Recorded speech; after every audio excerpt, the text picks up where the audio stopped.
работаем.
goodness, the fact that... Oh my goodness. Wow.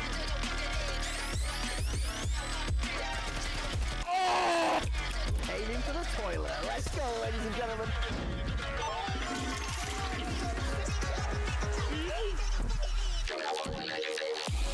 Oh my fucking god!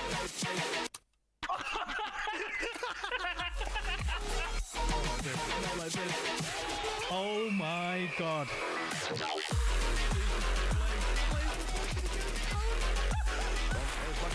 Diablo swings around. Oh, corner with it. Oh, he's going down to the knife and then doesn't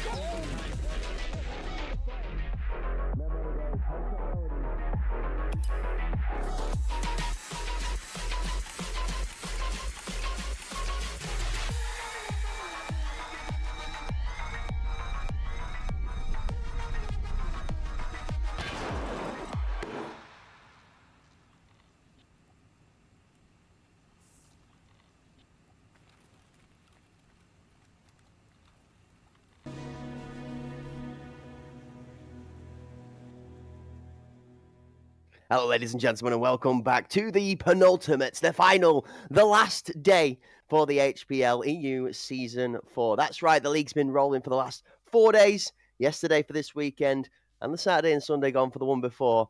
And myself, Cracked Wisdom, Mr. Bepig, and my amazing mythical menace of a man in the casting booth is going to be sat to my left-hand side. That's right, it's Mr. Hot Sauce, and of course we wouldn't have two of the best men without the bald heads and the magical mustache to be able to take us through to the final day. How are we doing today? Are you looking forward to the games, and have you got a favorite? Man, I'm ecstatic. Last week I was talking about excited to kick back and relax, watch you and Bepic bring the finals in. But I prayed to the Tarkov gods, and they have allowed me to step in here on the Sunday with you, Crack. So I'm excited. I said it before we started. I thought Panderic was going to take this one. It looks like they're in prime seating to do so. I'm really interested to see how this second and third position plays out. And of course, the rest of this is up for the grabs here for the rest of these teams. But EPA, very, very close. I mean, with Sicario now, I think maybe just a round differential or a couple rounds, 31 to 29. As we see it on screen there. So, I mean, we went from Sicario back-to-back champs, not dropping a single map, to all of a sudden so many more teams competing now. Yeah, I mean, absolutely. And as we get to look at those standings from the tournament so far, coming into the final day, it's going to give us a little bit of an explanation as to where we're paying close attention to our featured matches of the day and which of those matches really does mean all the difference for the standings on the table. You've got the bottom of the table finishing off yesterday. There's Sicario, Spartans, and Decoded, both tied apiece at 0 wins, 2 draws, and 4 losses, but 4 round difference separating them at this moment in time. 6th and 5th held by Ancestral and K3, respectively, at 3 points and 7 points, respectively, minus 36 round difference for Ancestral, and a much stronger and better performance of minus 14 showing out of K3. It's the first time we've seen TFG in the top half of the table consistently for the majority of the season, and they're looking to retain that position and keep that spot there by the end of it after today, holding themselves just below EPA at 11 points, 2 wins, 2 draws, and 2 losses. They find themselves in a good spot to be able to challenge on the final day. 8 points total, 11 round difference positive. EPA find themselves above them at 13 points, tied with Sicario also for 13 points, and only 2 round difference separating them. EPA sitting at 29, positive round difference in that third spot. Sicario in second, plus 2 more, plus 31. Topping the table going into finals day is Panderic Apex, 6 wins, 67 positive round difference, and 18 points.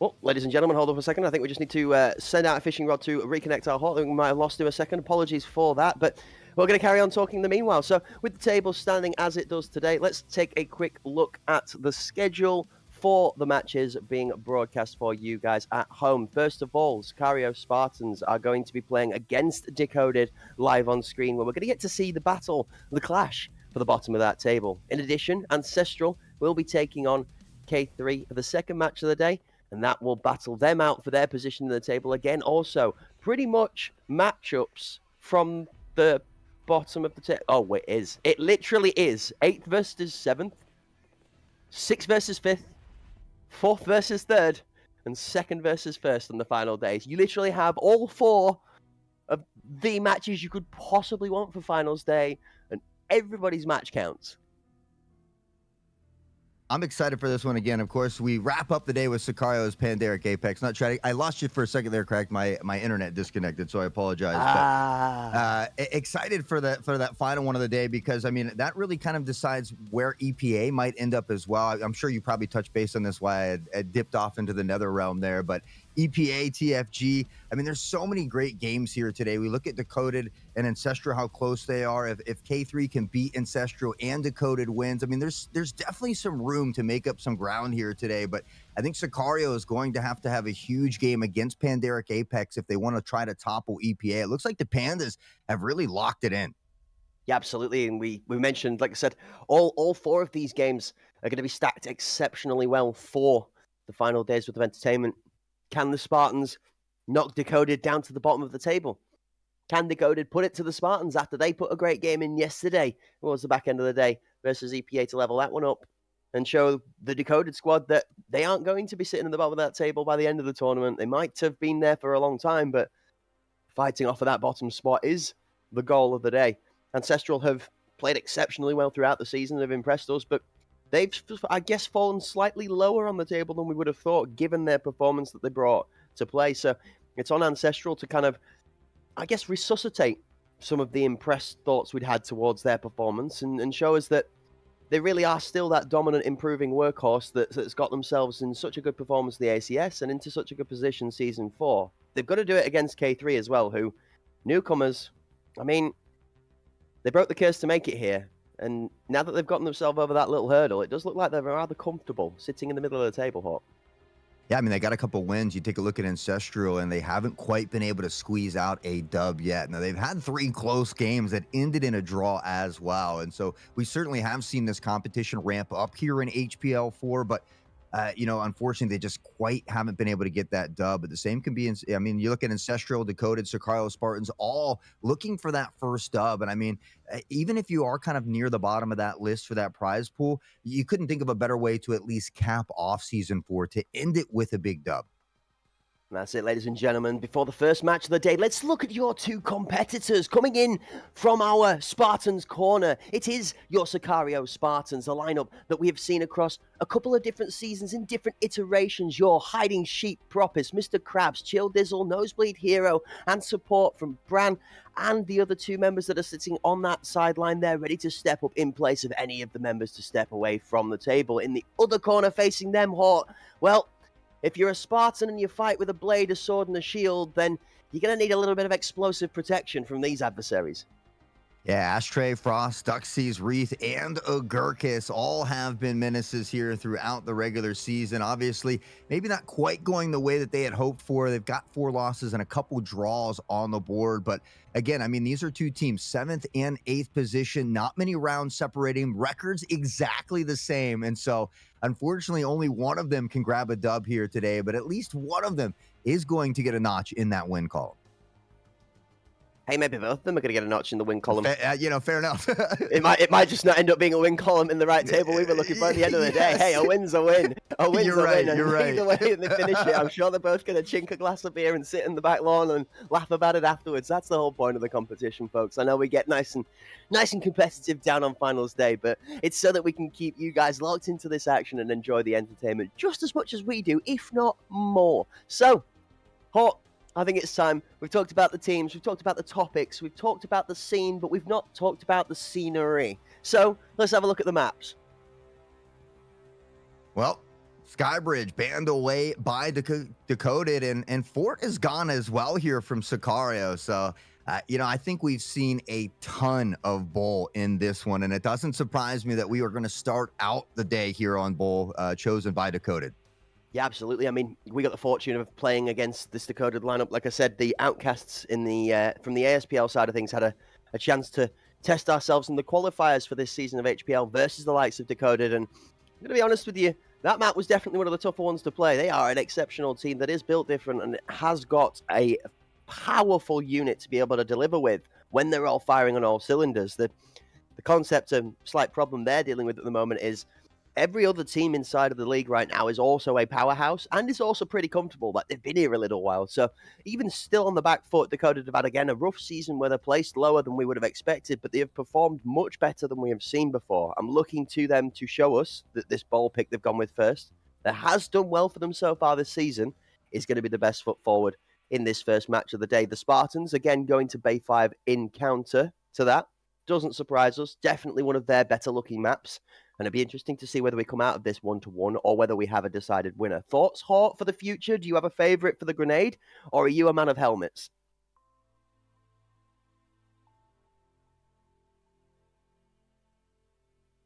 I think we might have lost Hort to the net again. We'll hold. We shall page Hort. It hates me. It hates there we me go. today. We got him. We got him. During the next break, I might have to do a restart on it because I don't know what's going on with my router today. It's not even my modem; it's my router. But it is acting an absolute fool at the moment, unfortunately. What you gonna do? Well, it's act the fool. It's all right. I'll tell you what we're going to do. We're going to take me, you, and that router outside, all right? It's going to catch us outside, and we're going to go 10 rounds with that router and make sure it's doing its job properly, all right? More on the router after the first game, folks. We'll tune in and keep you updated as to whether it's taken its punishment well. But we are going to lock into this first match. We've got Bull, Dakota needing to start off strong, Bay 5, Sicario. They've looked good there. But my question I was asking you, Hort, are you feeling a helmet? Or you're feeling lobbing a good old Kobe? Man, it's so hard to pick, especially with both of these teams having an equal record. I really enjoy the rosters of both of these squads. So honestly, I don't want to jinx any team. I think for the first one, I just want to sit back, relax, watch it all unfold, and let them do all the talking.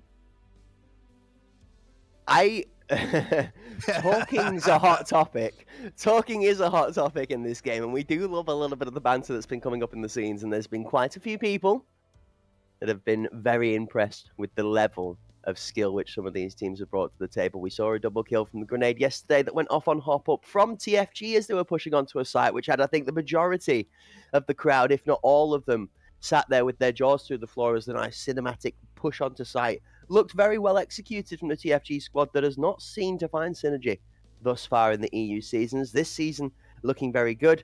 I'm looking for some of that success from the TFG squad out of either Decoded or the Spartans here to step up and set themselves ahead of this for the next time around. I mean, we've got Arena Cup series on the horizon, we've got Pinnacle on the horizon, we've got more EU seasons on the horizon and more NA seasons on the horizon. So both of these teams will be looking to stabilize and solidify themselves as a main part, not class themselves as a cameo.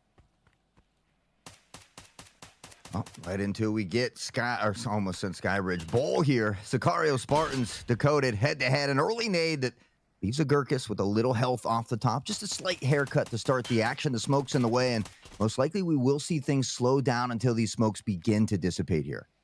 Yeah, absolutely. I mean, I can understand your confusion. A Gurkus stood underneath the call-out, I'm assuming you would think is Skybridge. Yeah, definitely heaven. Otherwise, top med, for those of us not following along with the joke. As we are on a slightly different map to Skybridge. Me and Hort definitely spend too much time casting this game. We're getting the maps confused. U-turn out to side, flash out. Hop-up's going to take a tuck turn and a dive. Chill Dizzle's going to carry on that dive and continue it into eating concrete. Down you go, sir. First on the floor, followed by Wraith having a little bit of a response. This is one to watch out for Decoding. This man has been tearing things up since the qualifiers. Wraith for the two-piece. Nice little 2K to start it off. We see Ashtray is down here as well, but it's Decoded working with that player advantage again, just waiting for this smoke to dissipate. We see a slight rotation on that minimap from Sicario Spartans, looking to head over toward Jin Lane here, but all of this action about to spill on. They've only got 30 seconds to work with. They try to pressure in, but Mr. Krabs finds not one, but two. The Enforcer already enforcing. Hey, chops open up for Krabby Patties. That's a three-piece. Thank you. Take away. That's done dusted. I'm not going to lie to you. Krabs on the point. The other thing he's getting is done and dusted himself, though, as Gore does nasty things to the site member defending it from... there's Bran. Okay, I was going to say there's no way he gets on the site and plants with Bran holding calm as a leaf inside of a storm. He's just floating in the breeze.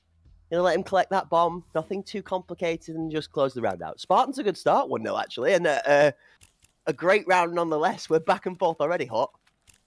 Yeah, and the Sicario Spartans have been playing with a couple of subs throughout the entirety of this tournament. We saw Brand really step up here throughout the regular season #4, and we saw Hugo Copter putting in some work there as well. But Mr. Krabs back on the battlefield, a quick 3K in the opening round. We saw Wraith with 2 of their own, but it's going to be up to Dakota to find an answer here in round #2 as Agurkus does sidestep that nade, takes a little damage to the dome, but still standing tall.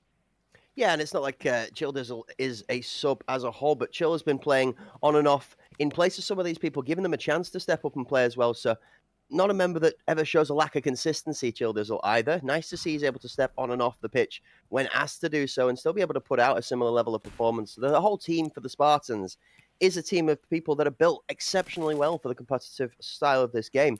It's just being having the right amount of time to commit the effort into it and putting it together on the table on the day that's really held them back so far. I mean, it is a fresh venture for the Spartans. This is their first season, and we are looking to see them bathe in the flames exceptionally well. Even hold out 4 versus 5 so far. They are a member down.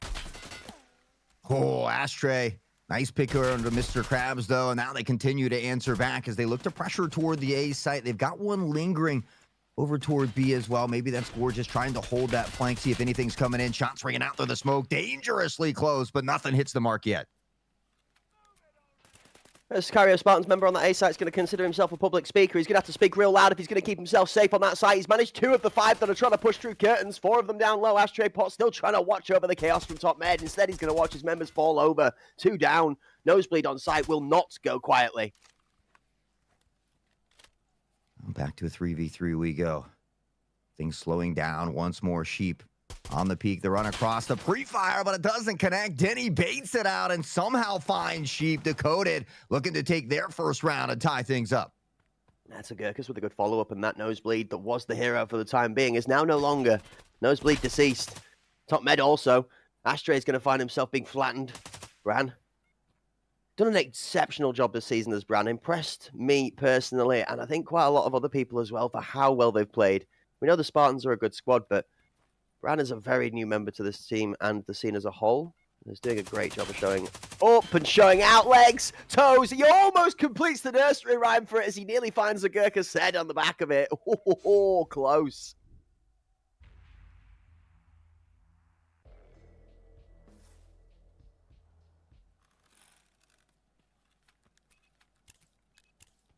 I'm going to guess on a scale of 1 to 10.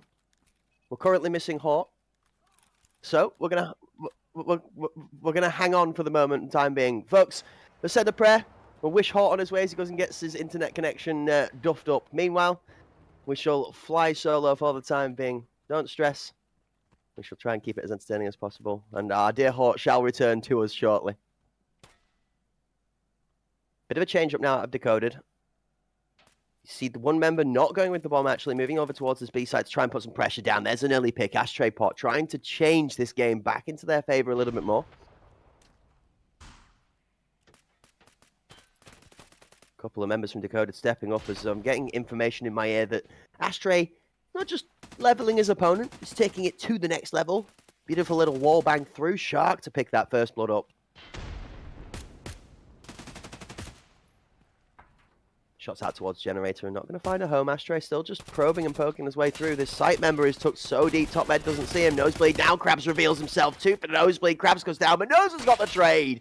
There's 4 from Nosebleed on Generator. 1 more and this man's going to have himself a whole ace. It looks like it's set ready to go in, but Decoded. They're just going to get rolled. Nosebleed hero. 6 and 2. I can't believe it. I can't believe he's done this. That's unbelievable. That's a great performance out of Nosebleed. And it starts from the side of Headshot, moves out towards Gen, picks up the 3rd, the 4th outside of Gen coming round, and just not able to rotate fast enough to pick up the full ace. And Short of Sheep slamming the last suspect. That would have been a full 5-piece. A great round from the Spartans. They put themselves back into the lead, 2-1.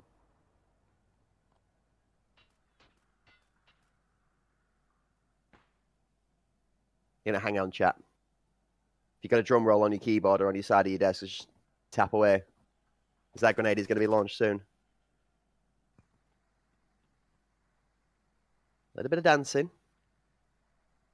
See Decoded now. Don't want to give up too much. Nosebleed showing that A fast, aggressive push will not remove them or intimidate them. Able to hold the ground.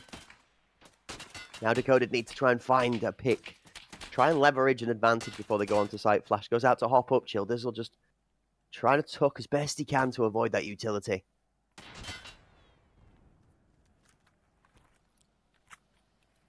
Waiting, creeping, waiting. Chill sees a Gurkus. A Gurkus keeps his model tucked as much as he can. He trades back and forth with just damage of bullets. Actually on the 8 and scenery. Steps out into Generator. An aggressive walkout from Chill does not go well. Gore puts him down. Half of Gore's health cost for it. Ashtray up top mid nearly gets his head taken by Sheep. Sheep missing the shots. Now tries that quick muscle memory adjustment into the top of the smoke. But Ashtray, wise to it, crouches deep. Bomb and Battle Buddy go to site. 3 for 1 as Decoded. Take that site strength and enforce the plant. Aggressively, the Spartans might look to try and come through the smoke themselves here. Nosebleed up high. Brown on split. 2v3. 1, 2, 3 goes down, and Ashtray has the double to be able to stop any thoughts of Sicario, closing the round out in their favor. 2-2. They bring us back to a tied half so far.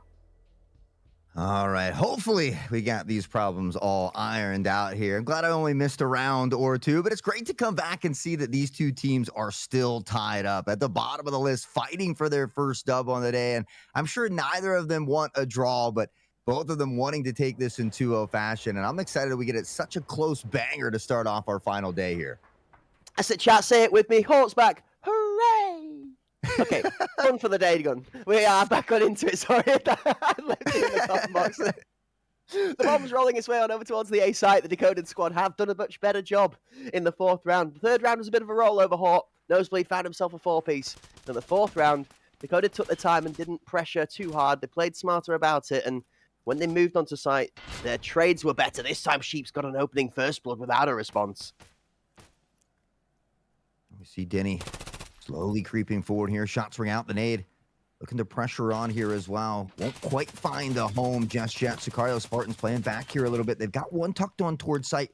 One ahead shot here as well. And Decoded seems slow on this pressure, but they find a nade pick here on the Childizzle, and that's going to be a huge one. Mr. Krabs, who's been tucked onto the site the majority of the time, finds one, immediately traded back.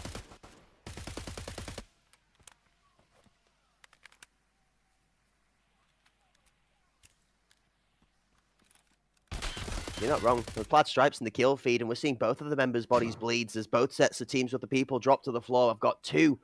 And the Sicario Spartans left still standing strong to survive. And Denny dancing with the bomb. He's not dancing no more. He's just dying.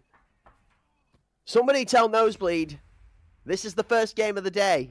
He can't start it off like this. Nosebleed on an absolute tear, by the way.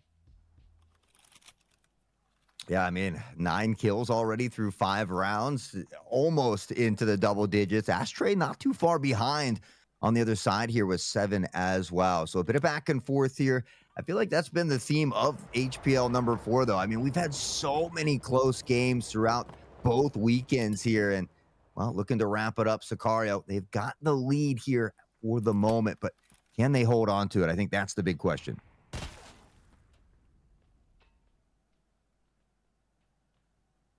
Slow and steady wins the race might just be the pace of the game required from the Decoded squad.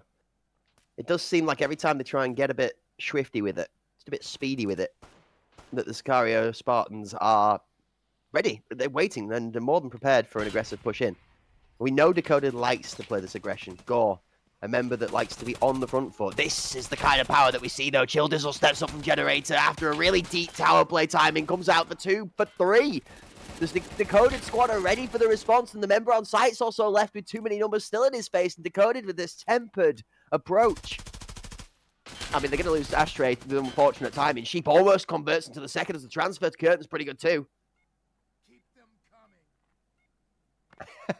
coming. Keep them coming, baby. Keep the bullets coming. Sheep, unfortunately, doesn't have a ton of life to work with here. So we see him trying to clear these angles. Pressure on Agurkus continues to bait around. We'll give out a little intel as we see the teammate Gore beginning to shift toward that Jin side so they can potentially swing together. But she finds the first one onto Agurkus. Unfortunately, just not enough time. He'll get the kill, but can't find the defusal. Decoded will find a way to tie it up here in round 6.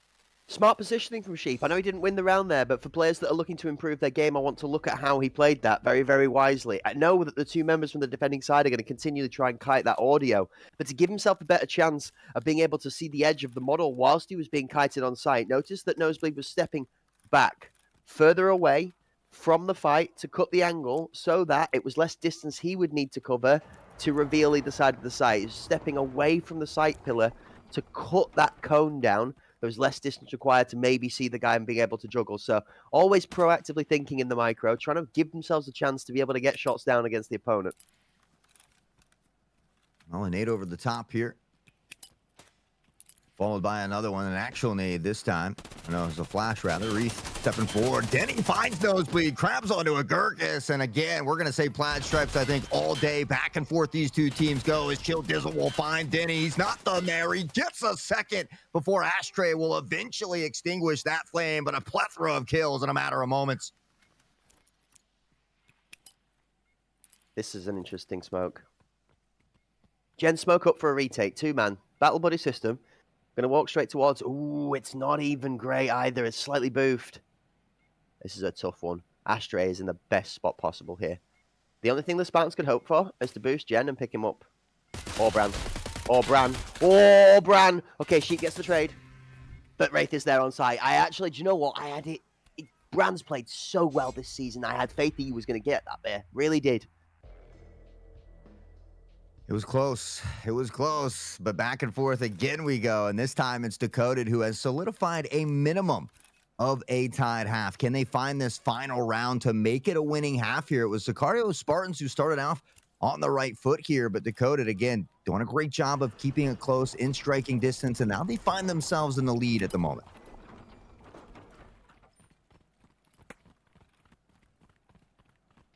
Both of these teams, when it comes to the scoreline for the season, feeling a little bit of the better late than never kind of scenario. Both showing out good performances throughout the season in fits and bursts, but not really necessarily making it day one to the race for the title. Oh my, look at the members on side. Krabs is fat for a three-piece. Piranha comes snapping.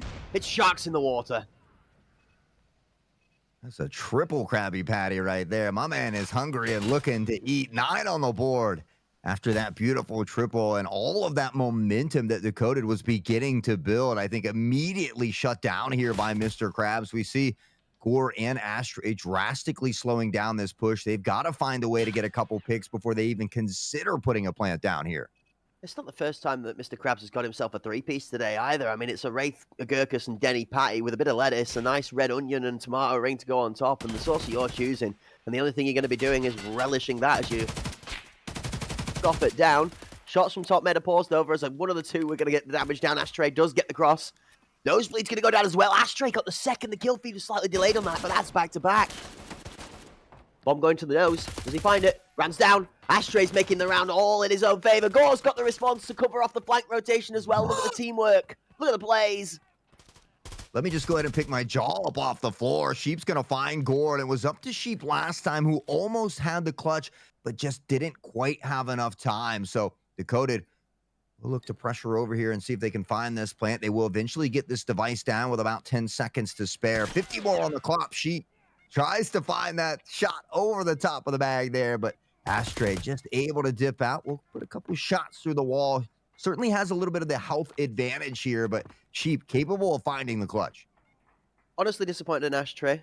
Definitely gets the top award for the most disgusting loadout I've ever seen. Sort your drip out, Ashtray. You're better than this. He's a stylish man, I know so much. I expect none less than him from that with his drip inside of the game. Speaking of that, though, in the clutch, drip, drop, as the time's going to tick-tock off the clock. Ashtray's going to dip, duck, and dive his way out of the bullets and just mess with the mind of Sheep. He doesn't need to fight this here. All he's going to do is continuously just pressure him on that bomb, gun out, sees the defuse, and commits to the kill. Ashtray pot clean and concise at the end of the round. Getting the job done, and that's what's so tough about those 1v1 situations, especially on a map here like Bowl. There's just so many great avenues to play that ring around the rosy to make it tough to find, and so we see Ashtray clutching up a big one, finding a 4K in that round as well. And I mean, at one point it was a 5v2 for Decoded as they bring that one back.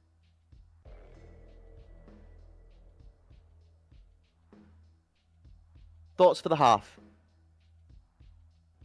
I'm interested to see whether Krabs goes on to this TRG.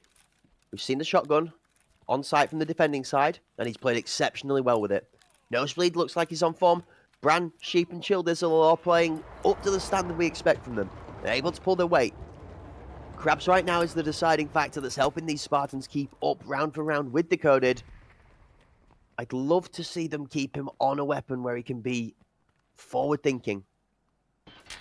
That position says to me that there might be a Balti in play, though. Bomb on Sheep, looking across from 90 towards Med.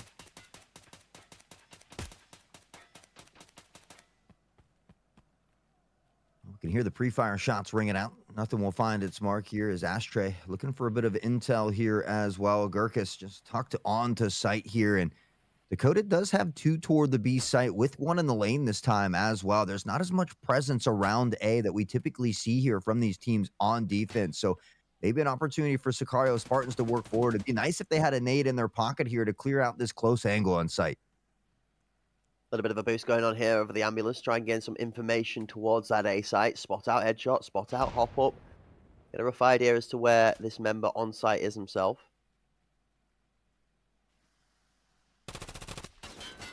Shots out of Childizzle as forward pressure's being put down by Sicario Spartans. The Gurkus from site tucked into that Kirtle position is going to get himself a great little pick.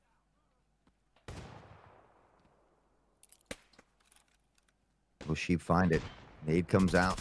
Doesn't find the home. Spots Ashtray over Jindal, and Sheep Nosebleed combined for 3, and Decoded finds themselves on the back foot all of a sudden, but Gore's got other plans. He's going to pick up on Bran and pop some shots through the smoke.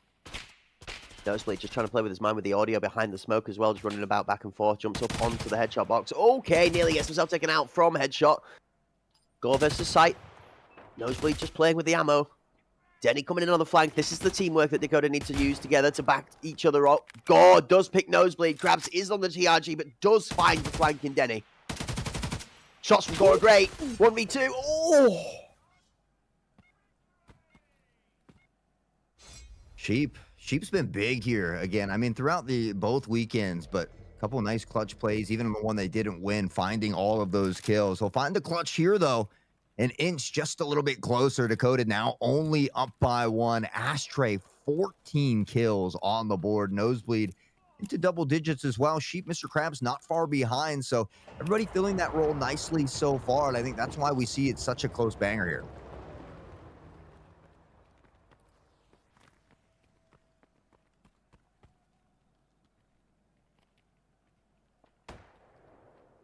Nine rounds down. 10th on the table, and Mr. Krabs, he's going to pop the dome of the first of the recorded lineup as if it's the top of a Pringles can, hoping that when you pop, you don't stop.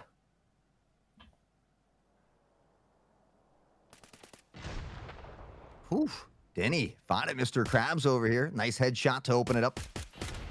Krabs does go down. Gore's gone as well. With that, Ashtray, a little pre-fire here. Nothing able to connect just yet. We see that flash, and with that, they begin to pressure forward just a little bit toward that A side. Gurkus is laying down like a snake in the grass, though, just waiting patiently. Ashtray is going to find another one, and that'll put him up to 15.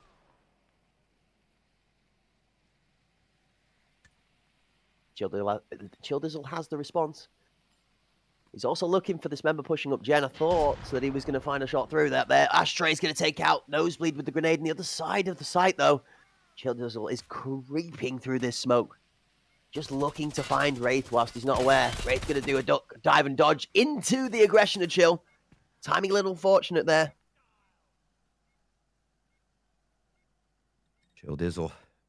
Sheep got a clutch earlier. Can Chill find one here as well? Chill equally as dangerous, unfortunately, running forward. I think maybe the audio cue came out from the teammate. Denny finds the peak, pops the shot, and Dakota will find themselves back up on top here with a little 2-point cushion to work with as well. So things starting to slip away from Sicario here on ball. They've got some time to reel it back in. We'll see if they could do it here in round number 11.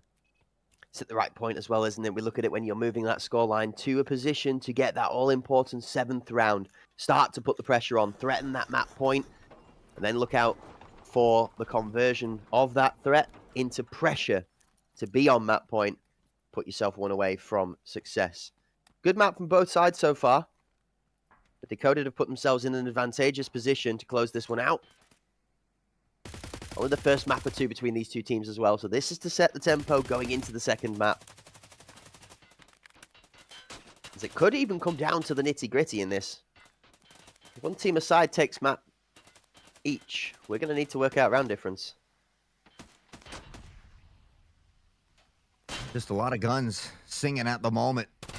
No kills coming in. Now flirting around Jin and flirting with Disaster. Trying for the jump shot, but Chill Dizzle pressing forward. Will take out the juggernaut that has been Ashtray. And maybe an opening now for Sicario Spartans. Sheep picking up his first. In this one for Gore to respond to. Nosebleed has the backing for that too as well, though. And none of these members wanting to go down without a fight. Nosebleed gets the one onto Gore. 4 versus 1, and it's just Denny left to survive. 4 versus 3 now. Denny has Krabs on the rotation. Kind of knew it was only a matter of time before Denny started finding those picks there. And then he get this one. Yes, he does. Brand goes down, and all of a sudden things get a little bit more feasible, but then he only a couple kills on the board. Nosebleed will be sure to put him down, and with that, Sicario Spartans will inch just a little bit closer. I think that was the round they needed, and definitely at that time as well, Hort. Don't want to let that scoreline get away just that much from you. You want to make sure that you are continuously hammering home these rounds to keep it close, keep it contested. It's a tough match. Decoded are doing a great job of putting the pressure down as much as they can the whole way through. We expect nothing less. Season 4, like we said, everybody's had the chance to get settled, barring the Spartans team, and even the Spartans showing up to the table. Early one, wow, down goes Ashtray. You want to talk about early first blood picks. There's one from Sheep going to level the tides. And it seems like these rounds where they do find Ashtray on that first pick, they've gone on to be able to solidify the round win as well. So looking good for Sicario Spartans at the moment as they're attempting to tie this one up 6-6 once more. Reith will drop that smoke back down, look to buy some more time. There is some action over toward that B site here as Gore finds Chill Dizzle with the nade, and that's another big pick from the nade here from Decoded. These grenades have been really good out of them. We said this a couple of times recently about this Decoded lineup. Wraith, Gore, Agurkus, different people throwing grenades as well. Everybody has the potential to pick one up in the right situation and lob it over. This shows how quick they're able to execute with some of this util. Wraith trying to play his life out of hop up whilst the bomb looking towards the B site this time, actually. Yeah, we see that rotation coming around on the mini-map, trying to get some good control and presence up the line here as Gore finds Sheep from a distance. And Decoded, some good picks here early in this round, but now we see that stampede coming in. They're going to run into Denny, who only gets one. Brand quick to trade it back, and now an opportunity to get the plant down. Quick to trade it back is what was needed, though. Keep the numbers close. 3 versus 2. 45 on the clock with Nosebleed in a great position from Triple Boxes. Is going to pick off both members coming in from split.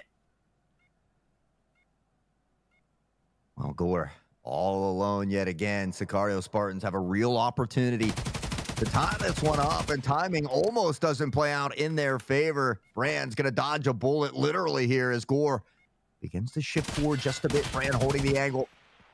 Ray comes out, and Gore's able to find that first one. Can he get through Nosebleed, though? He's only got a few seconds left to work with here, and maybe just going to opt to try and stick it. Gets baited out. Nosebleed from the other side. I'm not sure if Gore realized exactly where he was there, baiting off to the other side. And, well, we find ourselves tied up 6-6. 17-8 is a ridiculous scoreline at 6-6, by the way. You want to talk about being consistently on for a 20 bomb. At least 3 more rounds, regardless, is set for a 20 bomb at 17. 1 a round, feasible for most players at this level. Crazy performance out of Nosebleed, backed up well by Sheep, Chill, Krabs, and Bran alike. It's Ashtray Pot that's trying to challenge that performance out of Nosebleed, backed up by a strong performance from Gore as well. Ashtray's been at 16 for the last couple rounds as well. It's been early picks from Sicario that have stifled Ashtray here momentarily. We'll see if Stella can get her groove back as Chill Dizzle eats a lot of that one. Is going to have to heal up here as we see almost everything in the red here for him. And tucked behind the ambulance, has a little help here. The jump over from Sheep, looking for an intel, making sure nobody pressures toward Chill as he pops these heals as well. But things slow down momentarily.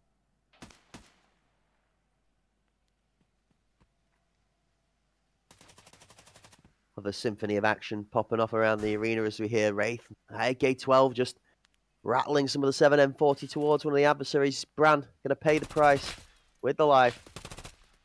Outshots right, shots left. Don't find a home either. Chill not able to pick Ashtray out of this generator position. Ashtray playing with his time really well so far. Not giving him too much to fight with. Decoded has a nice player advantage here. It's got to work together. Chill Dizzle's going to find this first one. Pops the reload. No pressure comes in behind it as we see Wraith on the other side here, just being patient at the moment. Nosebleed's going to find Gore as well. Back to a 3v3. Chill Dizzle raining down, finds Wraith. Nosebleed from above. And it's actually Sheep who steals this kill onto a Gurkus away from him.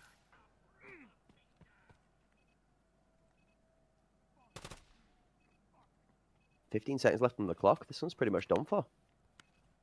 Bomber's in a great position for the Spartans to pick it up, but getting to site is difficult right now. All Denny needs to do is deny, but he's also the last member alive, so his death leaves the round in the favor of the Spartans too, which is going to be cleaned up quickly and clearly by the Spartans. I was slightly concerned for a second that both members were going to turn their backs to the flank and run to site with that bomb, but discipline pays off. Member with the bomb makes their way towards site as it is held rather than abandoned.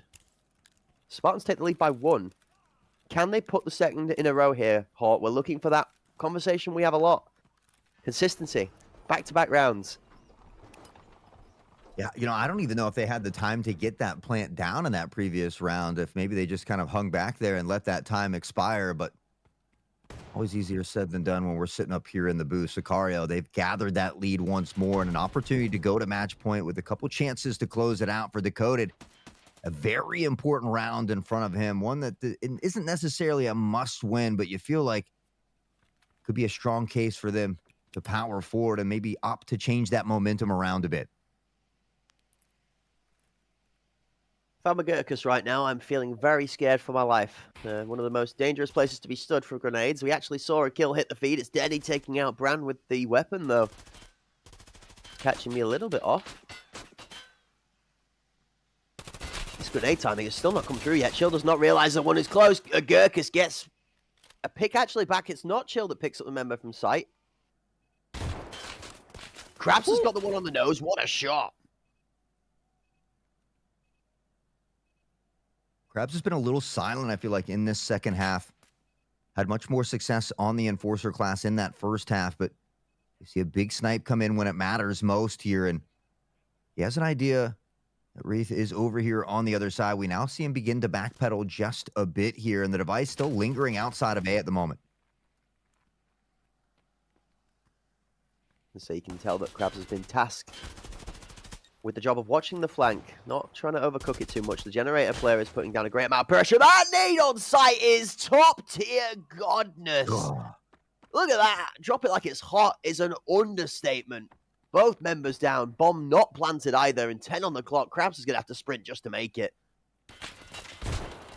Yeah, and with a TRG in hand, it is not an ideal situation. Ashtray, Pot, and Crew off the back of a double nade kill as well will put Ashtray up to 19.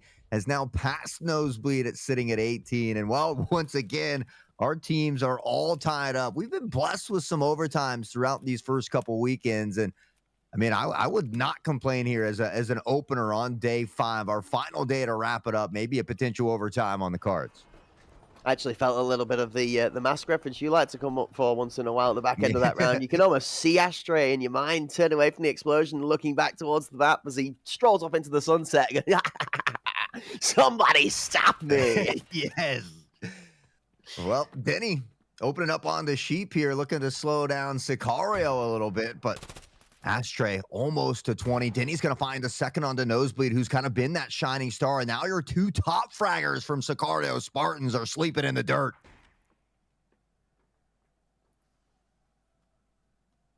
Dirt naps and doldrums. Speaking of doldrums, bang goes the drum as Krabs is going to delete a Gurkus from that deep position thrown out. Bran, now's the time. You want to make your mark. One down in Pixel. Gore's running for his life. Spartans have put the fear back in Decoded in this round when it looked like it might have been just a little bit over, all said and done for. That TRG, which we say, sometimes it can be so impactful and sometimes it can be just not enough to get it over the line, is actually making the difference now. The bomb's got such a long rotation to get out here safely. Krabs is trying to clear all of these angles. You know, it's just, again, a tough position to be in. You've only got 35 seconds to work. Well, we see Krabs going back toward the device here as well, but has been spotted, and that's going to give Decoded all they need to know. Shot from sight is good. Gore's got the response in the second. Actually, Bran manages to land the better shots this time around. Gore looked like he was ready for that, and we would not have been surprised to see him put both of those kills down back to back. Oh, this is tough. You would expect somebody to come around from green. How long till Bran realizes? He's aware. First, 1v1.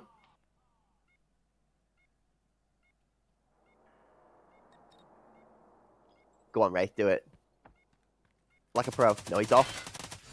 Oh, Bran! Ooh. I'm actually a little surprised here. I mean, this was Decoded's round to win. They had the numbers as well. They didn't quite push close enough together. Bran able to isolate the 1v1s, and Bran, who was bottom fragging there, finds a quadra in that round to put him almost into double digits. And Sicario Spartans up to match point here first. Decoded is going to have to pressure this one into overtime if they want to keep this this run alive. Like, I know Bran's not had the best game on the kill feed, but it just touts the man's confidence and his discipline in the game. Not having such an exceptional performance in the first half of it, getting killed a relatively large amount comparative to how many kills he's got, and still being able to pull it off when it matters deeper in. We're 16 rounds now. We're in the 16th, 15th round, and he pulls out a performance like that as one of the newcomers to the scene. It's a great showing from Bran. See if it is enough to close out game number one here. Mr. Krabs on the TRG has really come alive in these last few rounds. You can see the smokes toward that A site there. Gurkus and the action popping off as he does find Chill Dizzle with some express rounds tucked into the mag here.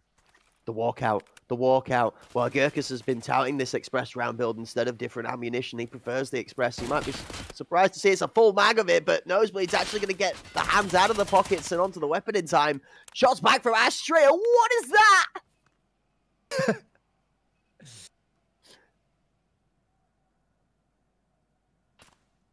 Well, they find themselves with a nice two-player advantage. Nosebleed, half health, Ashtray into the 20 kill mark with that insane shot there. And now 20 and 11 too. I mean, the KD ratio looking beautiful, but winning is what matters here at the end of the day. Decoded needs this round, and Nosebleed all of a sudden with a pick on the Gore, slowly reeling it back in their favor. You see his health bar? Gore put so much damage down to him, and it just seemed like he wouldn't die. And as his health bar started to slowly stop losing health, he eventually won the fight. Ashtray's not going to give him a chance to be able to survive. Headshots are king. One tap and you're done. Down to the dome. Send him back home. And the Spartans get themselves pulled to overtime after Decoded. Play it slow. Play it steady. And Ashtray beats Nosebleed to the 20 bomb. 20 for Nose, 20 and 12, 22 and 11 for Ashtray. Just treading water slightly above Nosebleed here. But, I mean, again, we see both of these teams going back and forth. We see these two raid bosses going back and forth. And, well, I think that's why we find ourselves here in overtime. And if one of these teams can find a way to answer or open up with 2 rounds off rip, I mean, they have to be feeling pretty comfortable heading forward. But I wouldn't be surprised if we continue this back and forth. Yeah, let's talk about that shotgun real quickly. You mentioned the express rounds. There's varying different perspectives, all right? You've got the player that likes the flechette because they're confident in their headshots and they're happier to shoot through a level 3, level 4 face shield. They'd rather just have the consistent one tap to the head. It degrades your ability to take out multi-kills into targets clustered together because of hitting limbs, but it does shred headshot angles, so that counters where the shotgun is weak. You have Piranha, which does flesh damage. We all know how Piranha works. 2 tap to a flesh limb, and that's good night. And you have Express, which kind of finds a middle ground. It does a drastic amount of flesh damage. It is spread. It plays ever so slightly differently, but Agurka's making it work, and he feels, we've spoken to him a couple of times, he feels it's the more powerful choice. So, interesting to see if it pays out. Denny's good with this AK to pick up the first, and that's a big shot onto Childizzle, who is arguably one of the more competent anti-entry players from the Sicario side. Nosebleed, the other one that has been unstoppable today. See him trying to pressure forward in front of this smoke before it plumes out here. Gore has the hailstorm of bullets thrown his direction. Nosebleed's going to find Wraith here as well. And now Gore and Agurkis combined for 2, and the back and forth continues. My word, Mr. Krobs is going to dance his way through one. He isn't going to be able to beat Gore. Nearly transferred out to split for the second, does Gore. And Brad's going to have himself another good 2K to close out the round for the Spartans. Overtime, round number 1 goes in the favor of the Sicario Spartans, after Decoded have led the tempo for the majority of the game. Yeah, honestly, I feel like these rounds are, kind of pretty dependent on Ashtray. We see, even if he only gets a kill in the round, they still often go on to win. But when Ashtray dies early or doesn't find a single frag in the round, these are the rounds that Sicario has been winning. We just saw it in that previous round there as well. So I feel like a lot of this kind of revolving around Ashtray at the moment. Decoded looking to try and pressure this A site again. All 5 members out of spawn. No flank watch. Sicario has split 3 and 2. So for the time being, there is a drastic numbers advantage. About 8 seconds before that spawn member rotates in. Now it's infinitely worse because one already down gets traded out. Nosebleed has a good response. Nosebleed again is going to swap those numbers. Importantly, that nade out of Sheep is going to level it to the site fight being a 3v3. I was going to say that Nosebleed's pick's only the half of the map, so it doesn't affect the numbers for pressure too much, but now that changes drastically. Yeah, Sheep finding that nade onto Ashtray, who will go out again without finding a single kill in this round. Crab stepping around, finding Agurkis. There's too close, and Nosebleed has the help. Tag team back again. Whoop, there it is, baby. Denny all alone in this one in a 4v1, and Sicario Spartans looking to clean up here in the first half of OT. Sheep's trying his best to approach at multiple different angles. Denny not quite managing to land the shots. Does manage to... Oh my word, Sheep! What are you doing? Brother, the Spartans right now are playing out of their minds when it comes to just basic fundamentals and playing percentage fights. Not fighting when out in the open, re-swinging tucked on the right-hand side, playing into information, using utility to counter pressure. It's honestly a great extension of not just like 2 teams being closely competing in skill level, but then the Spartans are taking it that extra mile to just not let any mistake be the reason they lose the round. They are at least losing to Decoded's merits rather than their mistakes, which is a great showing out of both of these 2 teams. Well, Ashtray's been stuck at 22 here for quite a few rounds. Nosebleed has found a way to add those kills up to 24 and 13. Everybody on the side of Sicario Spartans into double digits at this point, and they've got that 2-round lead. They just need to grab one more here, Cracked. It's not just doable or possible anymore. This is probable. The Spartans, with confidence in their backpack, will put this one home with probably 3 members still left alive. Decoded are an exceptional team, but the Spartans have shown that they are built ready for this overtime scenario. They did it versus EPA yesterday, and respectfully to Decoded, that is a much tougher ask than it is versus this team here. Ashtray is wearing the heaviest backpack in the world right now, only second to the fact that Gore is stood right next to him, holding him up as best he can. Yeah, Gore's been one of the subs here as well. Playing very nicely throughout these last couple weekends. Had some big shoes to fill, but hasn't had an issue doing it. Childizzle slowly creeping around the corner here, looking for a bit of intel themselves, but you take a look at Dakota, and they're playing very far off this site here. You're absolutely right. Duxus ducked out, and we don't have too much information as to the swap, but it was Gore that stepped into the place, and step into those shoes he has. An exceptional job of it. That one down to the bottom side of tower is actually going to fall favorably for Decoded.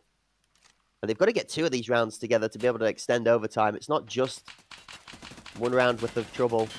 The Spartans have 2 chances to get this one home here. Not a ton of time on the clock, but they have been able to inch their way onto the site. The device looks to go down. Does he? Oh, and Agurkus steps in, denies. Gore will find another one. Agurkus, the two-piece here as well. And Sicario, they had somebody by Jin to help watch that pressure. Unfortunately, was kind of paying attention, a little bit too much attention toward that lane side. And all of a sudden, no, Mr. Krabs, you dirty dog, going for the 360 no-scope. But there was no hope. And now he's back at spawn looking to cope as Agurkus finds a big pick. And now Dakota looks to send us into a second overtime. Brother. He's a helicopter. Next to the helicopter. It's great. I love to see it. You love to see the mentality of the Spartans. He's not going to let the round and the fact that the time has completely gone out of his life phase him. I mean, we talk about the TRG being at a disadvantage weapon-wise there. I don't think that man would have been able to clean up the problems with an RPG on his back at that point in time. So I like the healthy mindset. Let's just go for a 360 no-scope. Bit of entertainment, bit of a flashy play. Doesn't hit the shot, but confidence nonetheless. We're going to look to the last round of this overtime to tell us whether we get more. First of all, like I don't actually care for a win right now. Give me 4 more rounds. Oh, you're kidding! You're what? Bran is insane. The jump shot and the action continues here as Dakota the first to lose a member in Sicario Spartans. That could be a spark to rekindle the flame. Bruv, go fetch me a bowl of bran flakes for cereal. I want to eat that for breakfast. What on earth has this man been cooking this morning? Oh boy!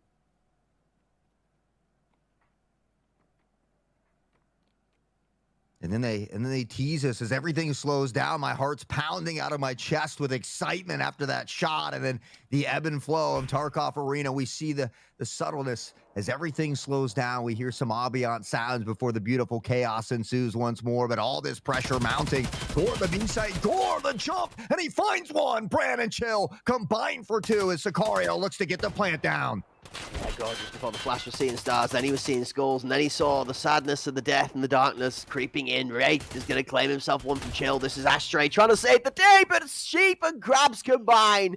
The Spartans, inspired by Bran, taking over the line 11-9. I'm sad because we don't get more gameplay, but I am thoroughly entertained. Yeah, I mean, Nosebleed, 24 kills, 17 headshots. I think Ashtray had something along the lines of 24 as well, close to. Gore had 20.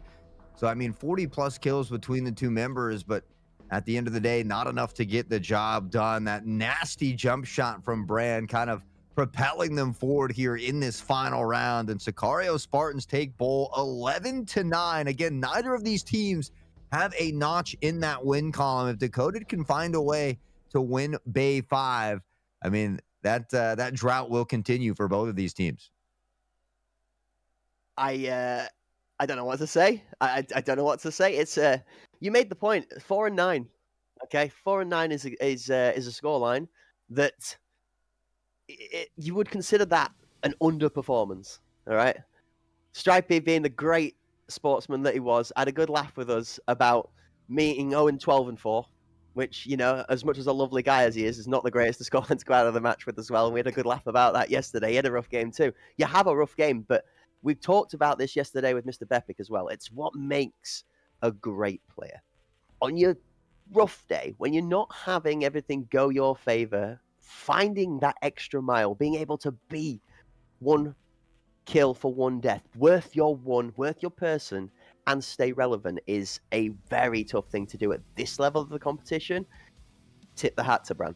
Great performance all round. It might not be the MVP, because I'm going to be honest with you, I love my metaphors, Hort, and I'm sorry to yap for a while, but I've got to christen this one with another metaphor, okay? You know how a nosebleed comes on? You don't really kind of notice, do you? It just sort of creeps up on you, and then all of a sudden you've got a whole load of problems, and you're like jamming tissue up your nose. So that is the nosebleed effect. It feels like there's 2 in game. You don't really see like nose, the full big burst, but it's nosebleed. Oh, well, just we'll let it. No, I nosebleed. We'll let it. Oh, I nosebleed again, and then you realise as the round has gone down, you're like, wait a minute, hold up a second. That was 4K. Like, this man is on fire right now, and it wasn't just today. He was doing it yesterday as well. So I think honourable MVP definitely goes to Nosebleed, but it's an all-round Spartan performance. Well played. Yeah, and it doesn't matter if you are, like you said, if you are having a tough day, when you have insane clutch moments like that, exciting plays like that jump shot from Brand, I mean, that's really all you need to do. You just have a role to fill. And as long as your team is winning and you're supplementing and helping that win, then it's a job well done. We'd all love to have those days where we're 20-2, but the fact of the matter is, especially in a game like Tarkov Arena, it's just not a feasible thing to continuously do. And so the important part is, did you get the job done? And Sicario Spartans can certainly check a yes in that box there as they get it done on bowl. But can they do it on Bay 5 as well? Neither of these teams have that full-blown win, in that column there. So Decoded still has an opportunity to battle back here on Bay 5, and I wouldn't be surprised if they do it, especially with how close that first one was. I'm looking for a coin on my desk again, actually, because it feels like a coin flip. Like, I really am not going to throw a dart at the dartboard as to which of the two teams here is going to score the bullseye when it comes to leveling this out. I mean, you've got to talk about what is empowering the teams. Guessing at this point in time is fool's play. It's a fool's game. But you want to talk about information, Decoded, mentally, motivation-based, will be at the disadvantage.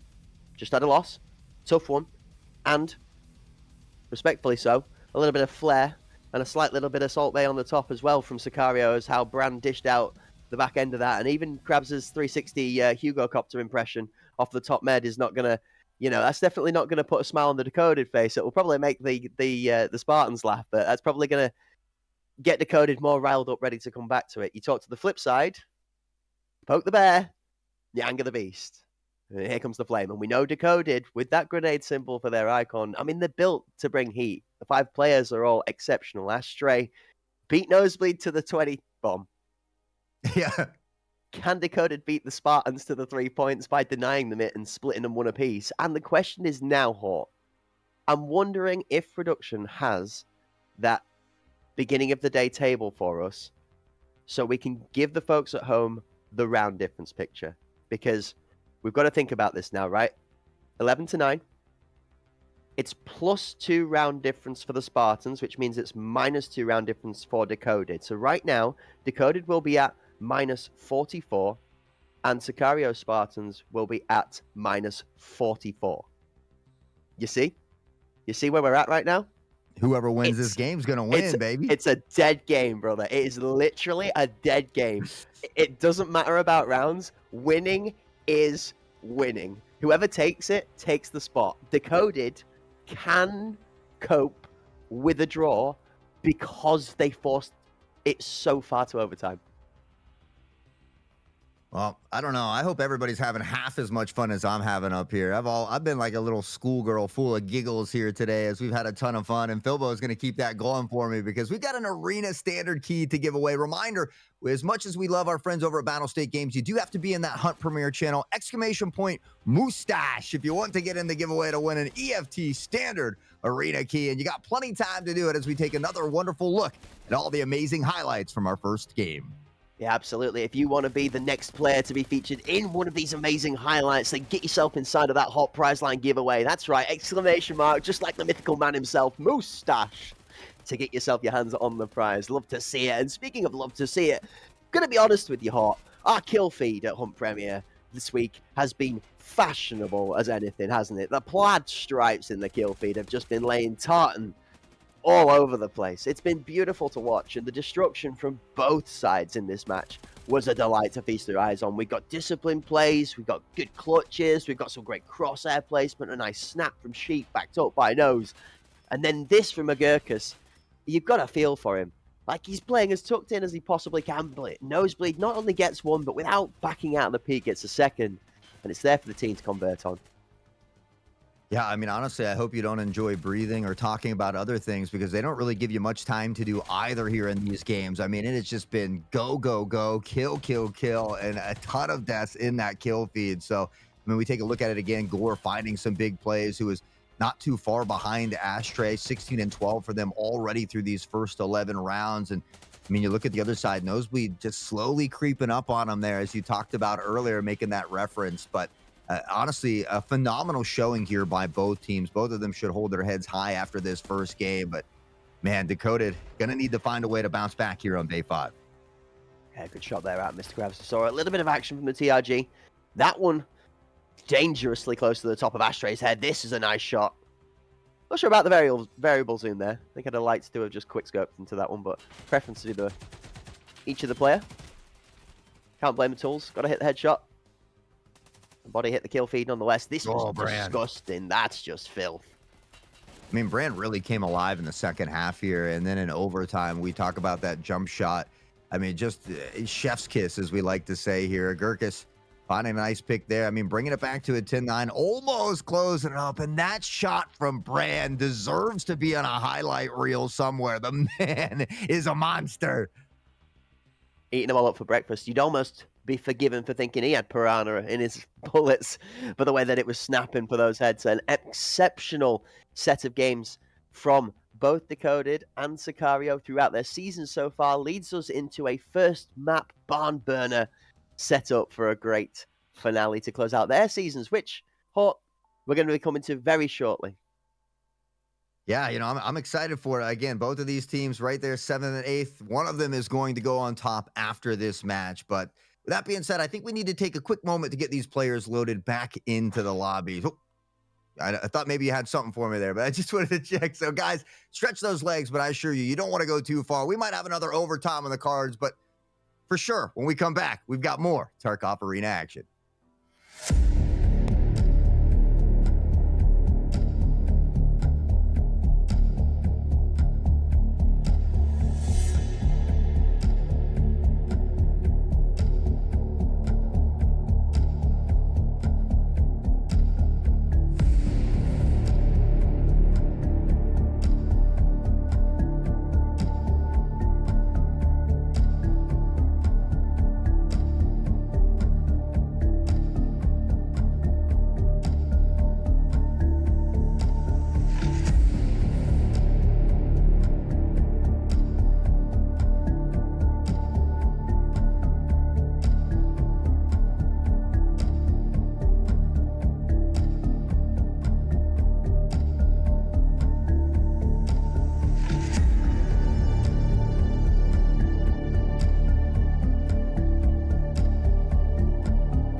Hello, ladies and gentlemen, and welcome back as we have managed to make our way out of the break. We hope you have managed to make your way through the wilderness back to join us. It's been an exceptional start to the day so far. We've only had one half of our match, our first match of the day between Decoded and the Sicario Spartans. So, before we get into a couple of details for the second map for our first match of the day, we'd like to welcome you back to the Hunt Premier channel here live on Twitch, partnered up with Battlestate Games. My name is Cracked Wisdom here on the Super Slamming Sunday to finish out HPL Season 4. Sat to my mythical left is the madman with the mustache and the moustache that you should all be typing in chat to get yourselves entered into the final call for that giveaway for the key going in the chat right now. Hort, it's a delight as always. I'm honoured to sit next to you in the casting booth. Are you having a great time? And have you got any thoughts towards map 2? Man, I'm having a blast. And I mean, you're the juggernaut of casting when it comes to Counter-Strike. So always a pleasure to be sat next to the legend of Cracked himself and that wonderful head of wisdom there. I always look into that magic 8-ball to see who's going to win game number 2, but he's got it locked away right now because he doesn't want to give us the script. But honestly, I would love to see Decoded bounce back and tie this series up. I know both of these teams want to get a win or a notch in that win column, and they're certainly both very deserving of it. But I think this would be a true testament to how close a lot of these matches has been throughout HPL number 4. And so I would like to see Decoded squeak this one out. I think I would love to see it go to overtime again, though. I'm excited for another overtime, honestly. I'm just looking at the rigged giveaway in the chat as I think we've again managed to bless not one but 2 people with a key this time around. It was that rigged that Philbo felt gifting enough to throw a second one out into the chat. So congratulations to both of you lucky winners on that EFT giveaway key. And no, Hort, I'm not going to dodge your question twice. Don't worry. Sly, maybe. Slimy, no. You won't find me with backhanded responses. No, I do have a thought towards this next map, and I am going to throw the eggs into the basket. You know me. I don't like an uneducated guess, but I love a good informed gamble. So, Spartans 2-0. This is 100% their better looking map for me, personally. They've definitely shown Bay 5 to be one of their stronger environments to play in. And I don't know how well this Decoded squad is going to be able to deal with the nosebleed effect, Mr. Krabs on that shotgun, which I expect we're going to see quite confidently ran around Bay 5. My shining light in the stars, the silver lining in the clouds right now is a Gurkus. If we're going to see Decoded survive the onslaught, I think it's going to be an outstanding performance from a Gurkus on that shotgun to match up to the performance from Ashtray and Gore that will get them over the line if we see a tie. Yeah, and I agree. I feel like Sicario Spartans are slightly favored here, but that doesn't change the fact that I'd still love to see Decoded tie this one up and go 1-1. Again, obviously, they both want to get that win, but I think it just goes to show how close a lot of the competition has been here. And, for me, I've come to love a lot of these players, so it's hard for me to really pick a favorite there. I might get some hate for that, but, I genuinely like seeing all the teams win. And so I would love to see Decoded pull this one out, find a tie, but I do feel like it does slightly favor Sicario here. I think if Ashtray has another phenomenal game, Agurkus does really well on the Enforcer class, Bay 5, another map that can favor that Enforcer class. So I think that Decoded has a strong case to plead here. I mean, we saw how close that last one was as well. So I don't think it would be fair to count them out by any means, but I would say maybe slightly favored in Sicario. But I'm a big underdog fan, so we'll see what Decoded's got here on Bay 5. I think it definitely holds itself in a similar position to the first map, though. I don't think either team is going to be considered an outstanding favorite, nor do I think this map leads itself to be one that really does go heavily one-sided without a drastic skill gap. Bay 5 is a volatile map, close quarters battle for a reason. It is very, very corner-orientated, audio base becomes a lot more important. There are 2 or 3 positions around the middle of the map. Your con boxes towards the B site, gap or sandwich, whatever people like to call it, A cut. That is another really important position. And then respectively on your attacking side, slant, which sits mirrored to gap, and then triple boxes that you just call triple because it's bottom of mid. that mirrors that position for Beacon. It's your attacking side 2 info players versus your defending side 2 info players on default. And you play 4 corners to the middle of the map because Bay 5 is very middle-centric. If you have control over that big, long channel down the mid, you have access to gap, you have access to green, you have access to both sites. And what we've loved to see more recently is creative plays where teams don't go left or right from mid. They just go straight up the top and out through red, and it just becomes a battle in front of the defending side spawn.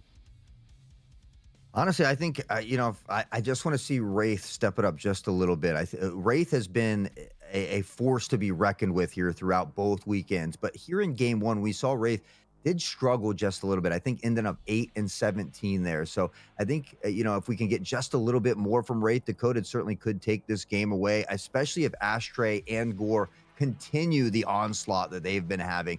Now they have to find a way to slow Nosebleed down just a little bit, but I feel like, as far as kills go, everybody was pretty close on that Dakota side until you get to Wraith. I mean, everybody 14 kills, 20 kills. Wraith, unfortunately, I hate to single him out because he is a very, very talented player, but just had a little bit of a tough game there on Bull.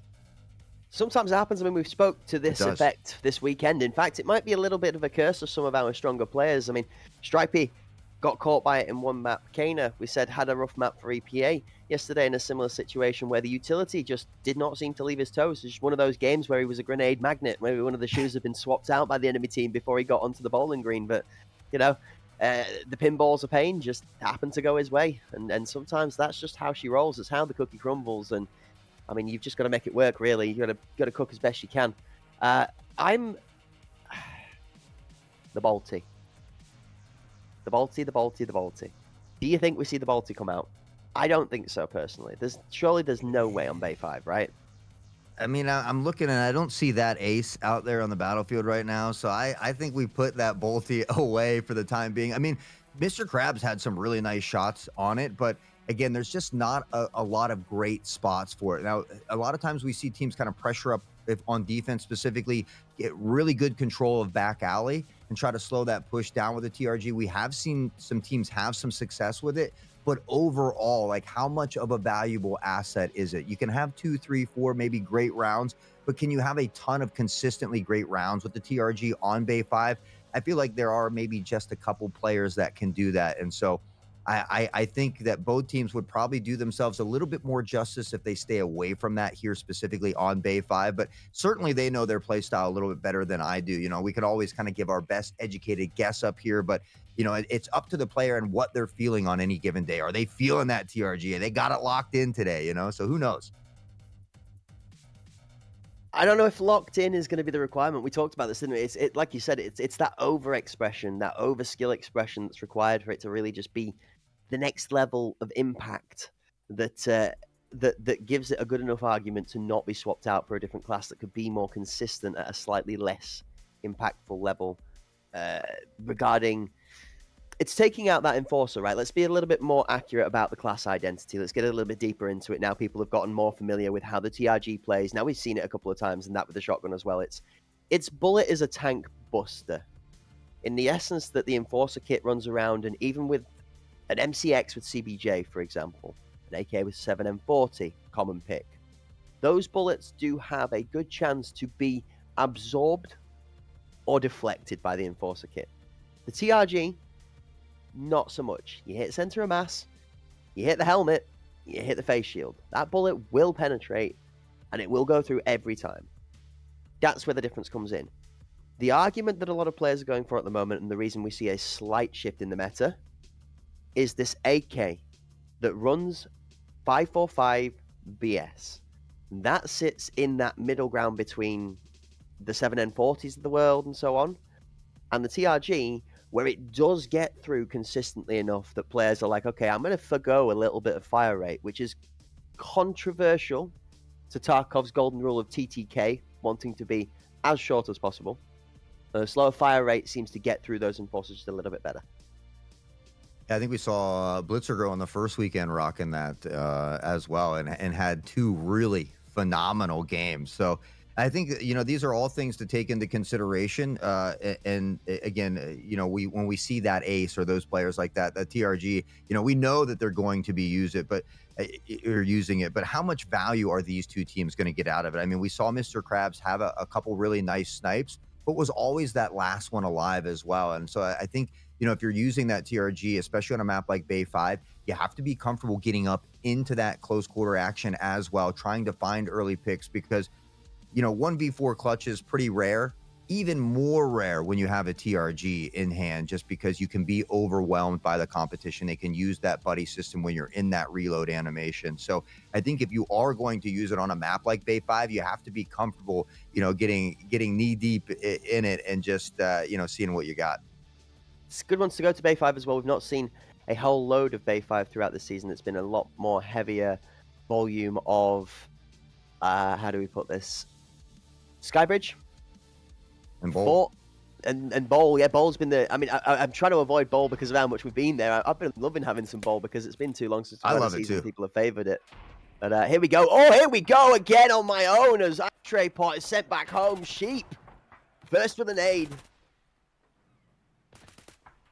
Hey, I've said it before, and I'll say it again to make Connor cringe. Sheep is one bad man, baby, and we see it right there. And he's got 2 nades. He's not done just yet. He's looking for more, trying to clear the back of the site here, but Denny does find an answer. Sheep peeping Tom through the window, and he finds another nosebleed. Still on fire. We'll collect Denny, and, well, they're looking to take this first round in dominating fashion. Comboxes are under pressure. Agurkus and Sheep dancing back and forth around this, trying to find a way to fight each other. Outstep Sheep. Left-hand peek actually takes a lot less damage than I thought originally. Agurkus is... Oh! Agurkus! Fire! My man, the jump peek over the top. Wraith will apply some assistance here, and all of a sudden a round that favored Sicario Spartans back to a 2v2, but Nosebleed finds not 1, but 2 as he clutches it up for a total of 3 on the round. 2 for Sheep as they play full house, and Sicario Spartans will take round number 1.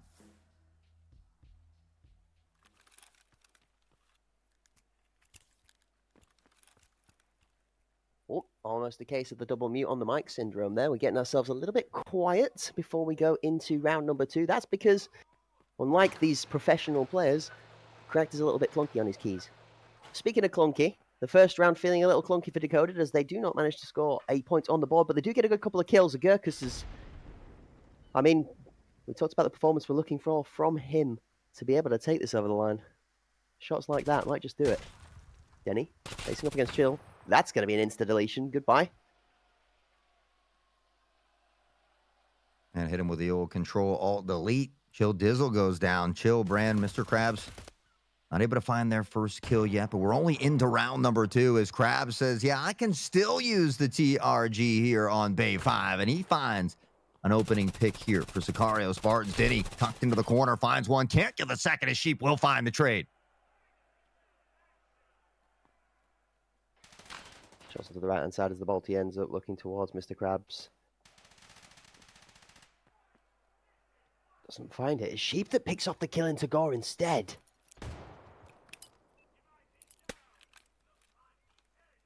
Ashtray on the TRG. A little surprised by that.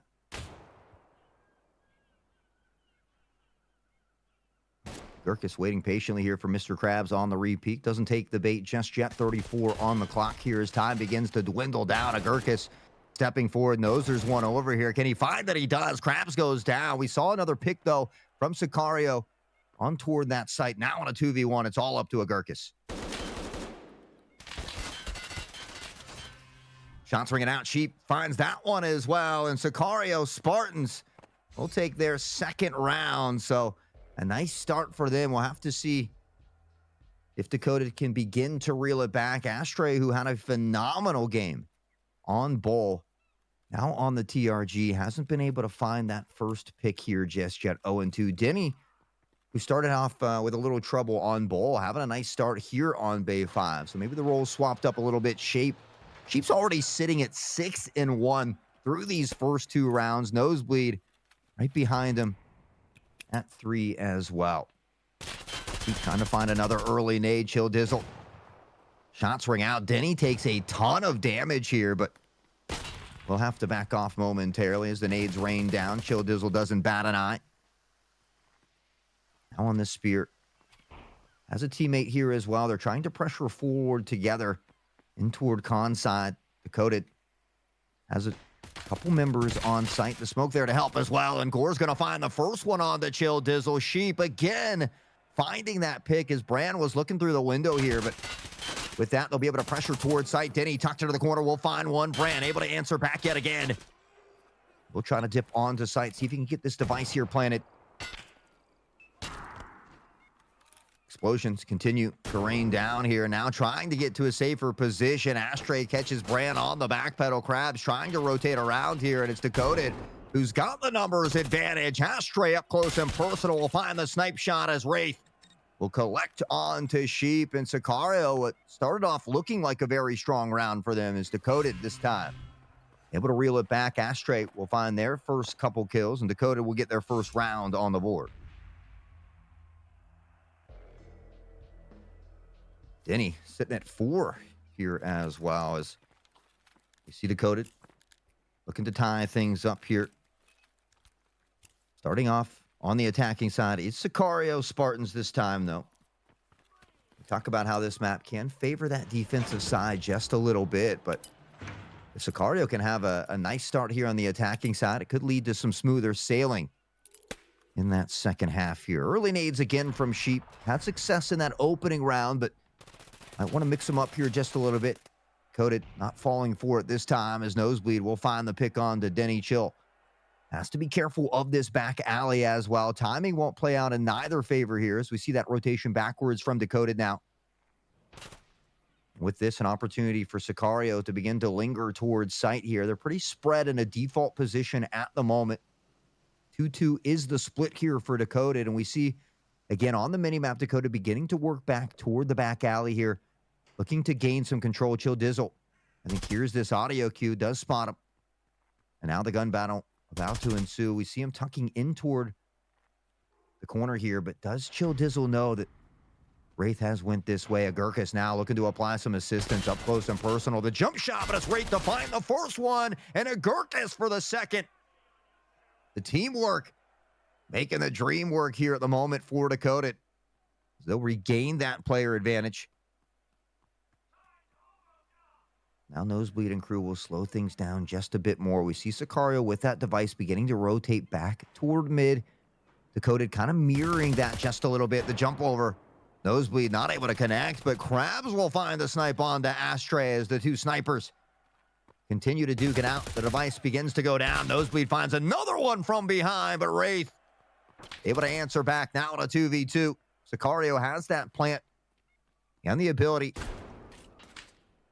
to play for the post-plant positioning. Krabs will find a nice snipe onto Gore here. And he gets another as well. Mr. Krabs says, I can snipe too. And if there was any questions about the TRG here on Bay 5, I'd say Mr. Krabs has begun to lay that to rest as he finds a huge triple kill in round number 4. Sicario Spartans up by 2. They get a little bit of a 2-point cushion here, some breathing room to work with. We haven't seen either team really lead more than 2 rounds in this series just yet. So we'll see if Sicario can find a way to break it open and look to run away with it. Agurkus going to drop an early smoke. Pochette in hand. Has often been a menace on this Enforcer class. Boost up from Krabs. Going to get some sight here. See how long they opt to be patient in this position. We see those smokes have plumed out across mid. A lot of patience now from both of these squads. Denny has taken quite a bit of damage here as well. Krabs and crew just comfortable being patient here. No one pressures out just yet. With that, we'll see him begin to make some noise over here toward the B site. Now, Decoded has 3 on the B site, so we see that rotation coming in toward A here for Sicario Spartans. If they begin to pressure on with a fierceness, they can potentially overrun Decoded here. Agurkus on the peak will find one. Nosebleed does trade it out. Chill Dizzle picks up the kill on back alley as well. And that's going to completely open the site. They're going to have to fall back just to pick up the device here momentarily, which is going to allow Decoded to rotate in toward position here. But Nosebleed sneaks onto site here, able to dip behind the box. Plant does go down. Ashtray. And takes them clean off. I thought it was going to be a headshot, but not credit here as Denny will find Krabs as well. And Decoded looking to collapse onto the site here. They've got the player advantage to work with. Not a ton of health for Denny. Gore now into the back alley. Are they aware? They hear the audio cue at the last moment. Chill Dizzle can't find it. Gore on a tear. And Sheep tries to back off. It was a round that looked good for Sicario Spartans, but Decoded clutching it up when it matters most. Denny and Gore slowly bleeding out, but they take an important round. A quick 2-tap from Gore as he will high-five the teammates with a little bullet there. But Decoded will inch back in slowly. We talked about it. Neither team has been able to go up by more than 2 rounds here in this series. So Decoded doing a great job of keeping it close here momentarily. We'll see if they can find a way to tie it up once more. We questioned the TRG action, but Mr. Krabs, Ashtray both have been making it work here on Bay 5. And Chill Dizzle, a nice early pick on to Denny. Could open up toward that B side a bit. Mr. Krabs will immediately rotate away back toward the side here as Gore does find Chill Dizzle. So on a 1-for-1 pick, tied up at 4. Nosebleed through the smoke, finding Ashtray here. And again, that player advantage. There's only one toward the B site. It is going to be Gore here, and he's got just a slither to see through at times from this smoke. Wraith from behind, though. And that's going to be a huge pick on the Nosebleed here. Brand waiting for that smoke to dissipate. Will catch Gore off guard. That's going to completely open up the B site here. And with that, the plant should go down with ease. We can see that rotation through mid. Wraith, I think, trying to mirror and match that. Does spot one, shots ring out, but just a bit behind here to find that kill. Wraith, rather. Here's the audio cue from behind. Happens to be a teammate, Agurkus, looking to pressure in now. Wraith will take some space on toward the site here. Has to be careful. A lot of angles to clear. Sheep prone down on the backside. Tries to take the peek. And Sheep will find it. Agurkus onto the site. Gets Brand. He's sandwiched in between, though. 20 seconds on the clock. Sheep steps forward. Doesn't have to. They can abide by time here. But it's Krabs. The snipe comes in, and the TRG has been working. I think Cracked and I might have to hold our breath or eat our words on this one. 4-2, though. Sicario Spartans regain that 2-point cushion. That's the TRG, I see, and he's doing some great work with it. You're absolutely right. A 2-round cushion has put themselves in a great position to be able to convert on an exceptional opening half in the second map. 4-2, 6 rounds down, 2 left to open up with. Sicario have a chance of putting themselves at 6-2 going into the second half. We talk about it. 5-3 always seems to be much more feasible than that dreaded 6-2. A lot of teams, for whatever reason, can't seem to often find their way back from it, but Decoded has a couple opportunities even to tie this one up. We always say it starts 1 kill, 1 round at a time here for Denny. Tucked in connector. Waiting patiently. Ashtray on this TRG as well, but it's Wraith the first to fall to Nosebleed. Yeah, Nosebleed seems to have taken a book out of my locals and started setting fires all around the pitch. There's the second as people are getting snuffed out. I mean, it's an ashtray pot full of ash now. It's been burnt to pieces. Denny's doing a bit of deletion, though.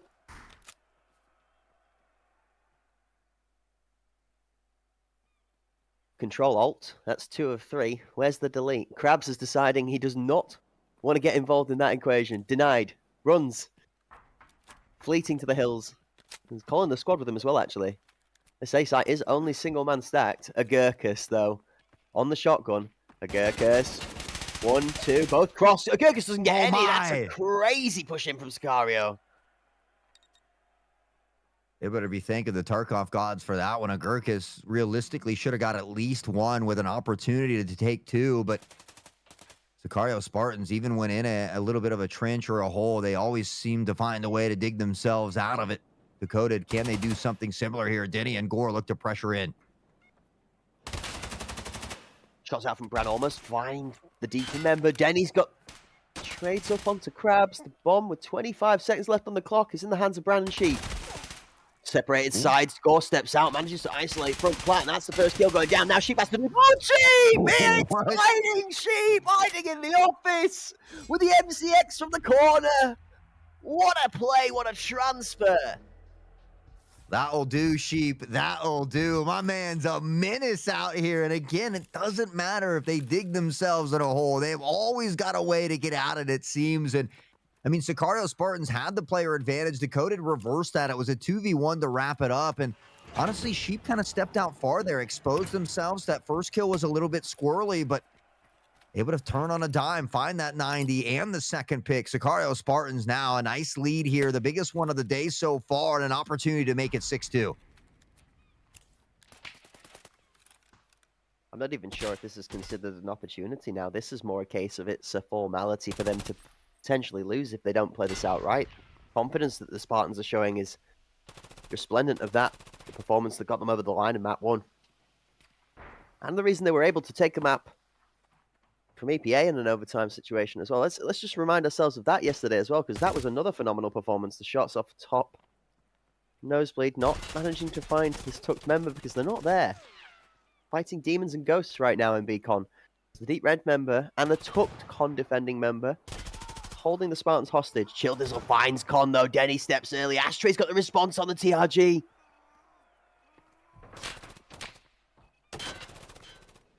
Nosebleed will Jason Bourne his way onto site here. Ashtray trying to find a second snipe as Gore will eventually pick up onto Nosebleed.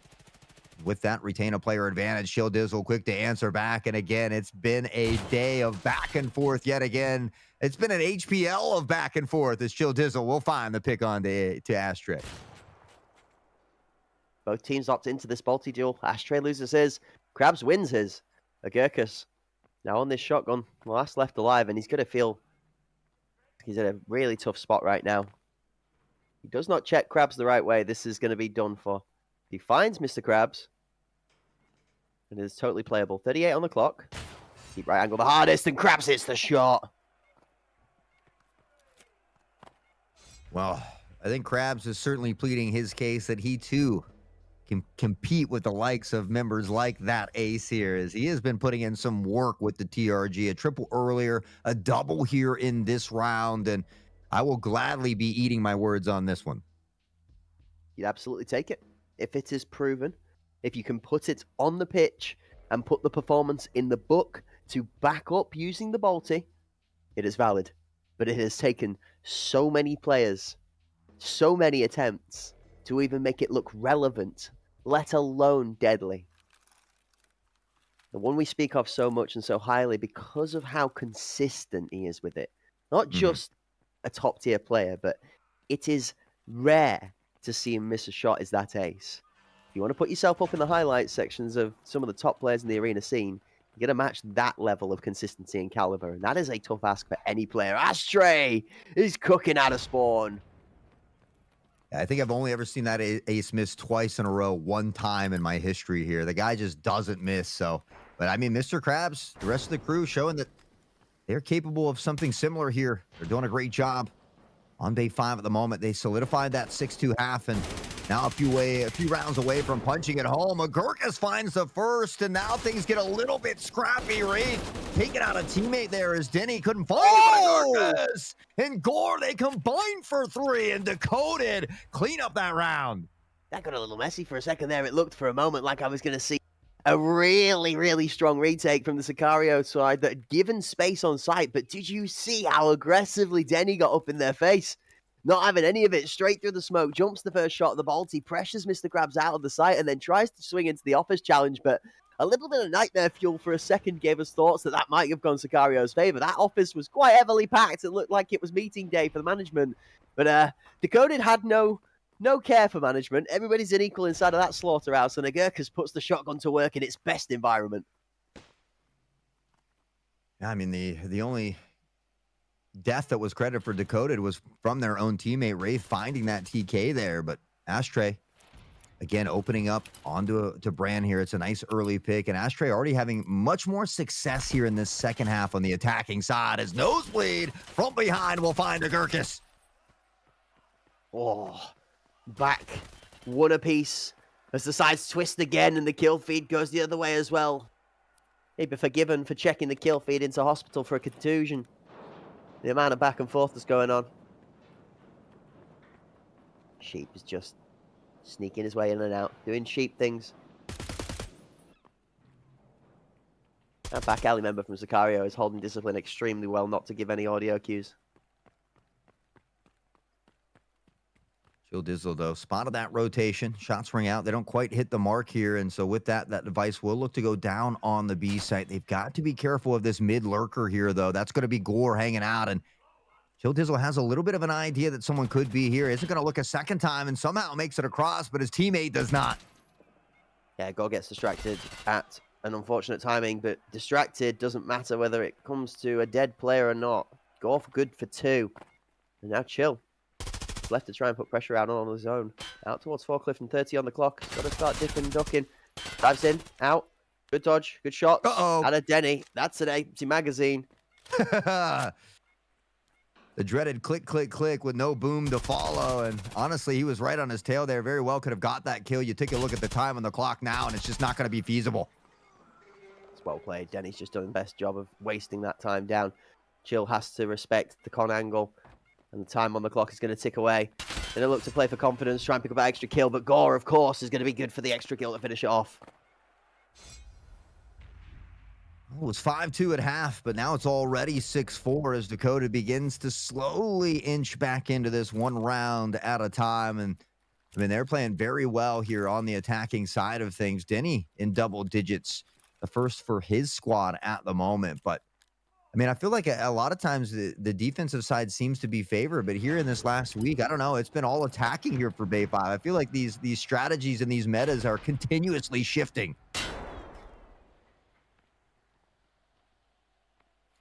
This is a drastic change in pace. Cody, they're going to take a very aggressive push on towards the safe site. Mid, completely given up. That central control we talk about, all so important. Krabs has got one from back alley, but Wraith is trading out. 2 for 1. Bomb recollected. Ashtray has the better of Sheep. Dakota just need to find their site access, which is going to be saved and defended by Brand Defiance. Coming out of Sicario's Young Buck. Is he going to be able to find the left hand, right hand into Gore? 2 members back site, slowly pushing Brand further and further out. There's not much health left on him either.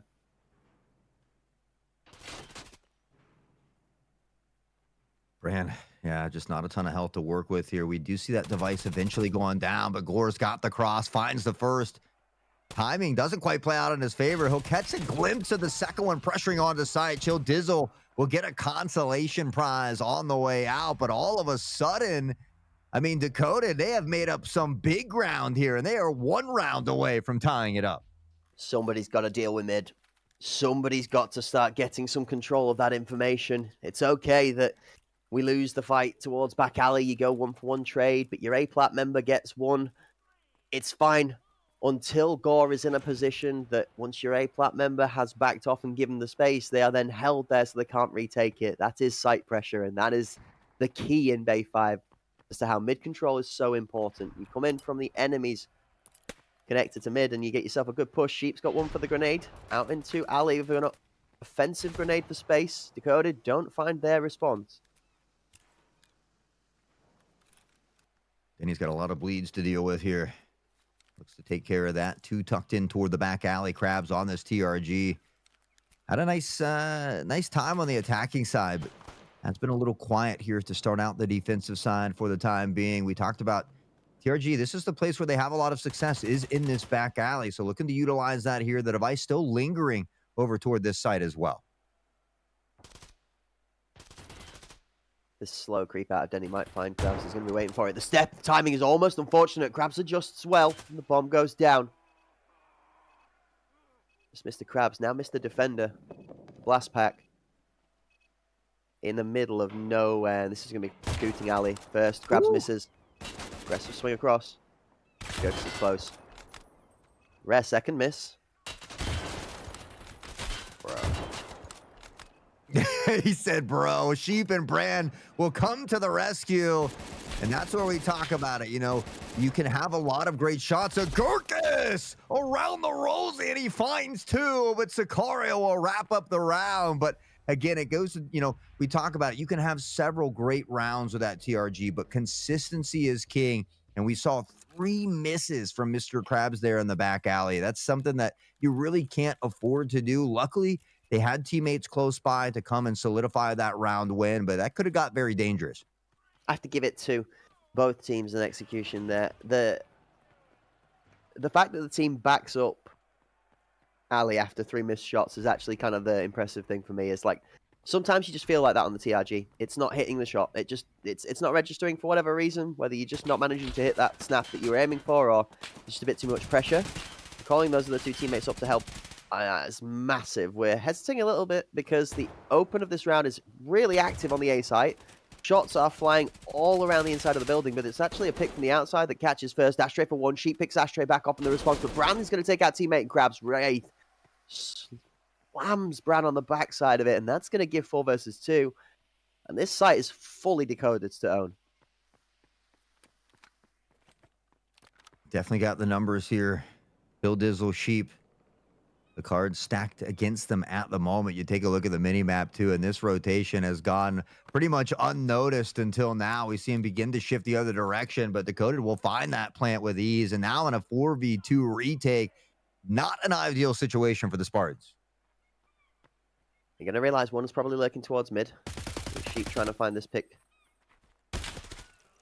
Great shot out of the Wraith. Does he take Sheep out of the air? Shots from Shielders are going to find 1. Still 3 more to get.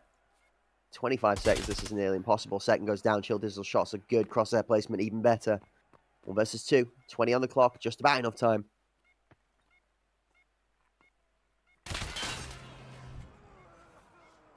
Well, Denny will find the final one here, and Decoded, again, just 1 away from tying it up. A lot of great work from the Spartans in that first half, but it's pretty much been nullified now here at this point in the second half as they find themselves down by 1. I was hoping for maybe another overtime, and we might just get it. Fingers crossed.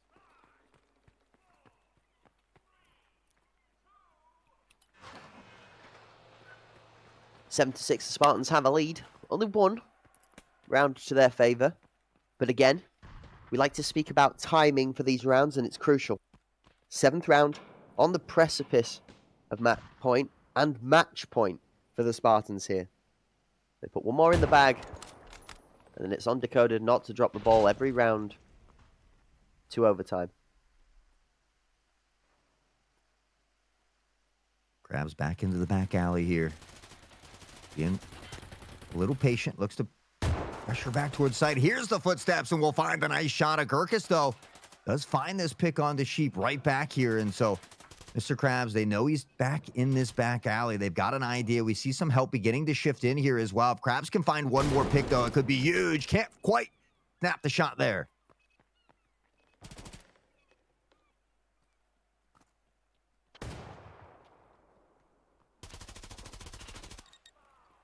Chill Dizzle steps forward, swinging out. Great headshot into Ashtray. Brand's here from the...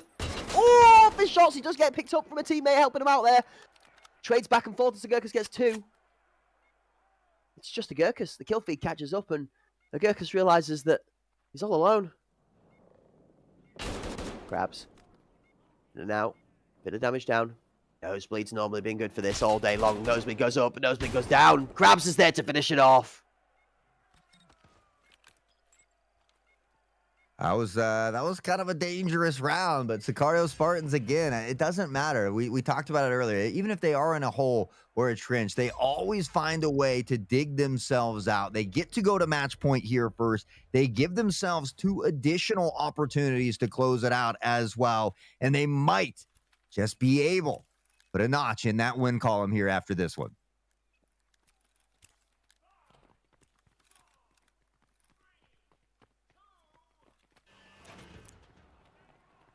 Eight to 6. The Spartans are there. They're set to take that step from the bottom of the table over Decoded. in their final match. I mean, they set themselves up for this after a great map yesterday versus EPA. The overtime was nothing less of cinema, nothing short of cinema. Wraith going to bump his head on the way in as Brand decimates the rest of the front line. Krabs just about misses the shot. Wraith going to lose a fraction of the health.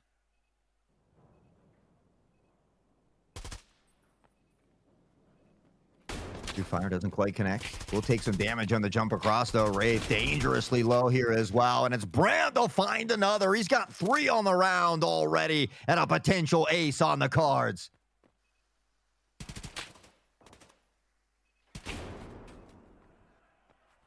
That's a bang for the Doldrum to be able to put doom and gloom into the thoughts and the minds of Gore. It's going to be gross to get out of the back of this one alive. He's got first. And as that first is always free in the 1v, now he's going to cook. Close right, Krabs in the Balti. You know full well that's just going to be the end of it. All said and done, Sicario Spartans are going to take a great match. 2-0, a better performance in Bay 5 than what they put out on Bowl to get it over the line. And with some off-meta decisions, we could say. Yeah, you know, and this was kind of that battle for 7th place as well. I mean, this is going to propel Sicario Spartans in front of Decoded. You know, they get 3 points here on the day as well, which bumps them up to 5 points, which actually puts them in front of Ancestral as well. So depending on that K3 Ancestral matchup a little bit later, I mean, Sicario Spartans might have just made some big money moves here in the final day. I'm not going to bet on that one just yet. We'll talk about the heat in that match when we come along to it. But let's take a quick moment to look at the scorecards. Sicario, Sheep on 4 MVPs, 17 kills, 10 deaths, and 6 assists.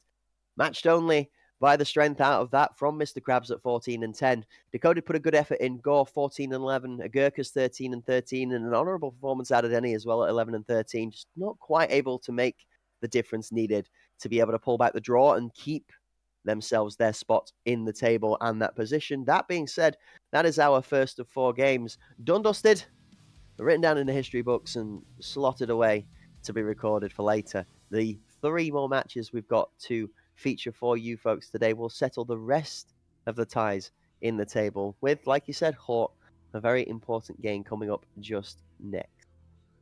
Yeah, unfortunately, you know, we saw Ashtray in that one. I mean, after a 20-plus kill game, only had 8 kills in that one and was stuck on the TRG for the first half of that. So you wonder if maybe that was something that affected him there. All things to consider going forward. But again, if you're Decoded, I mean, you came up into this HPL season number 4 against a lot of very tough teams. And so you got some footing, you got some experience under your belt, and now you can look to bounce back a little bit stronger in that next one. But Sicario, a nice 2-0 victory for them. We talked about it. K3 Ancestral are up next, and Ancestral right now is going to have less points than the Sicario Spartans. So they're going to need a big game here against K3 if they want to find a way to gain some of that ground back against the Sicario Spartans. It's just quickly glazing my eyes over that table again from the start of the day to just really put us into a position. Now, you're absolutely right. The Spartans are set. They have done their job for the day. Now all they can do is arguably the best thing as a competitive player. Let's pop your feet back, sit in the comfy chair, pop the popcorn, grab your favourite can of soda, bottle of pop, whatever it is you fancy to comfort out with, and watch, because fate's out of your hands now. And the one thing the Spartans can sit with, I think, happy after that game, is that they did the best they could, regardless of performance. That's a tick on the checkbook for them, and a welcoming showing from them for their first time in the HPL. And honestly, they have to be feeling pretty good because not only did they perform very well, they closed up the final day with a phenomenal performance. They get to jump up towards 6th place as well. But Ancestral's taking on K3. Ancestral also a team that doesn't have a win yet. They've got 3 draws, which is insane. They've definitely been putting in that work. But K3, they are that favored team here. And so if K3 can 2-0 Ancestral, Sicario will get to retain that 6th place position and get a little bit more funds in toward that pocket. But you know, I think that's going to make this next game even that much more exciting. You know, obviously not in those top 3 spots, but still in contention for some serious standings. Absolutely. And without further ado, shall we feast our eyes on the fierceness that was the Spartans closing out the second map, and the defiance as Dakota defending it. To begin with, this looked good. I mean, Agurkus, Denny, a couple of different moments with the great plays. Sheep landing shots left, right, and center. That's been an undertone for the Spartans today. The Sheep, moments of absolute brilliance, but consistently performing when called upon.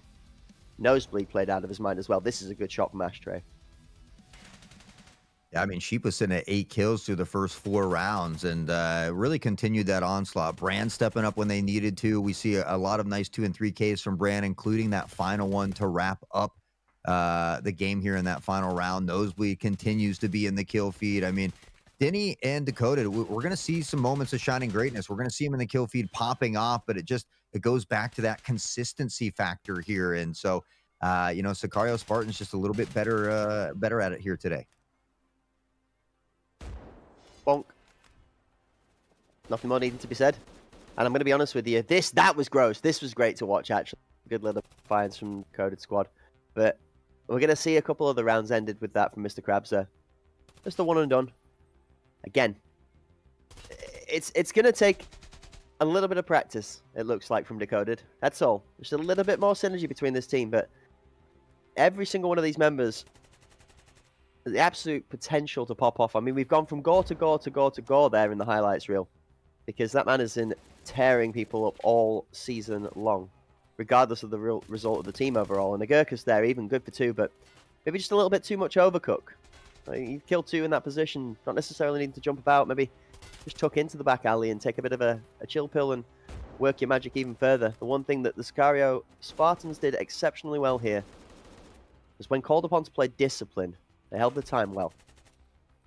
Yeah, I mean, again, though, you look at Gore 14 here at this point, Agurkus with 13, Denny in double digits. Ashtray was 22 and 14 wrapping up that last one. Only had 4 kills toward the end of that highlight again. And Ashtray has been a big playmaker for the Coded. So I think they took a little bit of a gamble starting him off on that TRG. No risk, no reward. Sometimes it pays off, sometimes it doesn't. And that, that's just the way the cookie crumbles here today for them. But again, I think, if you're Dakota, you hold your heads high, and that you came out, you put on a phenomenal show for everybody in chat. We went to overtime in that first game as well. So, again, hold your heads high on a great performance. Maybe not the one that you wanted, but there's plenty of tournaments here in the future. I don't know if you had a chance to check out the Hunt Premier Twitter, or X as they call it nowadays, but there's a timeline of a lot of great things up and coming here. So you're gonna get a shot at revenge. Yeah, absolutely. And it's congratulations to the Spartans lineup. It's a great performance out of Sheep, out of Mr. Krabs, Chill Dizzle, Nosebleed, and Bran all in. I think the final cherry on the cake before we do fly on out to a break would be to crown that Sicario Spartans achieving glory, shall we say, down to one thing in particular. It's an overall team performance. Every single one of the members, as you go down that throughout both maps, had something that stepped out and showed up. Might not be the strongest team in the pool, but when all 5 players are on the same wavelength, definitely a force to be reckoned with. Well played to the Spartans and to Decoded. A great set of performances from both of them throughout their Season 4 endeavors, and we shall look forward to seeing both of them in the future. But for now, Hort, we got more to deal with. Yeah, we're going to take a little short break, though. Again, a great time to stretch those legs, but I promise you don't want to go too far, because when we come back, we've got Ancestral taking on K3.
ladies and gentlemen, and welcome back. Thank you for your patience and apologies for the delay. We here at the Hunt Premier partnered up with the Battlestate Games squad. We like to make sure that everything is laid out nice and neatly. All our ducks are in a line so that we can stand ourselves at the end of the duck shooting range and knock them all down. My name is Cracked Wisdom, joined by Hot Sauce in the booth to bring you guys the truth for the final telling tale on the final day of Season 4. The HPL EU League. It's been an exceptional start to the day after the Sicario Spartans and Decoded have already taken to the field for a 2-0 victory for the Spartans. This time, we're revisiting similar scenery, different teams. Ancestral and K3 taking to the table this time.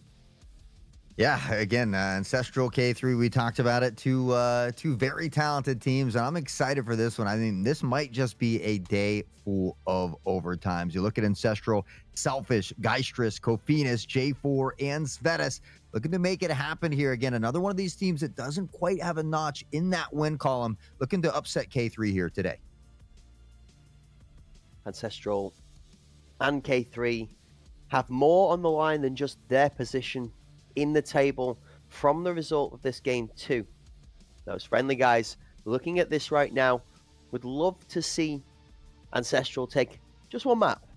Not the whole, but just the one, at least, to make sure that TFG's top 4 spot in the table is also secured off of the back of this match. Of course, with the position of the 3 teams above, those friendly guys, EPA, Sicario, and Panderic alike, not reachable from the friendly guys' perspective, but it is very dependent on what happens here to see whether the K3 could threaten to hop up and above TFG. Yeah, I mean, as long as they take at least one, they'll have to, they'll tie them out. Obviously, TFG has that better round differential at the moment. So for K3, they're looking to 2-0 Ancestral. They need those 3 points to try and pass up TFG. Obviously, Ancestral looking for a few points of their own. As we take a quick look at the map bans and picks. K3 getting rid of Fort immediately. Ancestral, who, I mean, we see a lot of teams love Skybridge, but they're saying, hey, let's go ahead and get this one out of the way. We don't want to play on Skybridge. Bay 5 and Bold, the 2 that we're going to again. The other way around this time, though, Hot. We're going to be swapping them over, and we're taking ourselves straight back to the containers, the corridors, and all of the alley action. Both of these 2 teams don't necessarily have themselves that bolty star player, the TRG, we're going to expect to see people move on to. So we're going to expect a clash of the shotguns probably again out of both sides here on Bay 5. And then as we move on into Bowl, it's going to be a similar story. It will be more about how each of the 2 teams play into each other's rotations across these 2 maps than specifically kit picks that are going to separate these 2 guys apart. Yeah, and honestly, I've seen K3 play Bowl a lot. It's another map that they're also incredibly comfortable on. But again, I think the same could be said for both of these maps, right? They've been out since the beginning of Tarkov Arena. Obviously, teams fare a little bit better. Maybe they run more strats or scrims on a certain map. But I have to feel like both of these teams very comfortable on both Bay 5 and Bowl. So, I'm excited for it. I'm hoping that we get another nail biter like we just witnessed, maybe an overtime sprinkled here or there. But nonetheless, I'm sure it's going to be packed full of action. Both teams are exceptional. Both teams have shown that they have improved drastically from the qualifiers throughout Season 4 up till today. This, as we said before, for the match for the Spartans and Decoded. For Ancestral and K3 is a chance, the last chance, to put everything out on the table for Season 4. As we set up for the elimination tournaments that are going to bridge the gap between that and Season 5. As the seasons roll throughout the summer as well, we're going to be looking towards September where the NA League will be popping back up as well. As the scene starts hotting up, shall we say, towards the beginning of what would be school in the UK, towards September, going into the Christmas season, there's going to be a heck load of gifts being collected, a lot of them. And we're going to get to see a load of them packaged up and written down into the history books as we go through them game by game. And Hort, well, speaking of games, let's kick it off. We are ready for it. K3 taking on Ancestral. And again, starting out on Bay 5 this time. Heading to Bowl a little bit later, but Geistrus already looking to get into an advantageous position. It's Malikan to find the first. Halava will find J4 here on the Enforcer class as well. And they look to stampede onto the B site. He's not just lava, he's hot like lava. And Malikan finds himself turned into Malice Menace next to him on 2v2 for 2 the battle buddy duo that steps up gets 2 kills apiece per player, and this reduces it down to just Geistrus to be doing everything and anything to get himself back into this one. The first kill is delicious from top mid, but that's going to be closed out as there's just too many angles to have to fight through. K3 starts a dominant opening round. Yeah, I mean, that was over almost as quickly as it began, just stampeding onto the site, finding the picks, getting a trade when they needed to. But that was really all K3 here in the opening round. Geistress, the only member to find a pick here on the side of Ancestral. But it's only round one. There's still plenty of time to gather those bearings here. We'll look to see if they can do it in round number 2. And forgive me for being a little bit of a devil's advocate, but I'd love to see K3 win the first one here, just to set it up for the potential chance of spicing things up for those friendly guys a little bit later on. Definitely would add an extra little bit of heat into the mix. Not that we've not got enough of it on finals day, but as that shot through the top of us doesn't connect, Cabanus is going to be able to reposition for a second trade back. Svedas is doubling up. Palava goes down. Svedas is doubling up as he gets 2 of his own.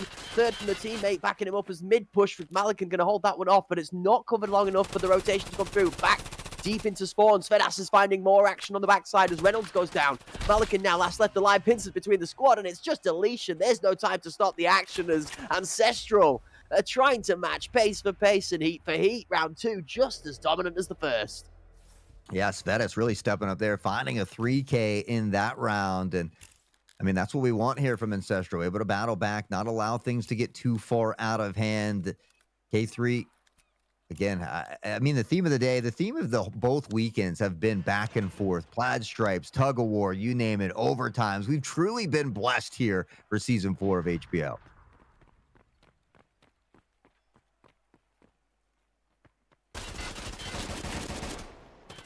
Well, Palava finding the first one on the Svedas as well, and he's maybe looking for more here on the Enforcer class. It's going to be Reynolds who steps up to help with that one. Kofinas going down, and now a 2-player advantage this time for K3.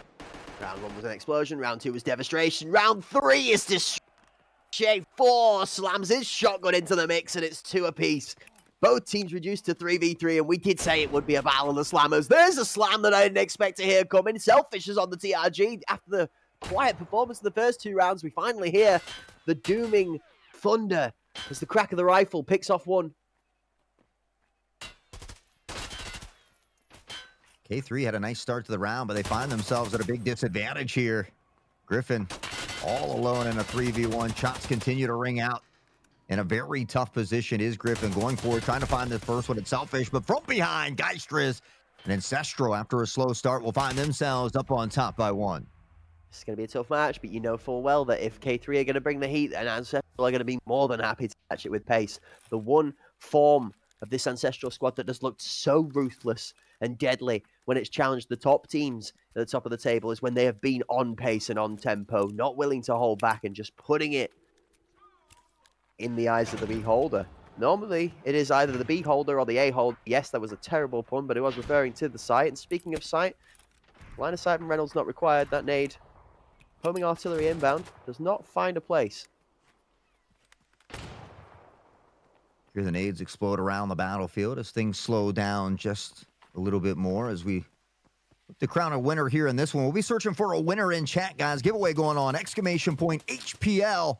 To get yourself in that giveaway for a standard EFT Arena key here today. And now Selfish opening up with another big pick on Ajira as the TRG now beginning to put some work in. Yeah, playing really deep reserve position out on red, actually finding good space, but K3 have got a response. Both Griffin and Malikan are looking for action of their own. Cabanus 1 for 1 as Griffin then backs it down for 2 for 1. The second as Selfish backs it up, swap to the secondary as he's on that beautiful little SKS to back up the TRG. It gives him a little bit more malleability, semi-auto, better fire rate, a lot more adaptability in this. 2 versus 1 with the bomb at a good place. Selfish has a good position to hold this off. Difficulty he has is Hlava is arguably in an even better spot to hold Selfish off if he's trying to look to isolate a 1v1.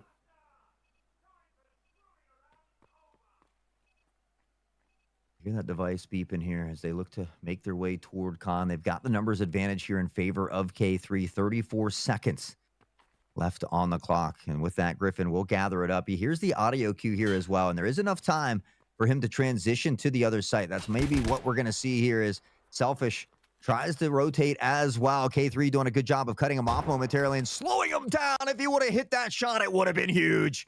Had to finish the round off. There wouldn't have been time for the second player to get across to get the bomb to plant it on site. That would have literally won the round for Ancestral. So Selfish trying to make everything happen the right time in a 1v2 now. 45 seconds added back onto the clock for him to make it work. Griffin ducks out of sight to try and get away from the bang of that dangerous Balti that could potentially end his life at a one-tap.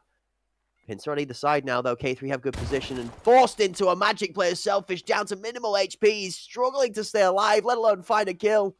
Griffin down low. Griffin finishes him off. So many close opportunities there, from the jump shot to the initial crossover when the device was going to be planted. Selfish had a couple opportunities, but we talk about that TRG and how tough it can be on a map like Bay 5. I think we see some of that there in front of us as K3 ties it up now 2-2. We'll see who can take the lead here once more in round 5. Watch for the other grenade out of spawn. You know, Selfish has cooked himself up a couple of these hot ones many times over. Fire escape, usually one. See the bomb stepping back, actually watching out just in case that grenade does come down mid. Aggressive push up mid, though. Griffin's ready for it. Cabedas is good for one before Griffin gets to knock him down, but the red floods the kill feed as Malikan and Lava have got entry kills for good. And they are playing so well together, but Selfish says, hey, this back alley is mine, and none shall pass here, as he puts one more into the dirt. Halava into an advantageous position here, pressing forward. It's Griffin to find J4. Halava doesn't even find that one. Back alley smoked off, and, well, it's going to be hard to pressure through. We see that rotation from Selfish again, all alone on the TRG in a 3v1. In this play style, the TRG just forces to isolate, forces you to normally be the last one alive, and there's just too many angles to have to hold, and pixel peaks are one of your hardest things to be able to play into as that TRG. They minimize the body mass that's showing. It's just so little to hit, and the one crucial part about that TRG gameplay that requires you to be so skilled is a leg shot or an arm shot will not do the job. You can tank those. One to the thorax and one to the head, and you certainly can't. And rarely once in a while you'll take one to the lower midriff and not fall over, but you can't bank on that inside of this level of gameplay. Well, K3 has found a way to take the lead here on the attacking side. Up by 1. It'll be up to Ancestral to see if they can tie it up once more. This time, though, the Stampede heading toward that B site. It is a very quick rush toward that side. They're pressuring. Reynolds with a nade. Halava to find J4. And K3 appears to be firing in all cylinders as Griffin pops, finds a two-piece, and it's all down to Svetis. Oh, my word. It is annihilation. K3 killers have come out to play, and I'm not sure that they're K3 or K5 right now, because every single one of them, Duras is on a donut. How is Duras on a donut? They've been running them through. I think it's just got to the point where Duras can't keep up with the rest of his squad to be able to get bullets down to claim a last hit. What a performance coming out of Griffin right now, by the way. Yeah, I mean, it's always rough having 0 kills, but it's a good problem to have if the competition is your teammates that you're fighting those kills for. K3 find themselves with a 2-point cushion. Giros still looking for that first one here, as Selfish has been trying to lock down mid on this TRG. Smokes pluming out, though, do make it a bit tougher. And again, K3, they explode toward these sites, this time toward the A site. Lava playing his... Oh, here comes the squad. Uh-oh, Svedas, that's going to... Second, my friend. Svedas is not phased. He's actually ready to fight it. He gets 1, 2. Selfish is the one getting him. What's going on? Halava eventually finding Svetis, but Selfish turning it up with a TRG. Finds 2 snipes into the back alley and helps out Svetis. He's not done yet. He's got a third. Halava will find Geistress. Can they snuff out the flame that is Selfish? I mean, he's still alive. He almost got snuffed out. There's barely minimal health left on him, but he's kept it just about. We were talking, how did Selfish find the angle? How does Svetis have the confidence to stand there? It's because Selfish has got him covered over his shoulder. Great teamwork out of Ancestral, and Selfish just laying shot after shot down, and that's where the Balti really does have its impact. If you can, one after the other, hit these shots, you will find success. Oh, this nade. Is it good? No, off the side. Covers the back alley. He's going to swing into Selfish. Balti misses. Lava has gap. Headshot for 1. This is potential. The shotgun has all of the ability to pull this off now. 2 members standing deep off of the site and 30 seconds left on the clock. Lava needs to find space. Don't sneeze. Oh! Well, he finds Selfish. I was going to say don't sneeze on Selfish because he had maybe 1 health left sitting on the edge. If he could have found the other pick initially, maybe a real opportunity, but certainly for not lack of trying there. Halava, a phenomenal round. It doesn't quite go his way, but he's already got 10 kills on the board. Gotta give it to the last remaining Ancestral member outside of Hpl and Cafe. That's just holding it, making it so that he has to extend far enough for both teammates to be able to see him. That bolty boom out of Selfish through the plume of the smoke is diabolical. Oh, it's falling apart. K3 are getting caught with the pants down. There's a little bit of over-aggression down the mids. Starts to cause a domino effect. Selfish is good for 2. The back of Selfish just refuses to give in. J4 gets the kill somehow as Duras just cannot escape the curse of the donut. Now he has. That's 2. Whoa, Duras came alive for a second, but is ended. What is going on in this game? What do you mean? Yeah, I mean, Juras at one point looked away thinking he had got the kill there. He put so many rounds into the back of Selfish, but then had to do a double take. Still doesn't drop him. Eventually collects his first 2 kills of the game. But how often, if ever, have you ever been at round 8 and finding Juras on his first 2 kills? However, have you, like, the passage of events for him to get his first kill? However, do you see that many shots out of an SR3M towards the back of an unarmored marksman? And the guy doesn't go down, and then he makes it look easy to make Swiss cheese out of the 2 people that are rotating off the A site for Selfish to turn and come around like the ghost of Christmas past and just take him with a back shot. I don't understand what's going on in this game. This is chaos. I'm here for it. 4-4 in the half, and we're set up for cinema all the way down to the crunch. Speaking of chaos, Walker has won the giveaway, so Philbo kind enough to bless us with a second one. Nino Dino will get an arena key there as well. Be sure to make a ticket in the Discord. We'll get that key over to you as soon as possible, but we gotta wait because Geistress, now Halava and Giros combined for 2. Halava wants 2 of his own, but Svetis, no J4 eventually putting him in the dirt. J4 Selfish all alone here in the first opening round. Selfish with the bolty in the mid. That pick levels the numbers back in their favor then, and after some great work on the shotgun of J4, Ancestral have regained momentum. Slowly. Rotation comes through. A great anchoring player towards top mid is going to hold off Duras. Duras playing the long angle. The bomb does get across. Doesn't even get a bit of damage down. Where are Duras's bullets going today? The man's packed with marshmallows, not metal. Offside. Duras has managed to make space enough to get in here. Goes to the challenge, and J4 is going to turn and cover the backside. Selfish pushes in.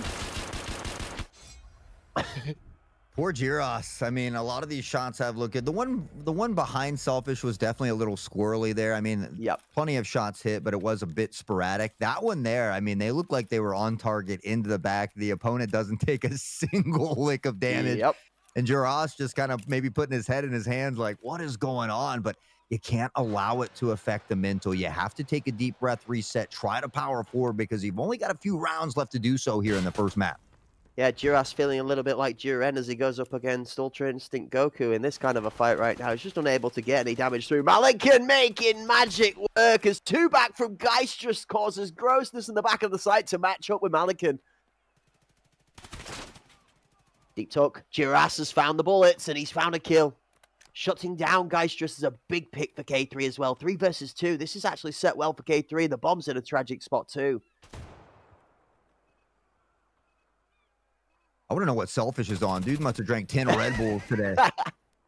The guy's 12-5 with a TRG on Bay 5 and doesn't seem to be slowing down anytime soon. But Giros, he's weathered the storm. He's found his way, and he's on fire at the moment. Selfish barely missing that one as well. The device still down in a bit of an awkward position, but plenty of time for Selfish to work with.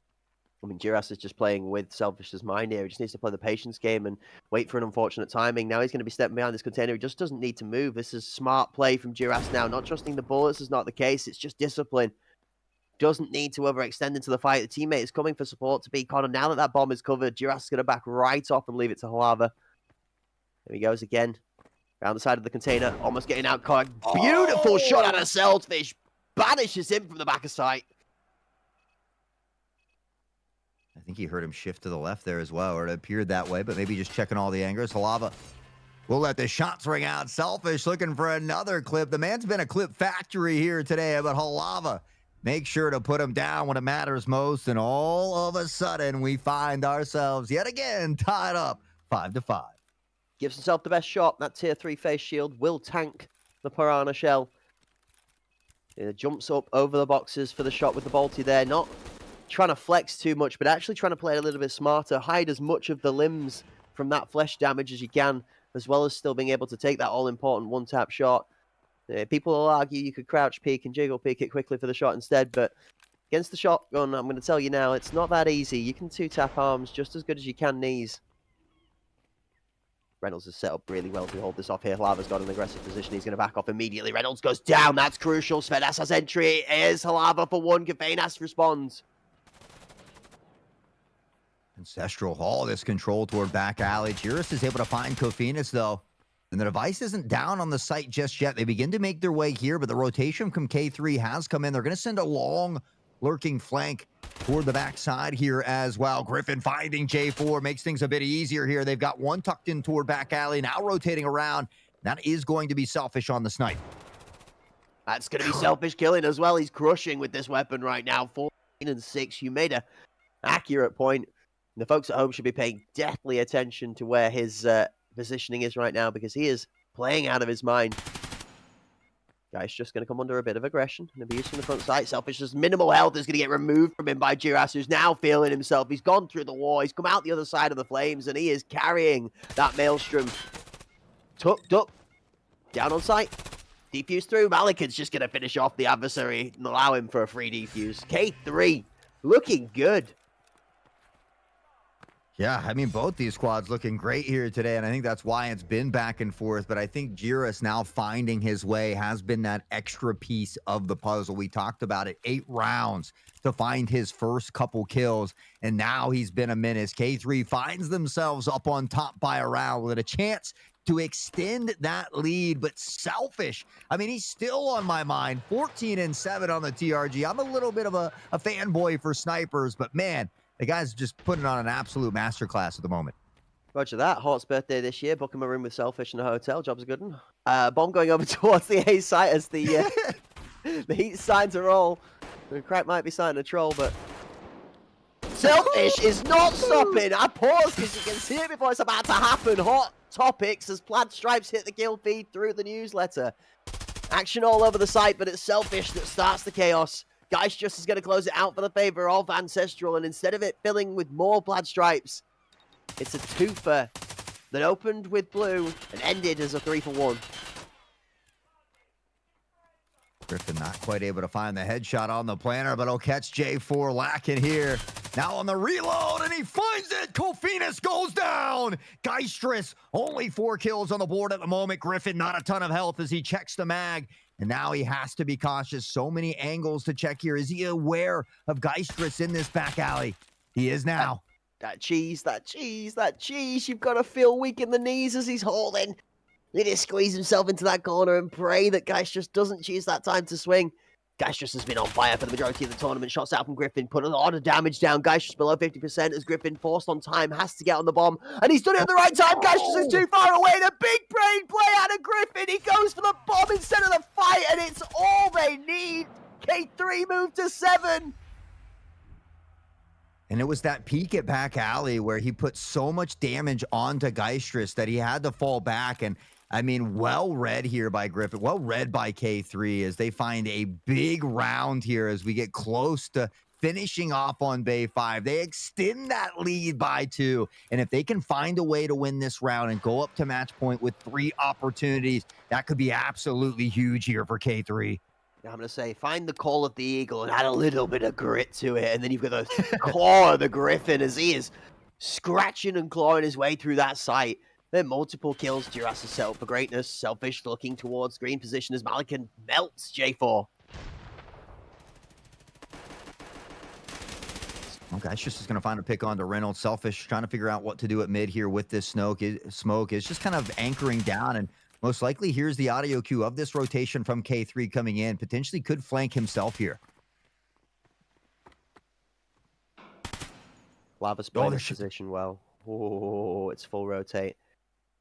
How long till K3 realize? Look at that anchoring member from Ancestral that's going to get a battle buddies with the support. They're trying to decide whether they want to play this pressure or not yet because they know K3 haven't rotated. The bomb is free onto the B side, and look at Selfish. Well, that's a miss. That's pretty crucial. Now they know.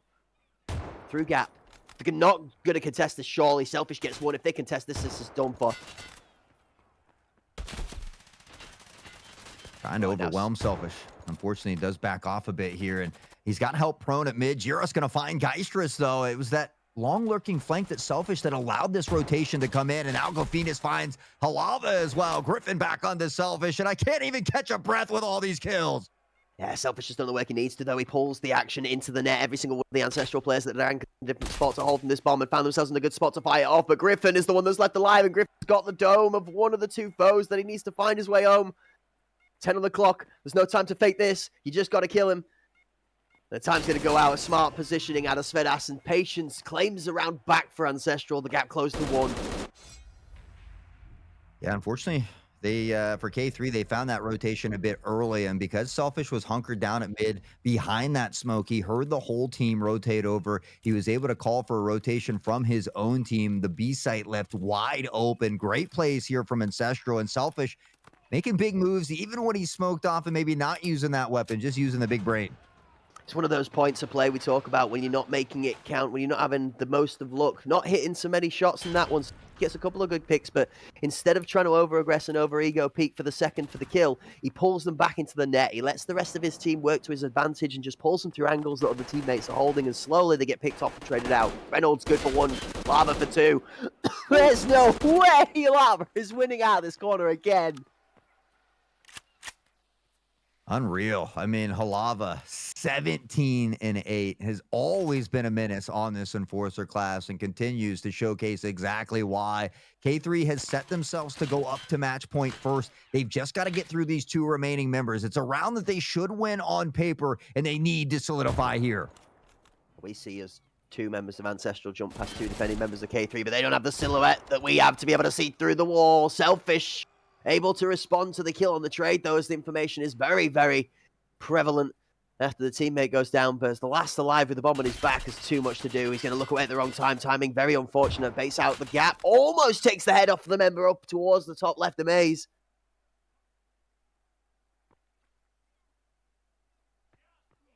I mean, Selfish has 17 kills as well on the TRG nonetheless, but in a 1v4 here. And you take a look, I mean, missing a leg and an arm, half a chicken nugget at this point. Shots continue to ring out. He's looking for one on the way out, but he won't find it. Reynolds claims the kill, and K3, the first to go to match point here with a couple chances to close it out. I don't know if we're done just yet. The way that Ancestral have been playing, it makes me feel like it's going to take at least 2 rounds to get it over the line.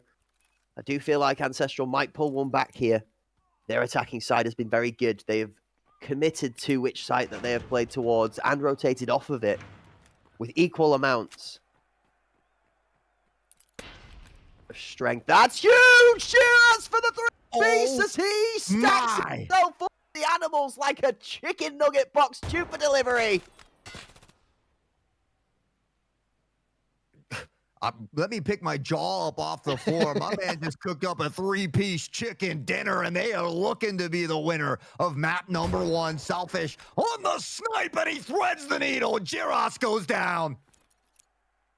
Surely not, right? Surely not. Made over towards Con. Malikan does not look away from the explosion.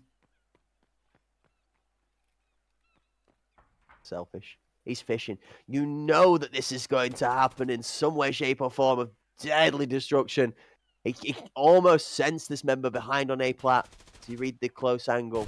Check it in. No, the shotgun's going to ring out. Reynolds gets one in the background, and K3 swing comfortably out of the last round after the hand of God drops a nade out of the heavens into hell. I can't wait to watch that back, bro. A triple kill with the nade. My man is an absolute menace. It doesn't matter if you had a donut for the first 7 rounds. When you wrap up the game like that, you get a bunch of kills through it. You find a triple nade kill, and you end up positive at 12 and 11. Jiros, talk about weathering the storm. My man has done it. It's an unbelievable performance out of the K3 squad. We talked about how many difficult bits that they were going through. A couple of members that were struggling a little bit. Juras finishes the score 12-11 after going for like 7 rounds of being unable to kill somebody. What an exceptional turnaround from him on his own inside of a game where, I'm going to be honest with you, the first couple of rounds, it really did look like we were going to see Ancestral take this a comfortable 9-3 to 9-5, but boy, oh boy, did K3 not stop to convince us elsewise every step of the way, fighting tooth and nail from the disadvantage to an equal stance point to an advantage, and very crucially, which is something we don't say for even some of the top teams in the EU scene, they didn't drop that round they attested to. They close it out with the first map point. Don't give a whiff of doubt, and they slam it on home due to some great, fundamental, basic utility. It's hard to bring it back when 3 members die to a nade off rip. I mean, you got to buy some time, maybe not play that close together. You know how deadly a lot of these teams are with nades. I mean, that's something that can be devastating to the mental as well. I mean, it happens right at the end of Bay 5. Now you're going into bowl knowing, man, we just got triple nade killed. We just completely threw that round away, served it up on a silver platter to K3. For K3, I mean, that's a confidence booster through the roof at this point. You have to be absolutely ecstatic getting this first map and now heading into bowl. We talk about how close they are on that leaderboard to TFG. A win here would propel them in front of TFG temporarily by 2 points. It's not just that, but it's the standings. It's the table, remember? This puts themselves in a position now where K3 can challenge for a 2-0 and really spice up the bottom end of the day, which is what we are sat waiting for, okay? No favorites in the team specifically. We're biased towards the action. It just adds a little bit of atmosphere on the rest of what we're going to get to feast our eyes over today. And also, we'll express a personal bit of bias. As somebody who's scrimmed K3, played against K3 in the qualifiers, and played against them in the ASPL, this is a great team of people. They are good people. They have got great hearts that want to continue to develop and improve. And I'm very, very proud for them to be showing up in Season 4 here. Their results aside, I'm glad that they've had a good time, and it looks like they really are coming on leaps and bounds, as we've seen from them every time they've turned up to the stage. So, I mean, K3, maybe a couple of the newer teams that start up could take a leaf out of their book and realize that it doesn't necessarily need to be swapping your members about or going through drastic, rigorous changes to get success. It just requires you to lock in a little bit, spend a bit of time together, get used to how each other plays, and find out what it is that really brings your teammates back from the death. I think that struggling performance out of Duras does not turn around so swiftly if it's not for a strong squad around him. I'm a huge fan of seeing teams stay together. There's a lot of other games where you see teams switching rosters from every season to every season. Building this team synergy isn't always easy, but K3 shows that that's what they've done. Even when times are tough, things are looking grim, they can trust in each other to get the job done. And that's what we see here throughout these highlights. Ancestral, again, kind of getting the better of them in that first half initially, but man, K3 really turned and burned.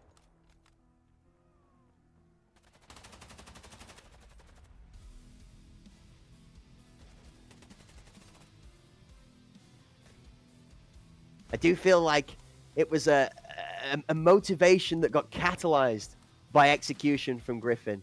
Griffin stepped up, and I mean, we might as well have called him Phoenix at this point, because he was on a blaze and a tear for a short period in time, and that was what almost sort of inspired Jiras back out of the depths, right? You could see they were struggling, but because of every member of his team around him just being able to pull it up and out to a level that was exceptional, it just allowed him to be able to have a bit more free space to do his thing, to find his way back into the game too. So just great performance all around. I mean, the one thing we've got to talk about, and we cannot let the great performance out of K3 overshadow Selfish's performance inside of this map. And when we're 15-8 at this point in time, and some of the plays that were made just from positioning and from his general game awareness was out of this world. A credit to Selfish for a defiant performance, but again, it attests to how well K3 closed out.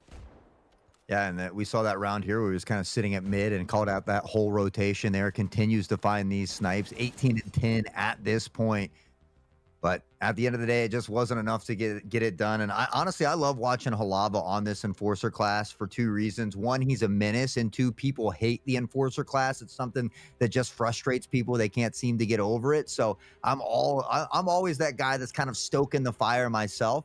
So I think Halava is doing something similar there on that Enforcer class. Always putting up big numbers, clutch in key situations, great decision making all the way around. And K3 takes map number 1 9-6. So what started off kind of close did bleed away just a little bit. But for Ancestral, they've got Bull to work with. And there are a lot of great shooters. Selfish on the TRG has been insane on Bay 5. I'd be a little bit upset if we don't see him back on the TRG for Bull. I think you've actually hit the nail on the head for the one factor that Ancestral might be looking to going into this next map to really elevate themselves to a position where they're not just threatening to split these maps one apiece, but they are going to make it near impossible for K3 to consider this a 2-0 result other than an already foregone splitting of the maps. I think you've hit the nail on the head that Selfish can be not just destructive, but a single round winning factor when it comes to the use of that TRG inside of his team. I will put this into context that a lot of exceptional TRG players like to profess. It's not just how good they are individually. The team has to enable them drastically to allow them to be able to pull these kind of plays off. And it's why sometimes you feel that TRG being left at a later position in the rounds in a 1v3 or 1v4 more often than you would see if people were battle buddying up. Yeah, I have to agree. I mean, it obviously takes a full team, right? You can have a shining star, but at the end of it, when you're facing a lot of these top tier teams, it takes all of the members firing on all cylinders to play well. But as always, we're going to take a short break loading these players into the lobby, but I can assure you it's going to be a short one, so don't go too far. When we come back, we've got the conclusion to Ancestral versus K3.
Hello, ladies and gentlemen, and welcome back.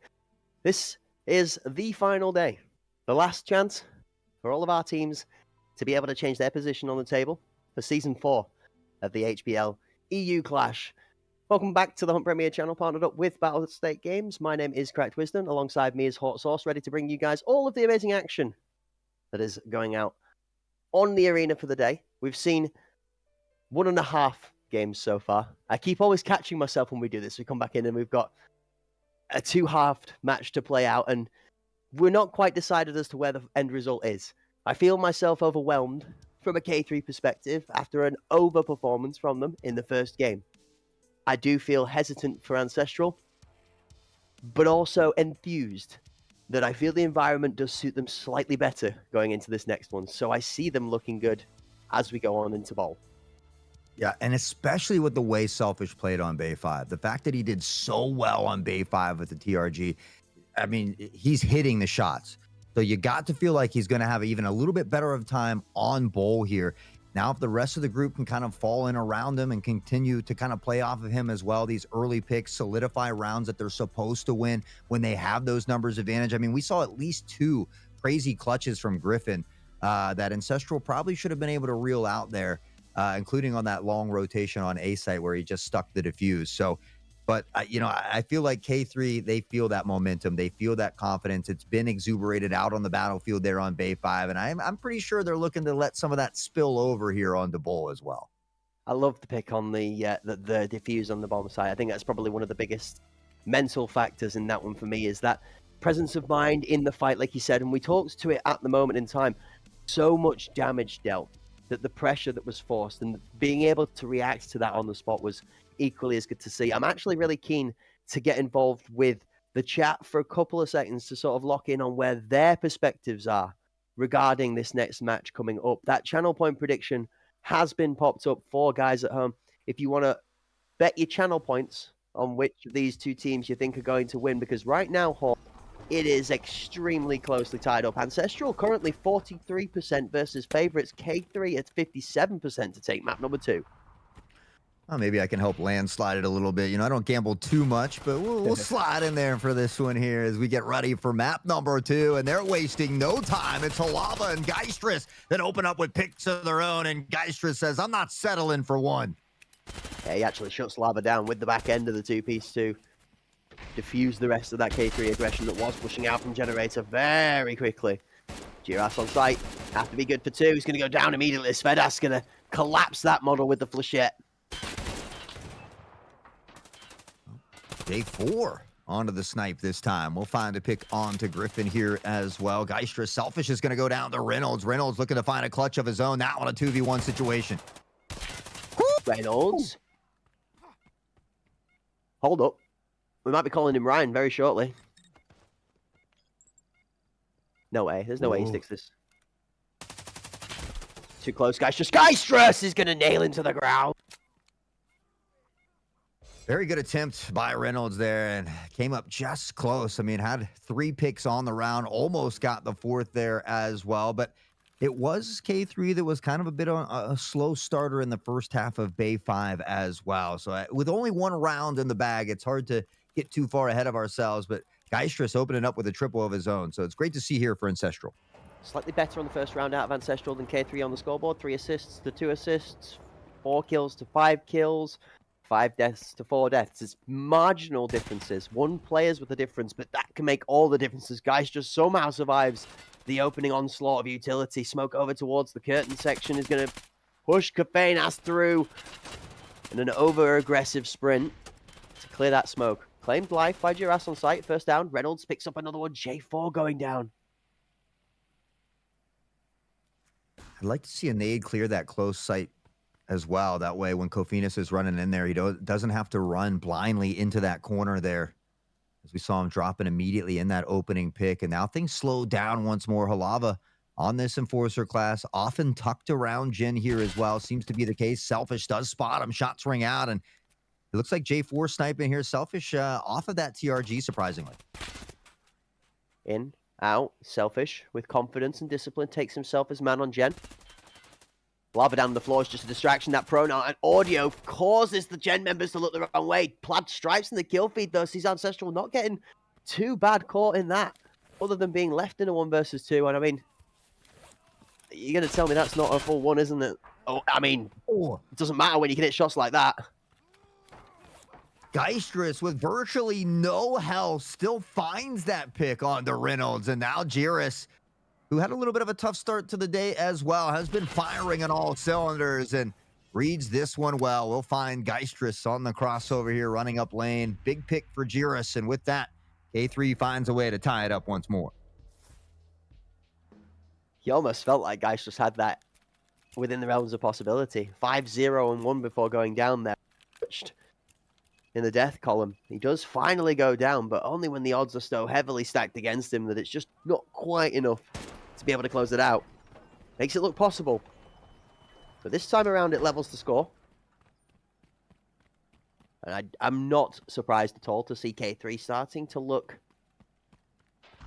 at a slower push out of the A site, as the bomb for Ancestral does tend towards B. A lot of shots ringing out through the smoke here. No real damage done just yet. Lava still toward the Jin side here and will be put down again by Geistrous, who seems to have his number early. Svetis rings down an A. Giros falls. Reynolds, Malikan find some picks of their own as Geistrous will claim one more. That's good work out of Ancestral. They actually push a little bit of audio towards B to make the K3 squad rotate off and on again. And as they rotate back on site, they use their advantage to pick numbers now. A 1-for-1 trade. Malikan, the person able to save one for Reynolds to try and close out, but you have to feel like it's not enough. Geistrous is absolutely slaughtering people this map so far. Yeah. Slaughtering's almost an understatement at this point. 8-1. He claims his first death, but through 3 rounds has 8 kills. Absolutely insane here for Geistrous. Ancestral will look to power 4. They've got that lead. Can they get that 2-point cushion that's been elusive here in a lot of these games? And you can't help but feel that the rest of this Ancestral squad might just be spurred onto a bit of greatness of their own. Geistrous, Svedas, we know, share a very close synergy. And when those two get going and working off of each other's shoulders alongside the power that Selfish is putting out, this is not just possible but doable. Alongside the back of J4 and Kafeinas pulling up, that might be quite strong. Top mid has one. Lava doing Lava things. Oh, here comes the response though. This is 3 strong. How many is he going to get? Down. All Reynolds on the backside finds one, as well as Malikan, and K3 again. Anytime Ancestral seems to take a round, K3 is right there to have that response, to stay within striking distance. And now J4 all alone on this marksman class yet again, has 3 members to get through. We saw Selfish do something similar on Bay 5. Can J4 do it as well? It's just great work out of Halaba on the generator to not overcommit as 3 people re-swing into the position he'd killed from first of all, and then because of the timing, he actually gets double rewarded by it being the bomb that's first in onto Gen, and Bomber's first entry to a danger zone is never a great choice unless forced. J4 is not going to find the angle. Left versus right. Halaba has the advantage. K3 close it back again. I mean, I think chat's going to be tired of hearing us say back and forth or tug of war or plaid stripes all day because, again, it's just been the theme of these 2 weekends, and there's been a lot of great action here. Certainly this game not disappointing either. Ancestral K3 tied up 2-2 in the opening 4 rounds. And I mean, at this point, I'm just curious to see what's going to happen here at halftime. I always look for those next 2 rounds after the half to see how it goes, because a lot of these maps are a little bit kind of favored per one side. I mean, we can't be blamed if it is the same old story. We go back and forth. That is how these 2 teams have decided the dance of death is going to go. The first is Reynolds for a great little set of shots onto Svedas, but Geistrous backing up his brother on the right-hand side of that yellow van is going to continue to steamroll his way towards side. Back of B Plat's going to be free open thanks to that aggression from Geistrous, and he's going to continue it on forward with pressure towards spawn. There's nobody actually looking to come through green right now. Malikan has to shut down onto J4. Close tuck useless from K3 is a great position. Look on the mini-map closer to that B site. Crucial fight goes down to Kafeinas. That's a massive pick from Ancestral. Bomb can now be planted safe. And with that, the device does go down here. We see Kofinas just kind of holding off for the moment. Jiras, Halava, the last two remaining members here for K3. But Jiras is going to find Geistress. Kofina on the wraparound. Unfortunately, timing not playing in their favor. And now, looking the pressure onto the site is K3. Slow. Kofenas just playing with tempo is exceptional. The one thing that I'm a little concerned about is why we don't see so many people running the scars. These are very strong weapons, but fire rate and the recoil is a little bit iffy at times. First down, 8 on the clock. Yeah, for the defuse, and it's just going to be a slaughterhouse on the site as 2 versus 1. That is free. I mean, I like the idea. Sometimes you just go for the stick. Maybe it works out, maybe it doesn't. This time it doesn't, as Ancestral will go up by a round yet again. K3 will be once more looking to be the responders here. Griffin stuck at that breadstick momentarily, who was kind of the clutch factor on Bay 5. We'll see if he can get it going here relatively soon. Who's going to stop Geistress? That's really the factor for K3 to be able to get more comfortable in this match right now. I mean, straight on through sight. 1, 2, 3. It just steamrolled his way into the defending spawn. I mean, that's some strength and aggression right there.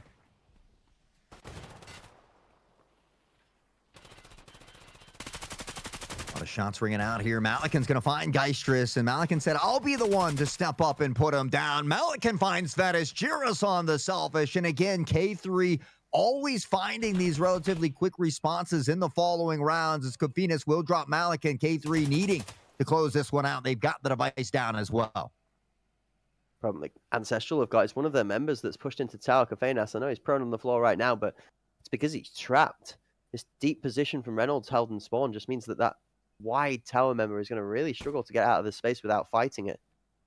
J4, Kofenas, you can see them both talking. Do we need to come through this way or go across? Kofenas is going to jump it. Reynolds is not going to allow him any of that. Not J4, however, keeps his feet on the ground and removes Reynolds from his place.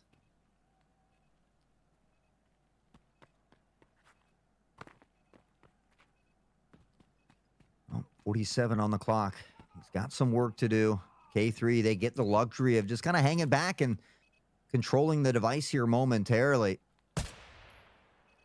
Love to see this. This really isn't a secondary that we've seen as much. And it's the SVT.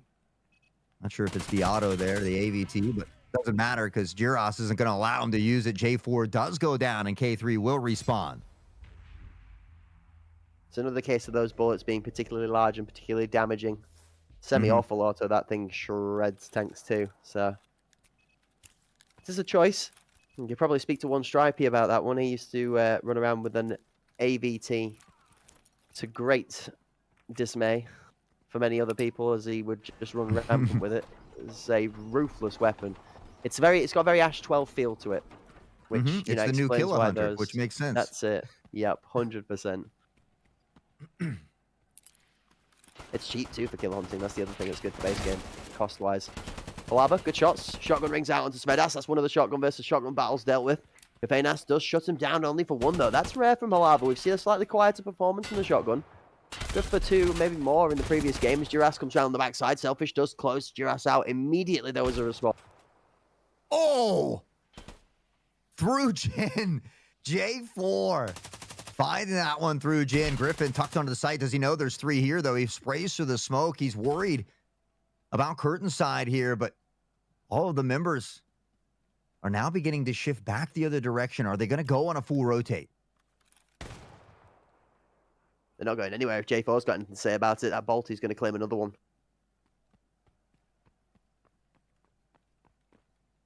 Fully round to B. Under Apps is going to get deleted. J4 and that dangerous TRG has been taken out of the equation. Now it's Griffin versus Selfish. 1 versus 1. Oh, is he going to read him? Has Griffin read this like a book? There's no way Selfish brings this bomb out to split. There's no way he challenges him like this. Oh, and running here now is going to give away that audio cue for Griffin. He has an opportunity to just step in behind, and maybe Selfish thinking that he already rotated through spawn toward the other site here. So the plant going down, the pressure for Griffin. Is he going to be able to get there in time? The device does go down. Shots ring out, and Selfish The clutch factor back at it. Ancestral will solidify a minimum of a tied half with that one. I can't believe that just happened in front of my eyes. How does Selfish find the gap when Griffin is respecting the angle too much to get through onto site?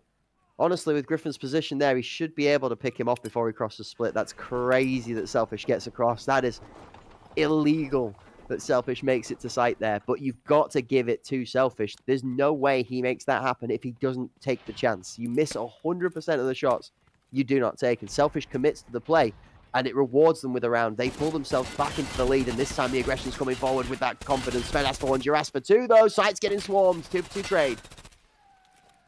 And Geistrus, I mean, nobody seems to be able to slow this man down. He finds Reynolds as well. They've got the numbers, and this stampede onto the site here has just really been working for him. They're going to catch Griffin on the rotation, and now Halava, again, who's been a little bit quiet here in the first half, has an opportunity to make some big waves.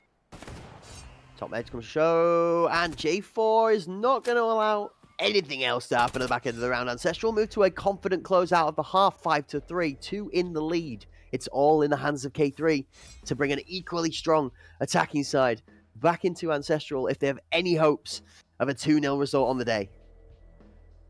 Was 5-3 heading in to Bay 5's second half as well, I believe. Oh, no, sorry, that was the first game. I'm looking at the wrong notes here. I apologize.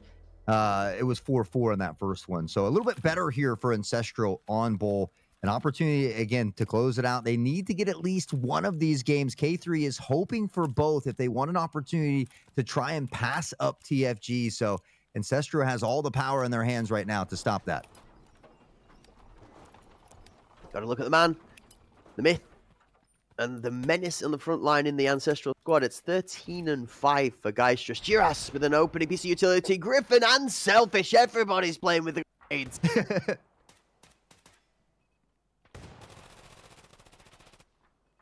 Kofinas gonna find that one on the Malik, and Reynolds shooting down from behind field here as well. Is not quite able to pick up this kill just yet. Kofinas takes a lot of damage from it though.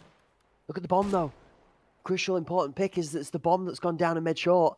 And Ancestral have full control. Now K3 is stuck in a team fight situation where they just need to kill people. This is so hard. A plat is deep. Med short's tucked all the way back towards T-spawn.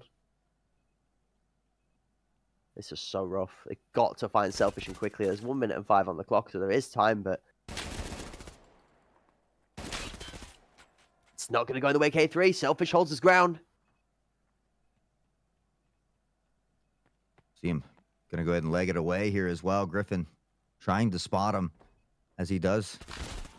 Turn tides here. Selfish is on fire this round. He's gonna find Reynolds as well, and can't quite get that one just yet, but Griffin, again, all alone, who's also been a bit of a clutch factor here. He's going to find the first one, but he's got 2 more to get through in the next 35 seconds. Time on the clock is more than enough to make this work. The fact that Kofinas has pushed up is actually going to lead them in a really sticky situation. Now Griffin versus Selfish. He knows where he's coming from, but Selfish is going to have to run away. The bomb's so far back they physically can't plant. All Selfish needs to do is leave. You're kidding me, Griffin. You've got to make it happen now. For the game, for the round, for the play. He's done it, Griffin. He makes it work. 10 on the clock. Why is Selfish challenging? All he has to do is run away. It gives him 2 chances, and although the flashy play doesn't happen, he still gets enough time to go around the ambulance and crush him. I mean, Griffin had 3 kills heading into that round. Not only is he that clutch factor, not only does he find the clutch here to put K3 back within 1, but he finds a quadra kill to do it. Talk about a single spark to ignite the spectral fire. K3 looking for a way back in it. I mean, if Duras keeps playing like he is, he's going to catch up to Geistrus and kills very quickly as well. Look at the performance across both teams. It's a outstanding effort from the leading frags. Geistrus again is going to open up first blood in his favor. Griffin then responds and he shuts down the man of Geistrus.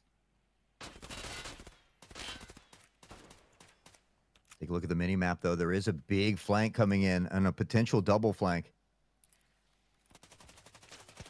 That spawn fight's being watched though. Ambulance is well aware of this. Somehow K3 know it's coming. Kofinas wins, Fedas wins, and that changes things drastically. Now the 2 members of K3 are fully pincered, and that flank you were talking about, Hor, now it threatens. Reynolds finds a gap in the back. He needs to call the movement now. Bomb under pressure. Cards wins. Oh. K3 is better in this situation as both flank members come in. They create space to move. With that, they will.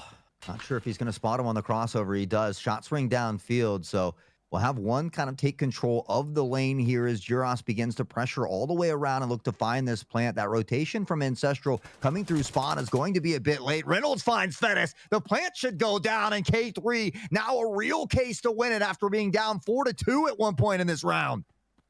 How did we get here? This is crazy. Oh. And they're going to do the full switcheroo. Talk about breaking the ankle. Poor Selfish. Yeah, my man is currently picking himself up off of the slick floor round underneath the bench. That man had him broken right underneath the hoop, and he went all the way out into the crowd with the stumble. It's not just a stumble. At this rate, he gets himself a good quick kill here. It might not be a stumble, but a fumble to be through to Fortune. 1v1, Selfish has got himself in with a shot. It was Selfish who pulled this trickery onto K3 at the beginning of the first half. K3 looking to give Selfish a taste of his own medicine. Selfish just trying to bait out some pre-fire here, just trying to get a little bit of intel to work with. He has a light bleed, but still plenty of time on the clock here for him to figure out what he wants to do. He's maybe going to look to fake this defusal, try to find the pick on that pressure forward here. Is unfortunately letting out some shots first. And hey, they say pros don't fake, but Juros will just crab walk forward. No audio cues for free. A big round for K3 as yet again they find a way to tie it up. What a game.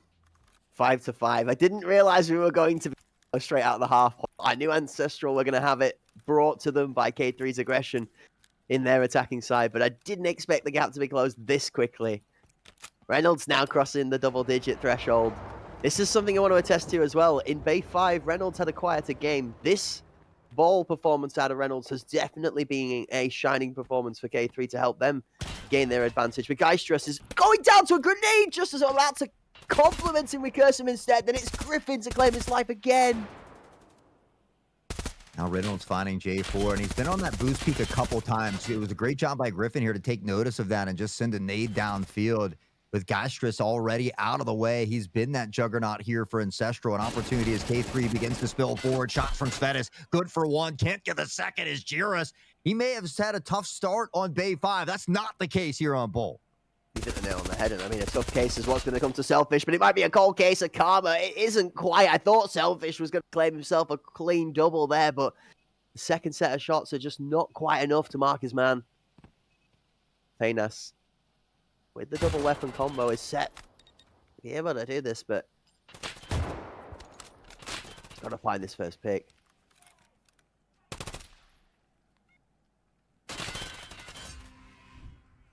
It's not there. Griffin. Yeah, I mean, if there's one member you can kind of count on to be the glue, it has been Griffin here in these last couple matches. It doesn't have to be the top fragger, even though he is fragging out here 3 in that round. But we've seen just some really big clutches from Griffin, some really great decision-making as well as a whole here. And all of a sudden, again, K3, they were down at halftime. They find themselves up by 1 now as we're getting a little bit closer to closing out Bull. I'm waiting. And I'm intentionally waiting. Utility has been a hot topic in this game. 2, 1. A great bit of discipline out of K3. Sees them all wait out the nade towards Ambulance Selfish. That's good. Now they're set up. Juros for 1. Top Med's just playing with audio a little bit. Reynolds really smart inside of this. Trying not to give headshot too much. Selfish lining up a smoke as Curtin tries to put pressure down. Trader smokes Curtin for headshot. Good shots from Malikan before the plume.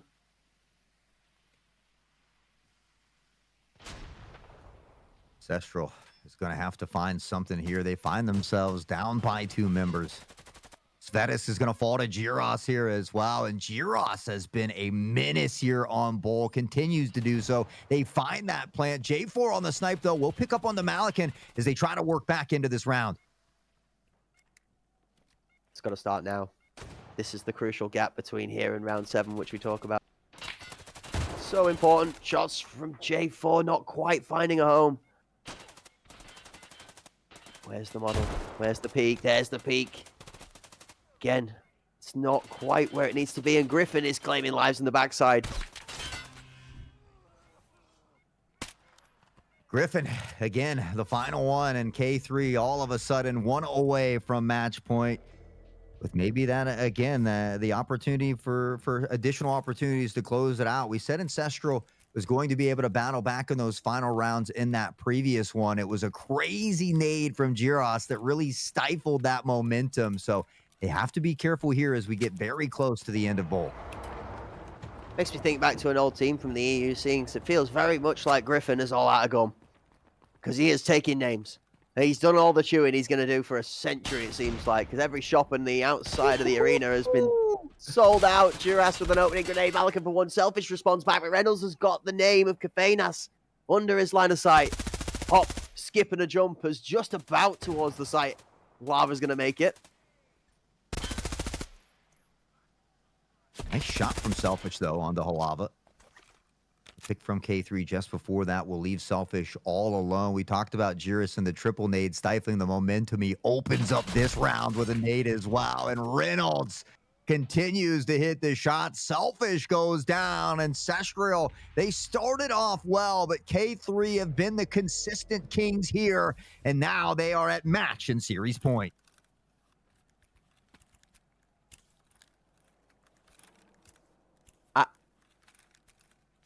I'm lost a little bit. I'm not going to lie. This is crazy. K3 have found a way to be able to hit the members of Ancestral that really are popping off before it gets out of hand for the last 3 or 4 rounds. Geistrus has got to find a way out of the first 30 seconds of this next round to try and make an impact, honestly.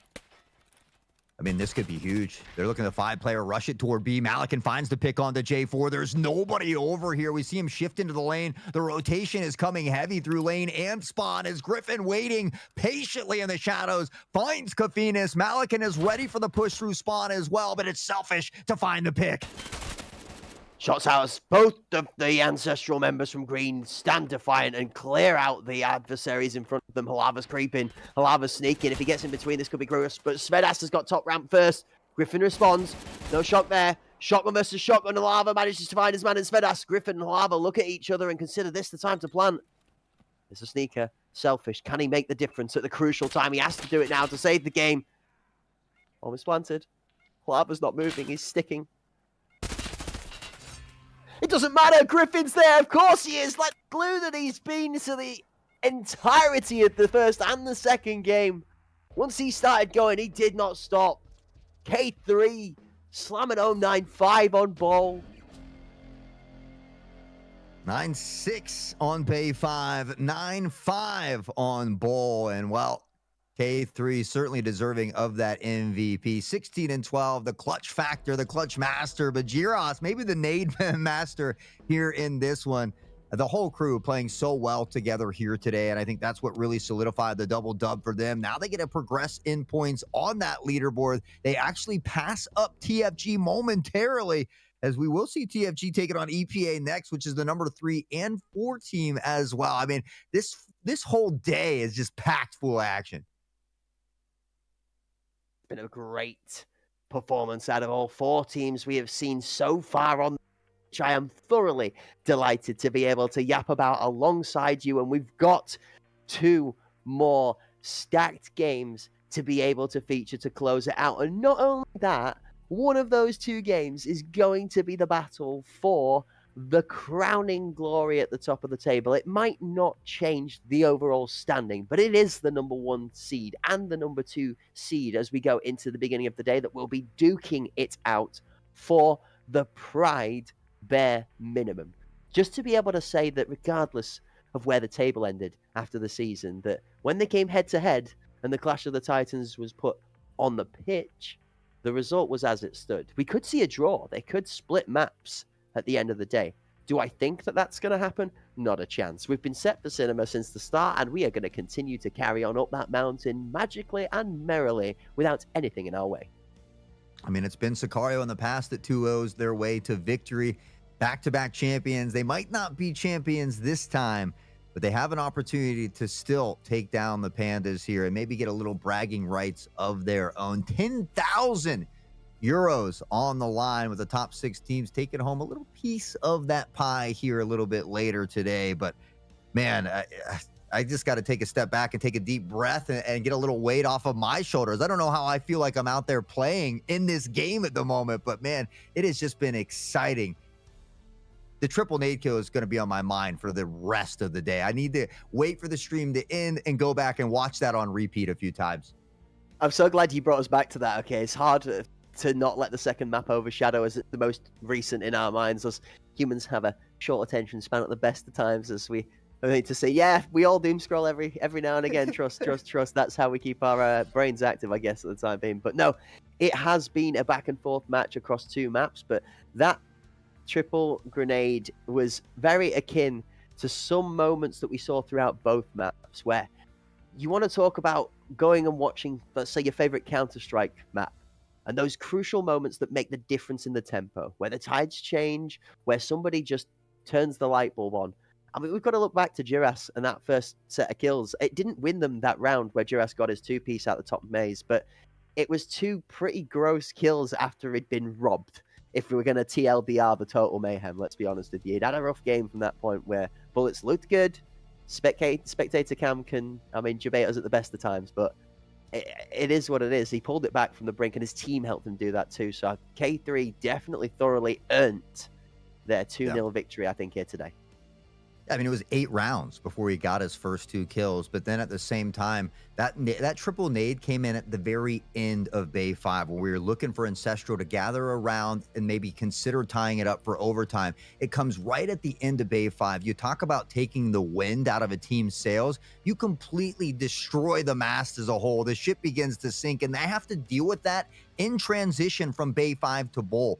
We talk about it. You have to have that mental fortitude. You have to be willing to take a deep breath and let it all go out your mind and focus on what's in front of you. But we've all been there. That's not always an easy thing to do, especially on the final day. And so, I mean, Giros coming in clutch when it mattered most, and I think really helped propel that team forward. But same could be said with any member. Halaba, Malikan, Griffin, the clutch factor. I mean, we could literally run through the list of all day. There's a ton of talent here, but at the end of the day, it was K3 who was able to take it home 2-0 fashion as we take another wonderful look at all the highlights from Bull. I would say we're going to speed through some very quick scenes of chaos. As the beginning of this map did not start slow. It started exactly like we did on Bay 5, where both sides were keen to tempo and take fights aggressively. The one-siding factor for me that you'll notice as we roll through these highlights, and we go to many a player from both teams. The one thing that stands out for me is it's a very quiet day from Svedas, which is not something we say very often. Normally, the dynamic duo of Geistrus and Svedas together, like we see on screen right here, is the kind of feel that Ancestral have put forward, and that's then what's allowed the freedom from Kafeinas, J4 to be able to do their work. But today, Svedas did not seem to turn up. Maybe just not had the Weetabix. Whatever it was, the spirit of Svedas had embodied itself inside of Halava. We saw destructive use of that shotgun going very well when it was in his hands across the first map, and an equally strong performance here on Bull. Yeah, I mean, I believe he went 6-12 on both Bay 5 and Bull. So yeah, you're right. I mean, Svedas, normally the jump shot king. We see him making all kinds of flashy little plays, but just wasn't able to make it work here today. Again, they had the lead at halftime as well, but K3, Griffin, these clutches time and time again. And I mean, we saw some nasty shots there, but Giros getting it done when it matters most as well. Selfish continued to be a menace, I think, in both games. We saw Geistrus really step it up here in game number 2 as well, but it just wasn't quite enough to get the job done here today. It's a great performance. It's a great performance all around from both teams. A good effort from Ancestral. But K3 are able to walk away from this one the victors. They claim 2 maps with the points and 3 points for the table, which will improve their overall standing for the time being. We are going to contest the next 2 teams that were sitting above them before we went into the day, closely after a small break. But then following that, we have the Titans to clash off to close us out. It's got a great tone set for the final day of Season 4, honestly, Hall. I've always been enthused and excited when the work rota, shall we say, comes out for which days I get selected on. If I see them down for Championship Day, it's always, always, always an exciting feeling because these days never fail to deliver. Never. From the lights back of Season 2, 9797 EPA Sicario, to many a match we can talk about, day in, day out. So, as I'm lost in the thoughts of nostalgia, looking forward to our next two matches, I believe it's time to take a breather.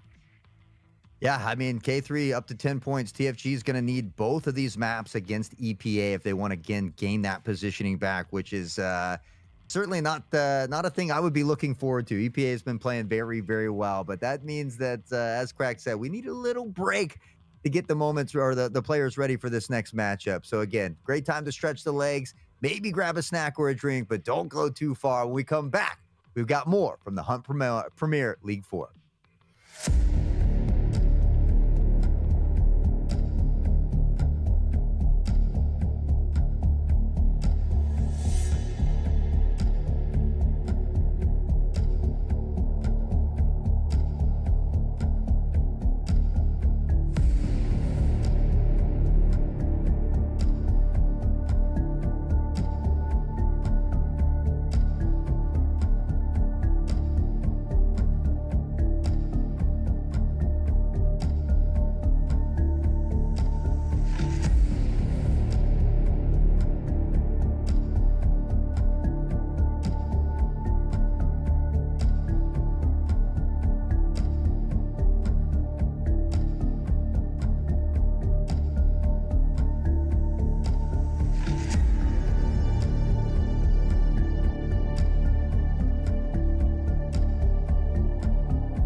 Hello, ladies and gentlemen, and welcome back to the final day of the HPL Season 4 here on the Hunt Premier channel, partnered up with Battlestate Games and also live on the Battlestate Games channel as well. Ladies and gentlemen, if you are joining us from either of the two channels, thank you for being here to participate in the final day. But a momentary note, a little bit of a TNC to throw out into the chat for you guys looking to take part in the giveaways that are going on throughout the stream. If you are watching us from the Battlestate Games channel, when those giveaways go live in the chat, please do not forget to swing by the channel on Hunt's side to be able to enter into that giveaway to make sure that you are able to claim your prize using the exclamation mark Moustache or HPL or any of the other awesome phrases that the guys come up with in the background to get you entered into that giveaway need to be delivered in the Hunt Premier chat for a chance at that giveaway. Just making sure you guys don't miss out. My name's Crack Wisdom, here to bring you all the action alongside Hort Sauce in the booth on the Sunday. Well, the truth so far, Hort, has been that it is upset potential on the horizon. Sunday fun day, baby, and I'm all here for it. This next one, TFG taking on EPA, and man, EPA has looked really great here. They had a bit of a tough start on their opening day, but ever since then, I mean, they found their stride. They weren't looking back. TFG has had some really great moments and some really tough moments. So for them, they are looking at an upset here. They need to win both of these games if they want to be able to propel now in front of K3. So not something that you would often hear yourself saying, I guess, especially against a team like EPA, as we take a quick look at these two teams and their rosters on the side of those friendly guys. Call me Joe, Stripey, Lockheed, Scotty Too Hottie, our boy, and Lorek as well. Look at the top of the goats of EPA. That's it, the EPA lineup. Walker, Blitzergill, Nemo Nas, Kana, depending on which person has turned up, Pablo, Fox. It's all going to be in the mix here, but Fox is playing today. So that lineup you see on screen, Walker, Blitz, Nemo, Fox, and Pablo, is the starting lineup we are expecting to go out onto the field. Both of these two teams have shown brilliant performances throughout Season 4, which is why they started today in the top half of the table. Now the two of them are fighting for a better standing, and TFG, well, I think they've got a little bit more on the line than EPA do in this one. Ooh, I don't know because, I mean, TFG, they need 2 wins to topple K3, but at the same time, EPA is tied with Sicario, and Sicario has the better round differential at the moment. So I think EPA wants to decisively win here, gather those 3 points, as many rounds as possible, because, I mean, we've got Sicario and Pandaric Apex to wrap up the day. Anything could happen at that moment. So I think, TFG needs the points a little bit more, but I think it's equally as important here for both squads. We've been at the risk of sounding like a broken record a few too many times, I think, haven't we, Hort? And Iceberg is the first map banned, so that one's going to be one out of the pool this time around. Bay 5, then the response from TFG. I'm actually shocked. I would have loved to see some Iceberg, but I don't think we're going to get to feature Iceberg until we come around to Pinnacle or anything else that's coming up in the near future. It's going to be just Fort for EPA, which that's not a surprise personally. And then Skybridge to close it out for TFG, which I won't say it's a surprise from TFG because EPA are considered strong there, but I do find that interesting over Bowl, as we've seen a lot of today. Yeah, I don't know. I think EPA has had they play really well on Bull, honestly. Blitzer Girl is really good at anchoring that B site, so I'm a little surprised by that as well. I'm not surprised by the ban, though, because TFG is one of the few teams that we saw pick Iceberg. It wasn't shown on screen, but when they played Pandaric Apex, they threw that wrench in the mix as well. And so I think EPA just wanting to make sure that that's a map that they don't have to deal with at the time. But I'm a little surprised that we do see Skybridge over Bull for TFG there as well. Curious as to which of these two teams is going to be able to put the best foot forward first on Fort. With EPA selecting the map, TFG will choose to attack or defend. I'm going to expect that we see an attacking side from TFG in one of these two maps. Whether they choose it or forced into it, I don't think that either team is going to allow the other to attack both maps. And therefore, I would expect it to be a mirror matchup where EPA will find TFG on the defense on Fort, and they will be made to attack first, and then vice versa on Skybridge. I am hoping that TFG will have elected to attack first on Fort, so that we can see what they've got to be able to put a bit of a question mark over EPA being the more dominant of the two teams coming into this match. Do you favor EPA in this, Hort, or do you think TFG is an even adversary?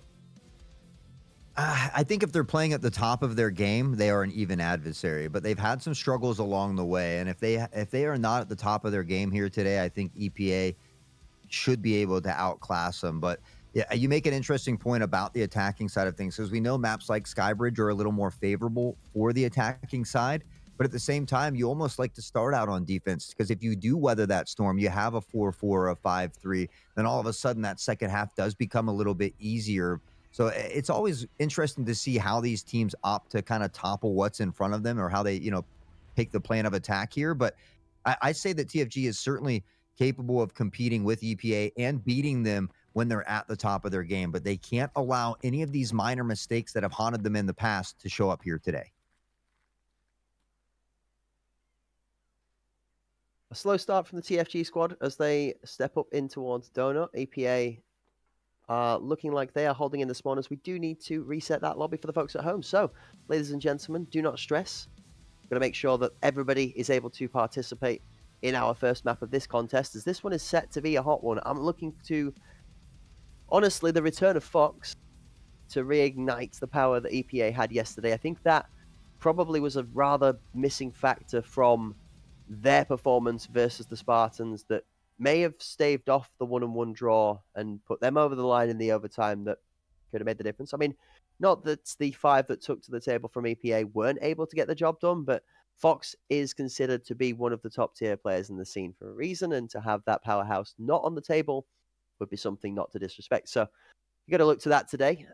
Maybe also consider whether Fox is fully ready to return to the table. Is he going to be warmed up and ready to play? Has he have gone through the aim training motions, or listening to some Addo, whatever it is that gets you into the groove when you're locking into that flow state ready to play? Hoping that there's a good game on the table for him there. TFG have shown strength time again. I mean, Hpl, pretty good. Not going to lie. Consistently pretty good. Been one of those things where you don't, like, it's almost the nosebleed effect. Not quite to the same volume as what Nosebleed done, but you don't necessarily see it in flashy highlights and super crazy plays. But it's Hpl, it's consistently Hpl, and it's 2, maybe good for 3 sometimes consistently in a couple of rounds. Yeah, I think for me, I got my eye on some of these new upcoming and rising stars like Scotty, like Lockkey, and like Lorek, who often can be a menace on that Enforcer class. We've seen him have really great days, and we've seen him have a couple tough days here and there, or tough games. So, again, I think we got to see a TFG that has come to play. They're well prepared. They're excited. They've got that confidence, and they need to show it early. I'd like to see him, grab a couple of these first rounds and start off on that right. Obviously, always easier said than done up here. But I think, if they can get that ball rolling early, there's potential to turn that snowball into an avalanche. Yeah, like we all seeing prophets as we are, as we just look to the ceiling that clearly the entirety of the script is written on, as people tend to message me about as jokes throughout the week and be like, Craig, how do you always know what's going to happen next? Well, we just tell them it's, somebody preempted us and we wrote it on the ceiling. That's why we all look up once in a while. We're just reading the next part of the script. But no, it's not that easy. But I will say, when you're around a bit, you get a little old and you lose all your hair, you tend to pick a few things up. You kind of understand one thing once in a while, and these things, they do start to create patterns. If you like your maths or your algebra or you're a bit of a probability nut, then patterns become a thing of enthusiasm. And Tarkov is it's no different. There are patterns to be made, and sometimes those patterns in people's gameplay is what catches them out. We saw, I'll give an example, K3 Griffin finding himself rotating through spawn and bowl every round on the defending side. It got him into a good position, but actually with it being read well, we saw Selfish sneak past him the one round, and the second round they didn't even get to the spot to be able to hold from because somebody was waiting for that same predictable position. Predictability gets you read, and if you can read the other team better than they can read you, you've got a... And Crack's always got all those analytics. Me, I'm like the guy blindfolded throwing darts at the board, just hoping to get lucky out here, So it's, yeah, exactly. You never know. But, we tend to find some luck every now and then and make some correct guesses. So it's all in good fun, as we always like to say. And hopefully everybody out in chat is having as much fun as we are, because I truly am always honored and feel blessed to be on the booth at any given day here at Hunt Premier. We have a lot of really really incredibly talented people behind the scenes again that don't often get enough credit. So big shout out to everybody behind the scenes making our job look easy. Cracked and I, we get to look pretty, come out here, yell at the mic, you know, pretend to be handsome, but they're back there pressing all the tough buttons and doing all the hard work. So big shout out to all of them. It is both like that. Chat roasted, pretending to be handsome. Damn it. Well, I guess it's a good job that I'm already taken, not looking for a hot lady to fulfill the life. Otherwise, I'd be worried about my looks. And that wise, ladies and gentlemen, is why we've not got any extra alopecia lotion or anything to help the hair grow back. We don't care. Bald is proud. Walker would be proud of the baldness. Well, no bias though, folks, all right? I appreciate it. Thank you. I mean, it's going to be a long time before I've got... Slim Diesel, baby. Let's go. My man's a menace. I'm done. Slim Diesel. And with that, ladies, been back on into the game very short. Long has the day gone since I've been able to dye my hair a streak of gold, just like that wonderful word of wisdom that came cruising out of Heart's mouth there. And as we conclude the comedy club in between the games, ladies and gentlemen, let's get back into the action. It's all the way into TFG versus EPA on Fort. All right, TFG looking for an explosive start here. Maybe a little weary that someone is down here. The flash comes out. Now the peak, the shots ring out, and Lorek, can he find that he does? Nemenos, the first to go down. Cannons fully under pressure. Those friendly guys. Now those garrisoned guys for the second. That grenade coming out might just be a little bit dangerous. Blitzergirl's going to put straight on top of that, Lorek. Boom. Down he goes. And boom goes the dynamite. It's Blitzer Girl this time. Starting off with that early pick. And now she says, I can do it with a weapon too. I said it before earlier last week, and it's not Blitzer Girl. It's Blitzer Queen at this point, and we are not worthy of 3K to open up round number 1. Are we sure she's not British? Are we sure she's not German? Is this just a blitzkrieg? I was going somewhere with that, and then I realized that my words were tragic. Blitzer Girl, however, is deciding to put tragedy into the eyes of TFG as Stripey gets him taken out.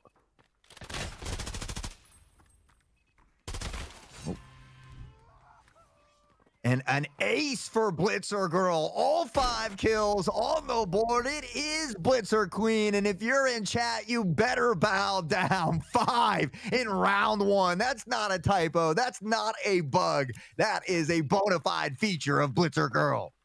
I hope you bought a 2-person pass to when you went and retrieved your draw, because I need to go and jump on that train and go and collect mine from to this point in time. What's going on? Sunday, super slamming Sunday, as it always is when we close out the season for the HPL EU League, and we love to see it. Blitzer Girl, she loves the spotlight.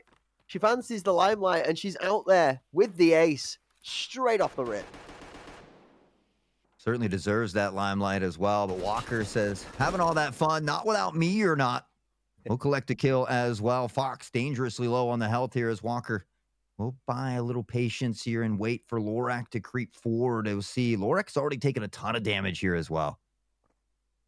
It's a very Walker position is this. This is one of the defaults we've seen EPA hold to so favorably. Tucked inside a bedroom, Walker able to take control and do his best for his team towards ramp and towards that middle death box that we say is so hard to contest over. Lorak holding onto this utility here, looking like he's trying to pull an aggressive push. Walker is not falling for that trick, though. She's out. Instead, Lorak takes the time to top his health up. Hpl searching. Swing. His ankles are going to get tickled a little bit.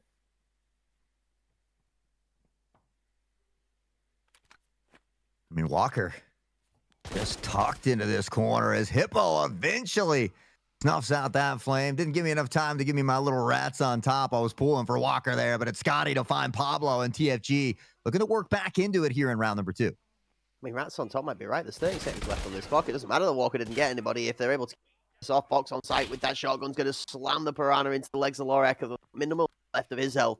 3 versus 2. Fox is on a rampage. He's looking for a killing spree. He's found himself a second and 2 down, 2 to go. The bomb and Buddy are over towards the other side. Fox, though, he's on the quickest racing line. He's set to be able to pick both of these members off. Now has to get across from the left to the right-hand peak. The one danger zone right here. Stripey down low. Fox versus Stripey. 2 friends that will quite happily enjoy the rivalry as these 2 fire bullets back and forth. Girl trying to work on towards sight here. Stripey is going to find Fox, and now in a 2v1.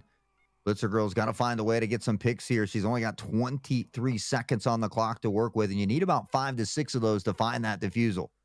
She has to respect Garden here. This is going to be quick, clean. Stripe goes down. Second one start out in the open. Blitzer's got it. She's got time for the bomb. She's got it. It's clean. There's more time. Blitzer Girl, off the back of the ace in the first, requires 2 clean, crucial kills at the clutch of the second, and she does it again. See, and now I'm thinking of the somebody stop me. Yep. 7-0, not a single death on the board. And we take another look at it. Great time management. Doesn't have to get overzealous. Doesn't give away any free audio cues. Just continues to be cool, calm, and collected. Finds the first. Stripey, or Scotty, excuse me, a bit late to look to the right. Blitzer Girl punishes him, finds the defusal, and it's 2 solid rounds for EPA.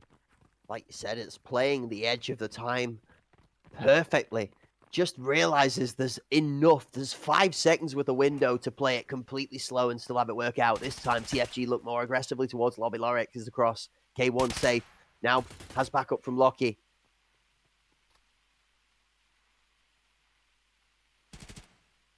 Smoke over K1's fully diffused this aggression, by the way. TFG are routed in their position from...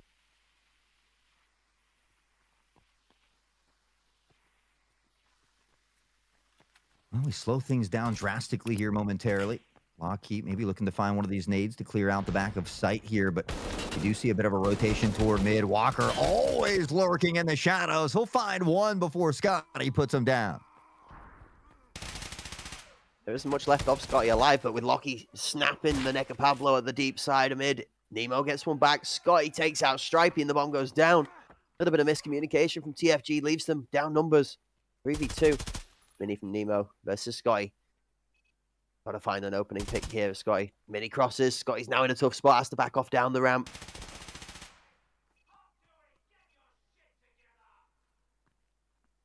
Lockie has finally given Blitzer Girl her first death here. Nemenos quick to trade back, though, and now Scotty all alone here with a couple of fractures, no legs, and a sea of red in the upper half has to come up with a crazy clutch here in a 2v1.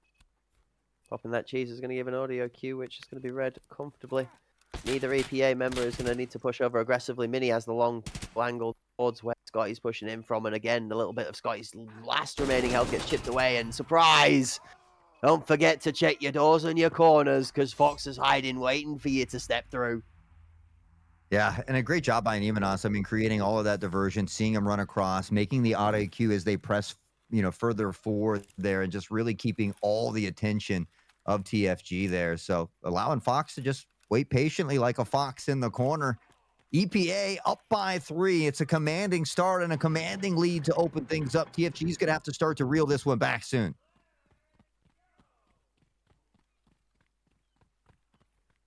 2-2-1. EPA split 2 mid. 4-man TFG strong mid's going to come back against those 2. 2 down. This is a crazy set of traces. Fox is stronger for 2. Hippo does finally shut Fox down, but EPA's double battle buddy squad of Walker and Fox manages to make the difference. 4 versus 2. How do they make it work? Well, maybe they could hire a Blitzer Girl. She seems to be the clutch factor here today, and unfortunately for them, she's still alive on the other side here. Scotty, Hippo, they've got some work to do, but at least they've got some time to work with.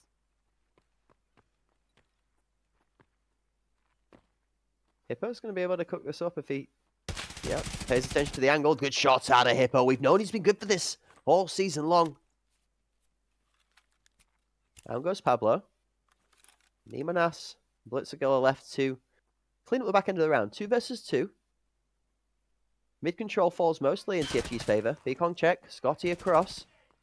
Reposition comes out onto sight. Nemo swings. Nemo's good for 2. Yeah, I mean, EPA, they don't look like they missed a mark, even with Fox being out yesterday. So right back into the stride they go. It's a quick 4-0 start, and those friendly guys struggling to even find their first round on the board. Hippo's got 5 kills, certainly not for lack of trying here, but need the rest of the crew here to step up and fall in line.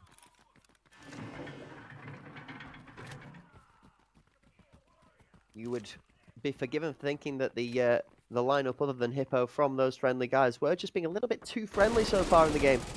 Walker, however, not feeling the same vibes. He's going to put Lorik down. Scotty has got Fox without him doing any damage this round, though. Big pickup from the TFG squad. 1 for 1. It's cost them a lot of health, though. Look at Hippo and Scotty, both bleeding down for less than half. That nade won't find a home here in round 5 as TFG, again, slowing things down. EPA's got one anchoring toward the A site there, and everybody else, I mean, you take a look at the positioning here on the mini-map, though, and EPA has great positioning for this.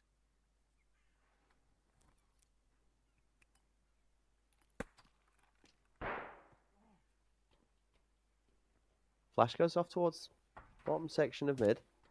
It does force the mid hold to back off just ever so slightly towards spawn. TFG realise now that with a couple of different audio cues, they have the majority of the members over on the B site from the defending team. Right now, just one lone member in Pablo, tucked over and useless, is going to be defending this site. He's going to find the first. That's Pablo, good for 1 into Scotty. Nade out towards 90. Nobody's there just yet. Now support comes in. Pablo's good for 2. Hippo does shut him down. The fact that Pablo got 2 there, though, is huge. They put the swing of the numbers in the favor of EPA. Walker on this flank, and now the pincer play begins to come in here. Blitzer Girl and crew have to deal with this smoke that has plumed out, but again, with Walker lurking in the background here, it's going to make it tough. 12 seconds on the clock, and TFG able to get the plant here, but it's Nemenos to find Hippo. Stripey all alone in a world of hurt. Took from the corner. He's got a good position to be able to fight off on Kitchen, but Walker's going to put him down.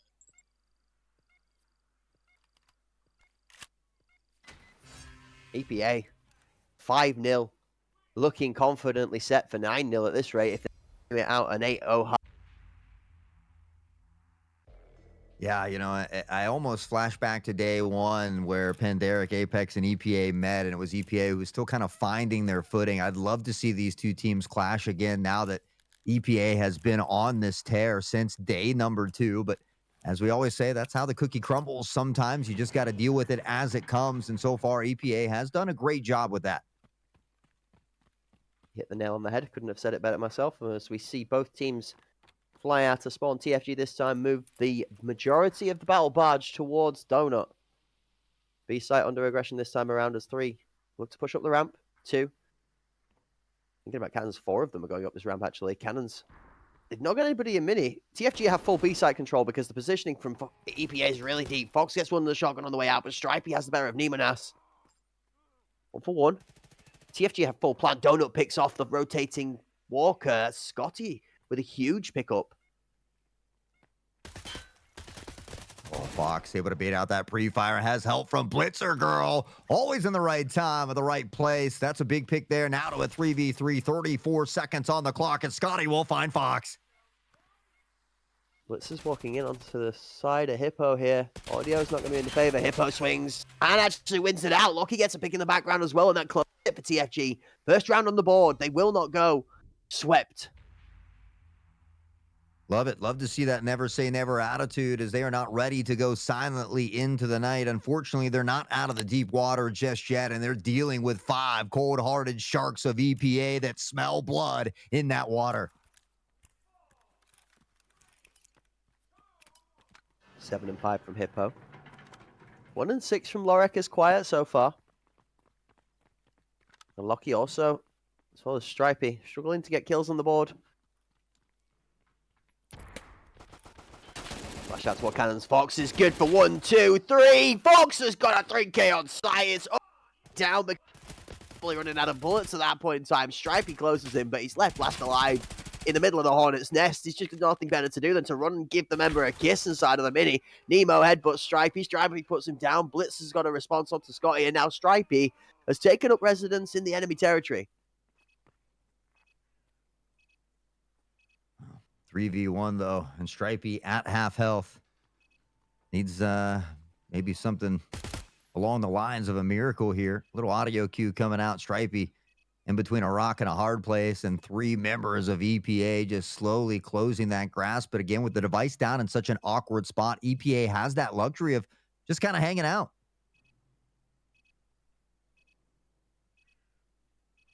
We're all going to do the same thing. Just take a moment to sit back and relax and enjoy the action in the arena as Stripey tries his way out of the 1-3. 45 on the clock. Shots down ramp. Pablo just teasing. Pablo playing with his food and then swings out wide. EPA moved to 6. Blitzer Girl 9-2. Fox at 9-5. Phenomenal start for them here on Fort.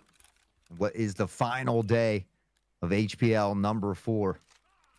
It has been 2 weekends packed full of action. Mr. Bepic bringing some of that with us as well. Now on the final day, EPA looking to close out map number 1 here in dominating fashion would maybe spell some trouble for Skybridge. TFG needs to find a way to lock it down and at least put a few rounds on the board here. See cult presence from EPA, very deep towards this A site. With 1 lurking member of the TFG attack actually pushing that way as well, and 3 members of TFG playing towards mid. Lorek underneath, Palace. Walker sat just off the back of the ramp tuck. When's this is good? Lorek. Vince one out. Lockie actually picks up Walker. Oh, Fox says goodbye to your shins, Lockie. To the wayside, and out from above, Fox and Demonos, they combine for 2, and EPA doing EPA things. Scotty, Stripey, the S brothers, the 2 left standing, and Scotty will find Pablo as they work to inch back into round number 8. Stripey stood right next to one of the EPA defenders right now. Blitzer Girl's going to cross. This is going to unfortunately look for Blitz, and then the second. Stripey knows it's there, but starts running at the wrong time. Scotty versus 2.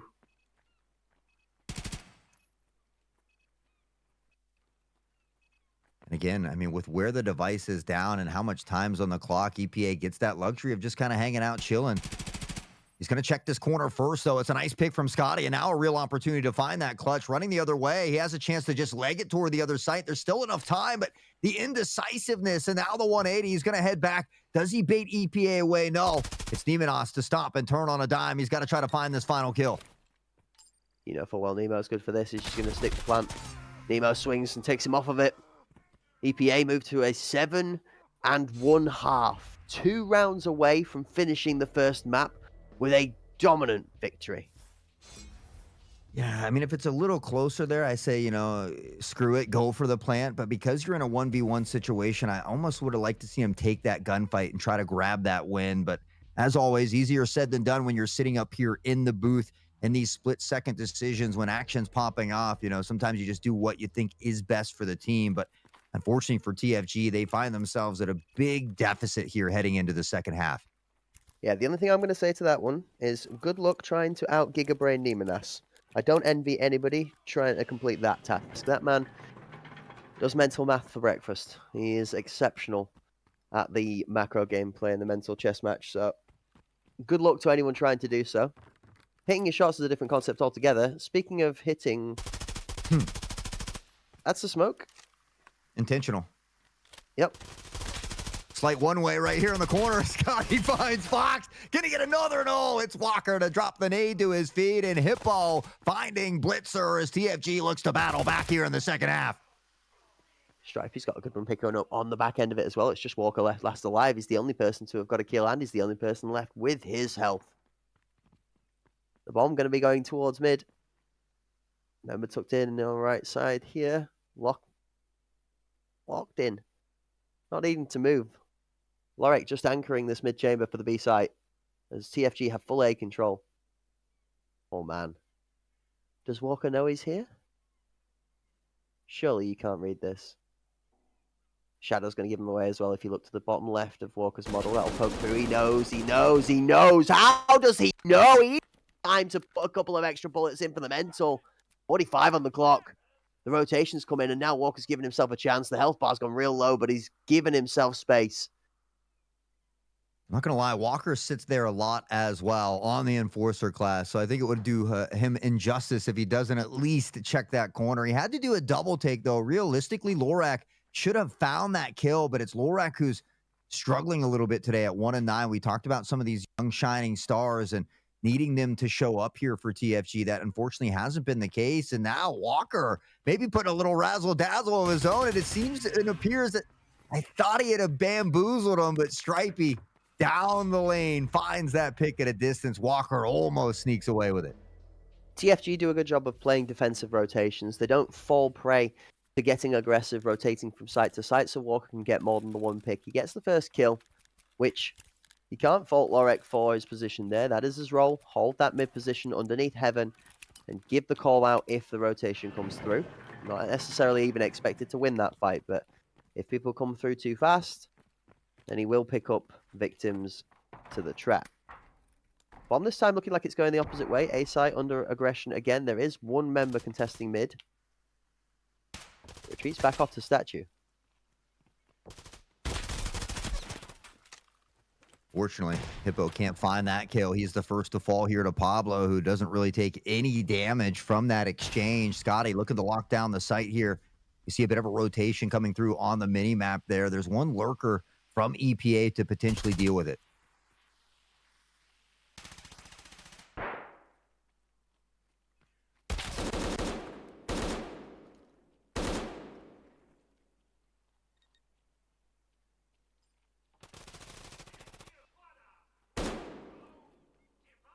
Well, Pablo will find that one. Blitzer on the Stripey as well. Big pick there as well. Lorak was trying to hold it down, but it's Nemenos to eventually find that pick. And with that, Lockheed, the lone member standing for TFG. It's Blitzer Girl. Her and Fox both at 11 kills here in this one. And EPA one away from closing it out. Just feels like everywhere TFG put any form of pressure, it's just not finding any results. They're stuck, routed. They get up to where you would call it the setup zone to attack one of the two sites. The place where you sort of slow your tempo down a little bit and you start playing with more respect for certain angles that can cause you problems. And once they get into the setup zone, it doesn't seem to go further than that. EPA are holding strong.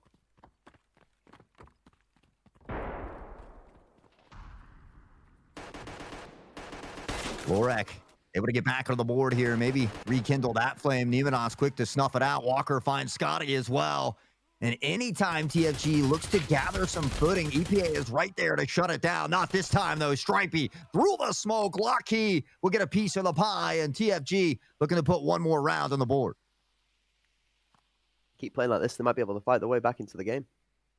Pablo left in a 1v3. Hippo and Stripey are kind of looking at each other right now.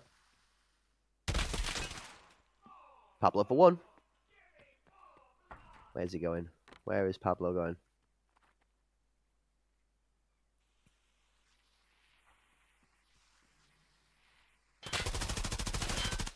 Smoke.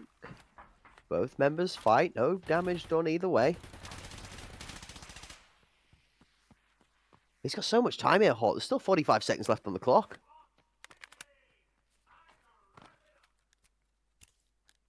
Ton of time to work with, honestly. Unfortunately, not going to quite get a use at all here as Stripey will eventually find Pablo, and TFG slowly but surely begins to work back. Is it enough? Is it early enough?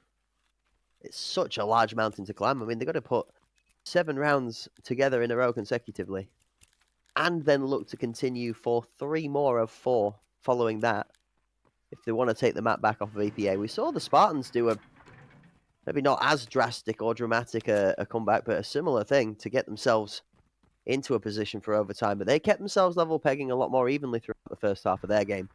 This one, drastically more favored. Early aggressive push out of EPA. Finds Blitzer Girl traded 1-for-1 as Scotty gets one in response. Hippo also has a second into Fox. Now TFG on the upper hand.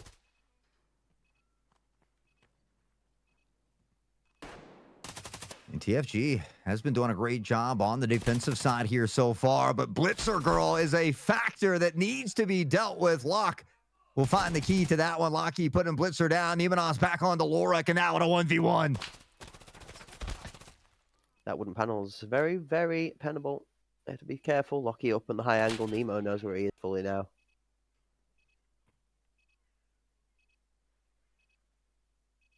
Time not under pressure just yet. Still just under 60 seconds left on the clock. Nemo just gathering as much information as possible. Tendencies, angles. Nemo's just built different, brother. You can see it. It's no stress. There's zero hesitation about how he goes about his business. Twice, he forces the last TFG member to poke with pre-fire shots because it's not safe to peek out into it. And then he reads him on the third peek and hard holds out the angle. I mean, it's a masterclass from Nemo to close it out. Well, EPA does at least what they need to do in the first half. They've guaranteed a minimum of a draw. But again, if they can find a 2-0 victory here, that's going to give them the 3 points they need to get in front of Sicario and make their job a little bit tougher a little bit later today when they face on that #1 Pandaric Apex. Good score lines across both teams. You can see top tier plays from Hpl. TFG backed up by Stripey and Scotty in equal measures. 12 and 9 for Hpl there.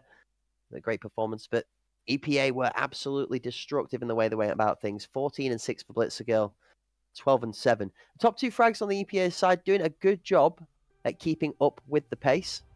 But honestly, the team as a whole from TFG not quite able to match them round for round. It did end up going 2-9 and 3 before it was secured, but it was still a crushing defeat nonetheless. We're going to be looking to the second map, and this is Skybridge. Which, do you consider Skybridge more or less volatile than what we just saw? I think arguably more, right? Yeah, I mean, it's definitely, you get that higher action. I mean, we see two teams often run it down toward that A site and clash around KFC or around the lanes and in VIP. And so, I mean, I do begin to worry a little bit just because of how much EPA won that last match by. But, you know, at this point, I've learned that it doesn't really matter. We could see, you know, a 9-1, a 9-0, and then the very next round we could go to overtime or see the other team win. So we can all have our little bit of speculations. It certainly favors EPA here, but anything's possible at this point. I wouldn't be surprised if maybe because of this loss, TFG just starts taking a little bit more risk and just putting themselves out there to see if they could grab a game. I actually, I mean, I rate that perspective. I value the underdog scenario in this as well, where TFG definitely are going to feel themselves a little bit weaker in comparison after that first result. So the fight back always carries a little bit of extra heat when you've been dealt a rough defeat, shall we say. I'd expect the TFG camp will be talking aggressively, conversing furiously about the mistakes from the previous game and how to fix them going forward as we roll on into Skybridge. This is their map pick now. You look to favor for that? Do they give themselves that extra mental confidence that they're in an environment that's more familiar to them, more favored to them? Is it more favored to them? Because I think we've seen EPA be very comfortable on Skybridge this season too. Yeah, I would say it's more favored in the fact that they're more comfortable over there. Obviously, EPA is as well, but it looked like TFG just wasn't as comfortable on Fort Lorac. We were looking for some of these young shining stars to step up. At one point, Lorac was 1 and 9. To Lorac's favor, though, this is a map where he does have a ton of success in that VIP area with this Enforcer class. So something to kind of think about. If he can get rolling early, find some early kills, get that positive KD, get that confidence, we very well could see him do something crazy. But before we get into all that, we got to take another look at all these highlights that might just be a little bit one-sided. Starting off with the ace from Blitzergirl, followed up by another crazy clutch by Blitzer in round number 2 as well. But it was all EPA in this first one. I mean, all EPA is absolutely right. This is a great set of shots out of Blitzergirl, and this was off the back of that ace. It was just 2 at the end of the round to clutch up the second, and it felt like a casual day in the office for the EPA members as each one of them was tested time and time again. Hpl did have a couple of hot highlights that helped out for TFG's woes, but that was about all that was to be spoken of. And every member of EPA that we looked to in the beginning of the round, we said, oh, they're in a position where this is crucial. They need to hold their position. The EPA managed to come out with phenomenal positioning and plays. That from Fox was devastating. 3 of 4 people coming up ramp, and I mean, you want to talk about playing into the environmental advantage of a shotgun. Slam 4 bodies into a small tight space where there is no headshot angle to hide behind. Basically shooting fish in a barrel at that point. Scotty. Yep. We saw some crazy opportunities again from TFG. I mean, even though it was 9-3, there were 2 or 3 of these rounds that were very close that could have gone either way. I mean, we saw that crazy 3v1 clutch from Blitzer Girl as well. And so there were a couple early rounds from TFG that they should have been able to solidify. And, I don't know if it was one of those things that maybe just came back to haunt them here in this first one. But fortunately for them, I mean, they get a second opportunity. They can take a deep breath. They can reset. They can head into this next map on a clean slate. This is good. I don't have a better description for it. I'm like trying to find the words for just how technically, like mechanically well played that is from Nemo there. I say this is good because I'm like, it's so many layers of good that we don't have time for me to sit here and write everybody a graphic novel about all of the micro things that were done to just stack that advantage going into that peak. Like it's in Nemo's head, and this is why I talked about the Gigabrain fight versus him, is it's like he's 5 steps ahead of that fight. He doesn't peak on the first or the second angle. He knows he's not peaking on the first or the second angle, so that when he's hard holding the third angle, the player he's fighting against, they're not prepared for him to be hard holding it because he's just not even tested versus the pre-fire shots. The guys, do you understand how many layers of this is going into it? And he's just stacking all these +1s into his character sheet and then taking a naturally loaded dice that has a 20 on every single face of it. That's why I throw the darts blindly. I don't try to out masterclass those big brains. I go for it and hope for the best. But yeah, EPA. I mean, everybody on this roster though. I mean, we could sit here and pick out Blitzer Girl. We could pick out Nemonos with his brains, Fox, anyone. But they have a very full roster that is just littered with a plethora of talent. And I think that's why we see them over time continuously getting better. And now, in that top contention, I think had we thrown out that first day and they get another opportunity, who knows? They could be sitting atop Pandaric Apex. Yeah, you talked about this I think a couple of times now, and it's a good point you make for those that maybe didn't get a chance to check out any of the days of the season so far. Jump back through the VODs. Go maybe watch the past broadcast and fill yourself in, catch up with some of those matches because every single day has been cinema this season. It's been really good. We've had upsets, we've had crushing victories and crushing defeats alike. We've also had some great games that have led to a lot of storytelling towards the back end of the season, which is part of what we really enjoy here in the casting booth is being able to sort of witness some of these teams really rise to fame, or sometimes it's a long-standing jumbo jet that, well, the engine's a little bit old and down we go as it comes to the ground. It's each way, so is competition, and so beeth the battle inside of the arena. But if we're going to crown ourselves some gladiatorial champions, then teams have got to take to the tables and put their weaponry where their mouths are. Lots of us in the scene like to jump into the Twitch chat and tell us how it is from time to time, but not so many of them can get into the arena and follow through. Well, a lot of talkers, but if you want to talk that talk, you got to be able to walk that walk as well. We're certainly seeing that here from EPA. I mean, what a showcase of skills here in this first one on Fort. But you mentioned it now on toward the map pick of TFG over towards Skybridge here. Lorac maybe a little more comfortable on this Enforcer class, so we're playing around that VIP area. But EPA, it doesn't matter for them if it's Fort or if it's Skybridge. They're bringing that same fierceness. So it's going to be up to TFG here to show what they've got on Skybridge as we are ready for map number 2, TFG taking on EPA. And this one's for all the kahunas. EPA here to solidify their position. Thoroughly shut TFG out from any late season success. Early aggression out of bench is very well read by TFG, but Lockie's going to put a grenade into the hands of his friend in Lorek. That's going to level out that great work that was done on bench. They are still up numbers.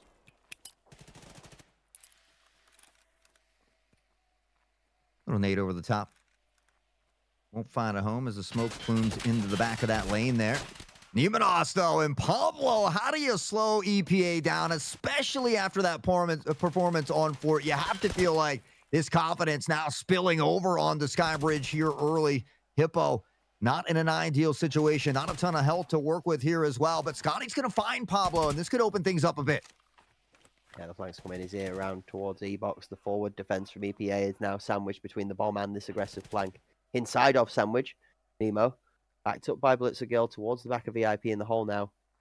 Have to hope that TFG over-aggress without splitting this fire. Good use of the battle buddy system. Finds one but is traded. Blitz catches Hpl mid-air. And who other than the strong backbone of EPA than Blitzer Girl to be able to take them to their first round victory?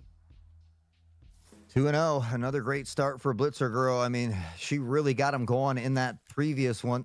You know, I just noticed that it says water is wet there. I don't know how oblivious I've been my whole entire time here, but that caught me off guard. I took a glance at that and had a little giggle in my head. Water is wet. If you've been able to watch any of the raid series, you'll recognize how comically hilarious that is, because the scene in which that main PMC is shouting water is wet to run to his safety, he ends up getting blasted by everything, basically. Water is wet, maybe not as safe as we thought. Speaking of safety, there's not much of that inside of Skybridge, as both of these two teams tussle again. Lockie, through the smoke, across towards, I don't know how, finds himself a kill off the box. Walker going to go down here as well, and TFG looking to get around on the board earlier than that previous one. They let that first map kind of get a little bit out of hand, so trying to make sure it doesn't happen here on Skybridge. They've got to be careful, though. Nemenos tucked in this prone position, just waiting for that smoke to begin to dissipate. And does he find Hpl through it? He does. Can't get the second one. Not enough ammo in the mag. Pablo with the help, but Stripey comes in to put Nemenos down. 2v3, EPA are now on full retake if this bomb makes it to site. Again, TFG is slowing a little bit of the pace down, but okay, bomb is on site now. My concerns instantly admonished. They're just respecting the VIP angle, which is a fair play. No guaranteed information that both members are coming from that B site.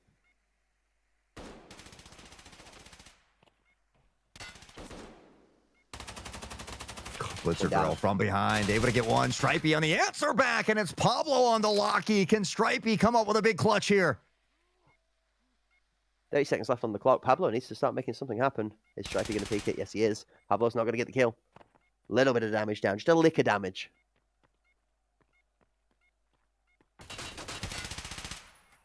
Oh my, Pablo. Okay.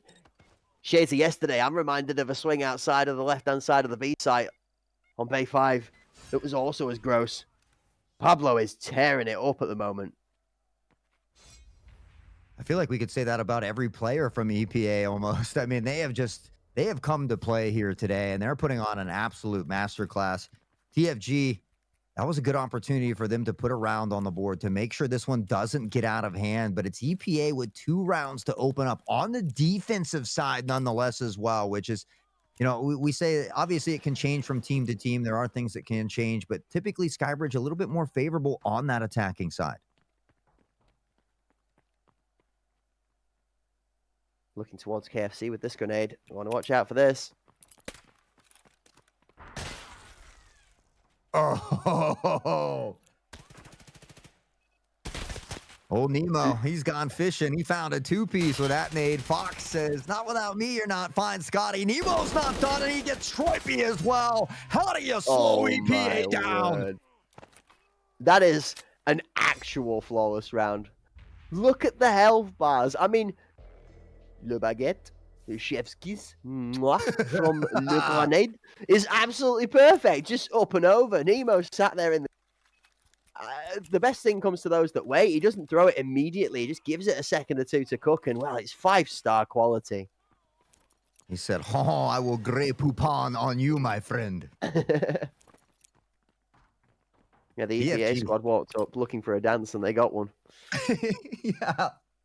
I mean, again, we find ourselves saying TFG needs to find a way to put a round or 2 on the board, and they've come close, but they just haven't been able to solidify it yet. Even with Walker having a donut here in these first 3 rounds, Lorak also has been equally silent here in both of these games thus far.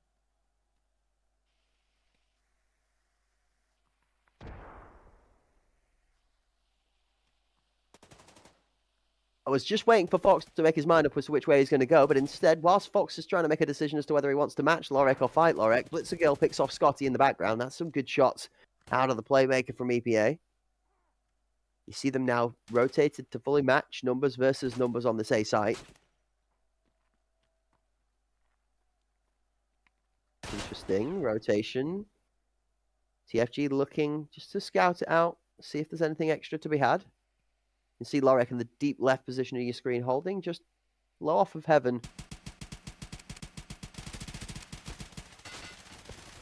Interesting. Okay, double smokes out. A-site pressure coming through. Smoke boost towards headshot, though. Nemo reads it well. He gets towards Stripey. Stripey wins it out.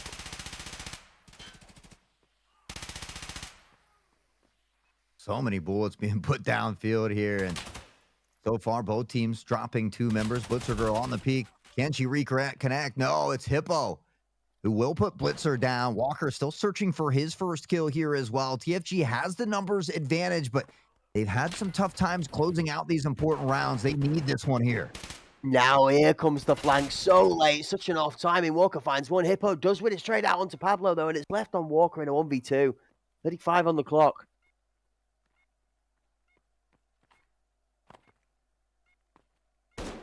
Just trying to pull aggro from the other member. Knows he's got someone to swing the graffiti section. Hpl wins his fight out, and Walker, although he gets one, it's one and done. 4 for Hpl, and a great round for TFG. I mean, TFG needs more rounds like this here. Hpl trying to put the rest of the crew on the back here. He is now up into 7 kills, looking for that double-digit mark. But, I mean, they're in a great position here, right? The game's not out of hand yet. They're only down by a couple rounds, so they're able to find one. Can they build off of the back of this round, off of this momentum? That's the important question, and certainly one they need to answer decisively. 3-1 EPA hold the lead by 2. Early utility did not find any victims in this one. 140 left for TFG to try and get this bomb towards the B-side. Blitz about to be under immense pressure. She finds the first. Heaven's going to get transferred onto the bomb. Behind the box is deleted. Blitzer Girl's on fire. Blitzer Girl's about to tear everybody a new one. If you're a Ratchet and Clan fan, you'd be confused and forgiven so for forgetting this AK-12 for a Rhino, but instead it's the TFG squad that's going to fight back. They get a couple nice kills. With that, consider pressuring back, but Fox on this lurking flank here. Lockie was waiting patiently and well read. Sends a couple shots that way, but not able to find their mark. And again, things slowed down. TFG has about a minute to work with here, but there are still 2 tucked onto the B side here.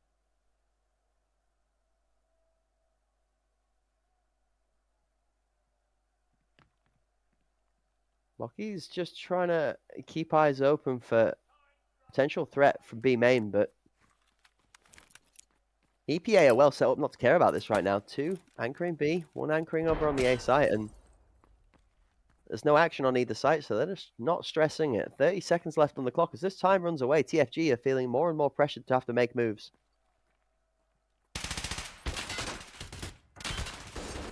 Pablo is going to find not 1, but 2 here as well. And Pablo pieces them up. EPA, they drop around, but one's all they'll give. And we talk about it all the time. It's so important in a game like Tarkov Arena to be able to put 2-3 rounds in succession if you want to separate yourself from the pack. Unfortunately for TFG, they haven't been able to grab more than 1 round at a time here in this series. And it's something that's continuously haunted them here against EPA.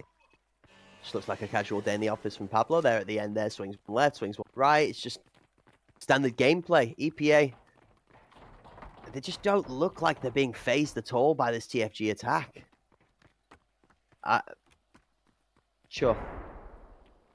Nemo finds the grenade onto Lockie. That's going to be the bomb going down in KFC.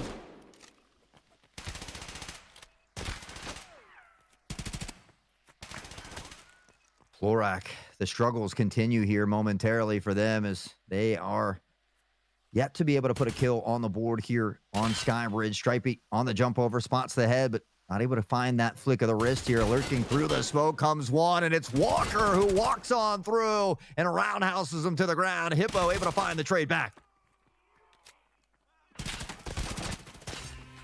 Ooh, and the round is closed out as both EPA members win out those last sets of gunfights. VIP, the crucial control over that A site, is king of the court. Fox kills the last. EPA move to 5. It's a very dominant performance again on the defending side this time around from EPA, as we expected after the performance they put through in map 1. Mm-hmm. They're going to have to do just as well for the next 4 rounds if they're going to see themselves out of it. See TFG start to make some form of a resurgence at this time in the previous map, so this is the one we're going to look to them to make a difference. Yeah, it was 7-1 at halftime in the first map. They cannot afford to have that here as well, but EPA on record or on par to do the same. And it looks like they've read this well. They've got 2 here. The rotation already comes into play as well. And EPA waiting on site. Lucky, Pablo, and Hpl all finding picks of their own, but Lucky's not done. He's going to take out Walker as well. And maybe this is where they start to make the resurgence. Bomb down, planted on site. A good, confident B site take from the TFG squad is going to be closed out exceptionally well as Stripey and Hpl both put together the final pieces of the puzzle. TFG move to their second successful round. And a 5-3 half on the horizon with the potential. Yeah, I feel like I would really like to see him hit that 3 mark here. We talk about it all the time. 5-3 just seems, for whatever reason, even though it's only 1 round difference, it just seems so much more feasible for a lot of these teams. And with all the troubles TFG has had here today, would love to see him close out this first half with another round win. Obviously, EPA, though, has got other plans. I mean, they're going to be looking for a flawless half as clean as possible from here. They have dropped 2 already, but they would like to see that all-important 6-2 scoreline that we talk about in the casting booth a fair amount. Shots out as Lorek takes the first into Pablo. Nemo is going to close Lorek off immediately after he gets first blood. Hpl finding Nemo here as well, and maybe TFG beginning to find that spark once more. Walker has something to say about it, though. He's going to put Stripey in the dirt. Hpl on the peak, and he'll find Blitzer as well. Blitzer goes down. Fox and Walker, the last 2 remaining. Bomb's going back the other way as well, actually. I think TFG making a smart play at this point in time. If that bomb can get into cover up on Heaven, there's a potential for a play. Actually tucks itself to back of Blue. A little bit of bait and switch fake going on right now. Fox forced to rotate round. Lane 1. Orca's going to maybe stay here. He does. And in doing so, all 3 members are going to be called crossing. Look at the positions that both Fox and Walker have. It's 2 versus 3. They know with these numbers they need to find a way in. Can't just throw themselves at the mass.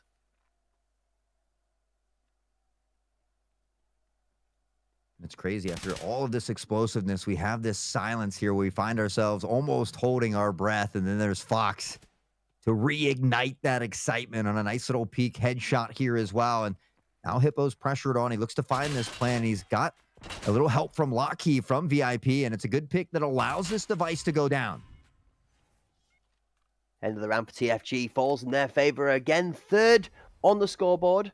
A 5-3 half out of EPA on the defending side. TFG on their defense. Going to look to need to match that to take us to overtime or better it if they've got hopes of splitting the maps 1 apiece. EPA put themselves in probably the best position you could hope for, given a better performance here than what we saw in the first map from TFG. Yeah, I mean, that is true. It is definitely a better performance than what we saw in that first half. And I mean, 7-1 is really tough to come back from. They make it a 5-3. It's certainly, like we talked about, something that's more feasible for them. It's these first 2 rounds that are really crucial, though. You know, ideally, you'd like to see them get both, but at a minimum, I feel like they need at least 1 of these first 2 rounds. Honestly, I think you've hit the nail on the head. You couldn't have said it better myself. The next 3 really are going to be the most crucial. If they can pull themselves to 6-5, then this game really starts to be a lock-in position. EPA are going to open up as Nemo's got the first Fox out and Sandwiches under assault. Nemo back for a response as Lorek takes out Fox. Walker's going to find Hpl on the back end here as well. Some really good give-and-go trades from EPA as they use those smokes to their advantage there. And now Pablo looks to line up one of his own, most likely just looking to smoke off some of these lines deep so that they can pressure on towards site. But are they aware that there's one lurking so close here? The VIP position from EPA is very strong for this, regardless of whether this goes right or wrong. Stripe is not quite going to get himself up for the second. He does take out Pablo. Bomb recovered and EPI have site access. Scotty with 1 versus 3. We have to try and make something happen. Now the nade's going to come out from Walker. You saw him hold a sandwich. It's going to be the end of that one. 6-3 EPA take their first on the attack. Yeah, and now you feel like if TFG at a minimum doesn't win this round, all of a sudden those hopes and dreams begin to slip away. I mean, we could definitely see a crazy comeback. We've seen crazier things, but with the way that EPA is playing here today, I mean, it's just they've been phenomenal throughout both of these maps. Hippo certainly having a phenomenal day of his own, 12-6 in his own right for the side of TFG, but just needs a little help from some of these other members. Nade out from Blitzers a flash that's early towards KFC just to keep pressure bench area diffused. There is still a TFG member that's walking up close.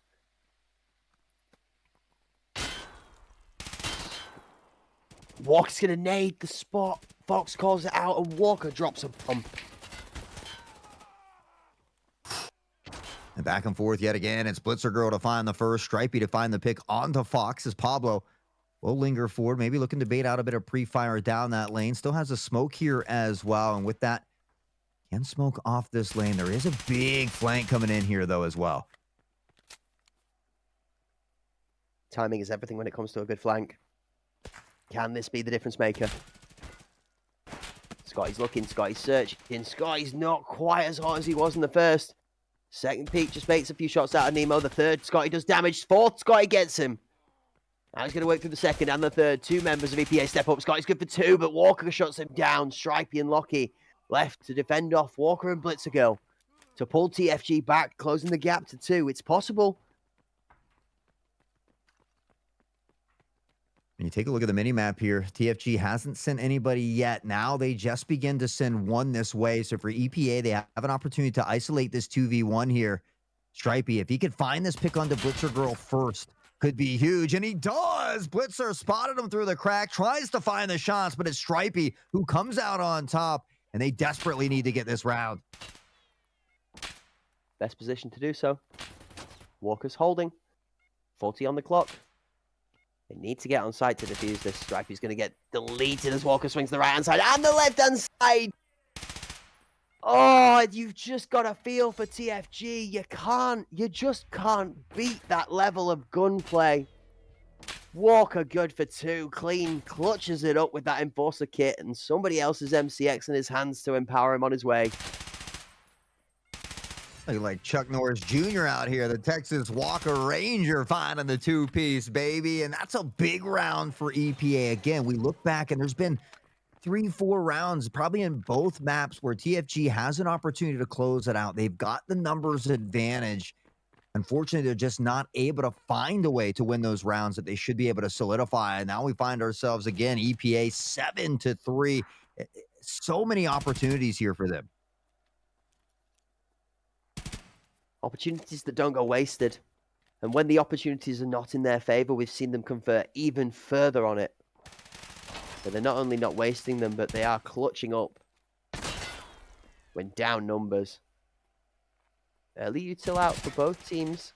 Only Fox under a bit of abuse. Now, a second time around, half of health gone for Fox. The one being planted already. This is quick from EPA.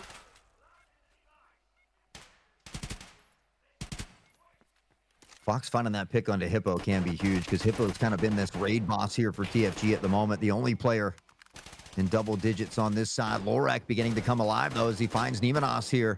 Something to work with here for TFG. They got to be careful. There's one up close and personal. Shots peek out. Scotty finds Pablo. They can't get the second here, though. On the back pedal, Stripey finds Blitzer, and Fox eventually takes out Lorak in the reload. That's Fox for the second, though. This is starting to look a little dangerous as the third is going down as well. Just Scotty left last alive. He does shut Fox down after 3, but it's Walker versus Scotty, and Walker's in VIP. The smoke. It's going to cover him off. Scotty's going to get on the bomb, but with 6 seconds, all Walker needs to do is swing.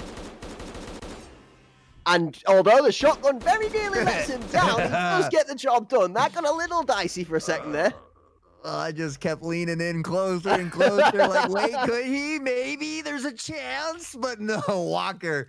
Make sure to slow up on the tap, get the job done at a bare minimum, and EPA goes up to match in series point 5. Opportunities to close it out. And with the way they've been playing here today, I think it would be foolish to think that they couldn't find at least one round in the next 5. Yeah, I felt like a little bit of an ASDF meme of its own there. Did that one? You were kind of waiting, just kind of waiting, hoping that it was going to make it the distance, but it didn't quite this time around. Next time we'll see. shots from the shotgun can. Every once in a while, the pellets do tend to go a bit wayward, so that's the give and take of what you get with spread. Early utility is going to go off again, and it's interesting to see how both of these teams had got each other's number when it came to the grenades early on, but now they're kind of just using them for pressure and space just to get a little bit closer to the point of access.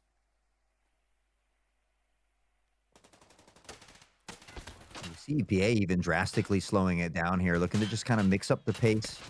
The boys, Walker, a nice nade that comes out, rolls just behind him, applies some big damage, but doesn't quite find that pick here. But it's early utility damage and kills that certainly have set EP up for these victories, as Fox will find Hpl yet again. Smoke out towards E-Box actually gives EPA really good cover from that bench angle. That's why you see most of TFG swarming towards the right-hand side of the side. Fox is going to delete the head of Scotty. What a disgusting shot. Pablo to respond, step up as well. Stripey and Lorek 2v5, and this is the one for the game. This is it. They are set with everything in their hands to fight for. Stripey's going to respond defiant for one, but Pablo from behind. Shotgun is ready. So's the flank. And it splits a goal for the finish. Who else would it be? After the beginning of the game, On Fort starts with a full 5-piece ace. The end of the series finishes with a Blitzer 2-piece. Yeah, finishes the way we started, and both games end in 9-3 fashion, as Nimanos will be your MVP here on Skybridge. But EPA gets it done. They'll gather 3 points for themselves here on the board, and with that, it does push them in front of Sicario by 3 points. So for Sicario, they have to win both of these games here against Pandaric Apex if they want to look to settle it via round differential. I am scared for Sicario, honestly. The Pandas have been phenomenal. Yeah. All season long. It's not even an argument at this point. It is a straight up fact of the matter. They have just been devastating in every which way, shape, and form. And that is probably genuinely part of the reason why I'm so ecstatically excited for what we're about to come into in our next match. This is why we get out of bed in the morning to turn up to a Hunt Premier event for a casting booth. This is why you guys make sure that on your weekend there's a little note in the book that says, oh, I've got to be ready for when the HPL season starts, because when it comes to an end, it is a delight to feast your eyes over. We have a phenomenal set of highlights to be able to bring you off the back of that match very shortly. But for now, we just have to appreciate this is an EPA squad that has been trialed and tested and always is throughout these seasons. They've gone through some hardship. Yesterday, that split map with the Spartans is something they will not have been impressed with or pleased about, other than the fact that they'll have been impressed and pleased that the Spartans put up a great performance to do so. I always respect an honourable opponent from the EPA side, that's for sure. But what they will say is that this performance to TFG today is more representative of the EPA that we are familiar with dominating the scene. Yeah, I flash back to day one where we talked about Pandaric Apex and Sicario, what Sicario has done in these last 2 seasons, and I was comparing Pandaric Apex to that, and I remember you kind of told me, well, we got to see if they can, get a flawless run here, if they don't drop maps along the way, and so far they've been able to do that. It's going to be their toughest test of Season 4 here for HPL, but again, they get to go in with all of that weight off their shoulders, knowing that they've clinched that first place spot. And so it'll be interesting to see how they navigate that play today, if they stick to what's been working so well for them, if they take a little chances or risk and just have some fun with it because they know they solidified that dub. But I have a feeling that they want to show Sicario that they are the better team, no questions asked. And so I expect them to come out swinging here in this one. Yeah, I don't think that's going to be a question on the table for the day, honestly. I think it's going to be we're here to set the standard for the next season or for the next elimination tournament, whichever one of the two that the Pandas step into next. And as we roll through some of these highlights, we're going to be reminded again just how strong a performance this was from EPA. Blitzer drill Finding that nice pick there as well. Again, we saw a bit of back and forth here, opening up a couple of these rounds, but EPA just so good at finding that stride. It was round 2 or 3 where TFG should have been able to clutch. They don't. Nemenos, the dirty nade here as well, finding the two-piece, making sure to get this stripey prone position out as well. And I mean, EPA just playing pretty much flawlessly here today. They did such a good job of weaving in and out of the action. Something that we saw EPA being overexposed for yesterday by the Spartans was some of that trying to get into the back line, sneaky maneuvers from the likes of Walker out of bench through the smoke and so on. And we saw them try and attempt a similar thing early on in this one here, and it was what cost them one of the couple of rounds that they ended up having taken off of them by TFG. A little bit of looseness out of KFC trying to over-contest aggressively into numbers. Did not go their way. High risk, high reward play, though. That's what happens is sometimes you make it, sometimes you don't. If you make it, it's a good play. If you don't, you get chastised to it for the rest of the week. This was a good position out of Stripey here. You feel normally Stripey's good for 2 in that spot, though. Scotty gets himself 2. Remember, this was good. Bomb goes down, gets 2, but then it's just too many members to have to deal with. And that felt like an underlying tone when it came to clutches for TFG versus the clutch that we saw EPA picking up. I mean, it certainly was the majority of EPA all day here. And there was the one where we took a second deep breath as Walker clutched up that round. Blitzer Girl on the flank here, solidifying that dub. And 9-3 fashion yet again. They take it 2-0 here, and they gather 3 big points when it matters most. And now we're set for our final game of the day. And more importantly, the final game of Season 3, which I'm delighted to say, there are Season 4 even. I am sleeping today, man, honestly. It's not working. The heat in the UK over the last couple of days has absolutely swamped me. So, cooked is right, chat. You can quite happily give all the criticism in the world to Cooked correct today, because he is way cooked.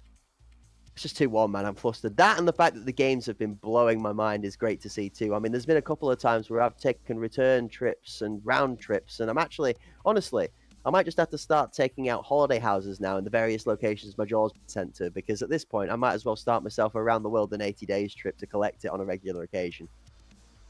Hey, we're all only human here, and we all get cooked from time to time. You know what I mean? That's just part of life. And like you, like a lot of these teams are very good at navigating through these problems. So even though we might get some troubles thrown our way, some hurdles, I know leaps and bounds, Cracks will get over it in no time as we look to power forward here for our final matchup of the day. And honestly, I couldn't think of a better person to be sitting next to here for Hunt Premier. I can remember about a year ago, whatever it was, when I get my first opportunity with you, Cracked, and it's always great to get to close out some of these big series with you as well. Wouldn't have it any other way. Always a shout out to the rest of the awesome casting squad that we get to entertain you guys with throughout the Hunt Premier Productions, partnered with Battlestate Games or not, from the beginnings when we were our own little grassroots organization, folks. All right, we did start somewhere. I'm sure grassroots is the right word, but each to their own.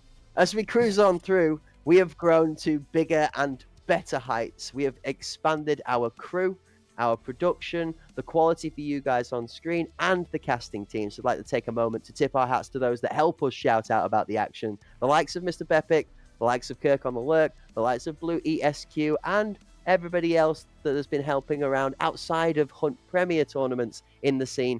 The NA likes, the LCL, and so on. It's great to see some other casting experience getting involved in the scene. And I mean, I got to feature alongside Llama the other day on a different broadcast, and I'm just wondering, maybe sometime in the future, because there are many exceptional people that yap about sports, and I would be very excited to introduce some of them to this amazing community that we get to commentate for.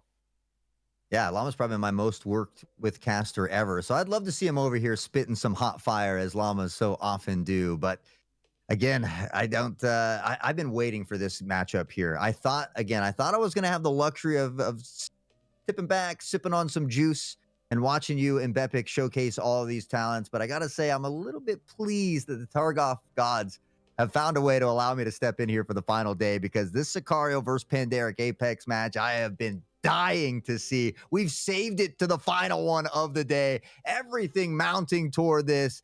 And honestly, just blessed and absolutely honored that I get to showcase this talent.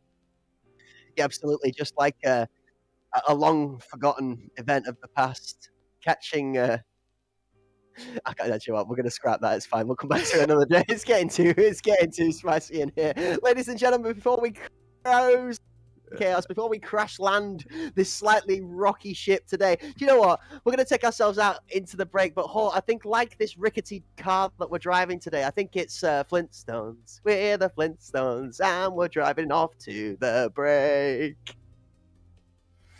Connor, that's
Hello, ladies and gentlemen, and welcome back to the final day of the HPL EU Season 4. We are currently broadcasting to you live on the Hunt Premier channel, partnered up with the Battle State Games channel on Twitch, and in our efforts in the industry to create you guys the best competitive arena environment to enjoy all of the action from the top tier players. Right now, we've had all 8 teams in the EU scene competing against each other to be crowned Season 4 champions. Season 3 undefeated champions with Sicario, and, well, things look a little different this time around. My name's Cracked Wisdom, joined in the booth by Hot Sauce. Looking forward to an amazing game to close out our day. Feels weird. It feels weird. Sicario back-to-back champs. They haven't dropped a single game, and now they find themselves in a deficit that I don't know if they can overcome against Pandaric Apex here, but nonetheless, I can't think of a better way to wrap up HPL 4 than to watch these two juggernauts go head-to-head yet again. It's been Sicario in recent history for the last 2 HPLs, but it's been Pandaric Apex that toppled them in ACS and in the Pinnacle. So now an opportunity to do it once more and a chance for them to have a flawless season number 4 here for Pandaric Apex. Yeah, Kiyoshima, Luki, Zaki, Furlex goes up against Codex, Cacao, Rapid, that Ace and Bakizi. It's the starting 5 for each of these 2 teams that we're going to be seeing taken to the table. And for each of them, it's the final chance to really claim themselves as the top seeded team in the EU scene. As we start to look towards the next set of elimination tournaments, the standings on this table is very relevant. I keep hinting at these little bits and bobs of things that are on the horizon, because what's happening right now matters for your standings going towards this. And of course, remember, top 4 teams normally in each of the season that is following into Arena Cup Series are the ones that qualify. So the chance here for each of these teams to solidify their spot. Both of these teams would be considered top 4 regardless of a loss or a win in this one, but both of them are also going to want to finish the season off with 2-0 victory.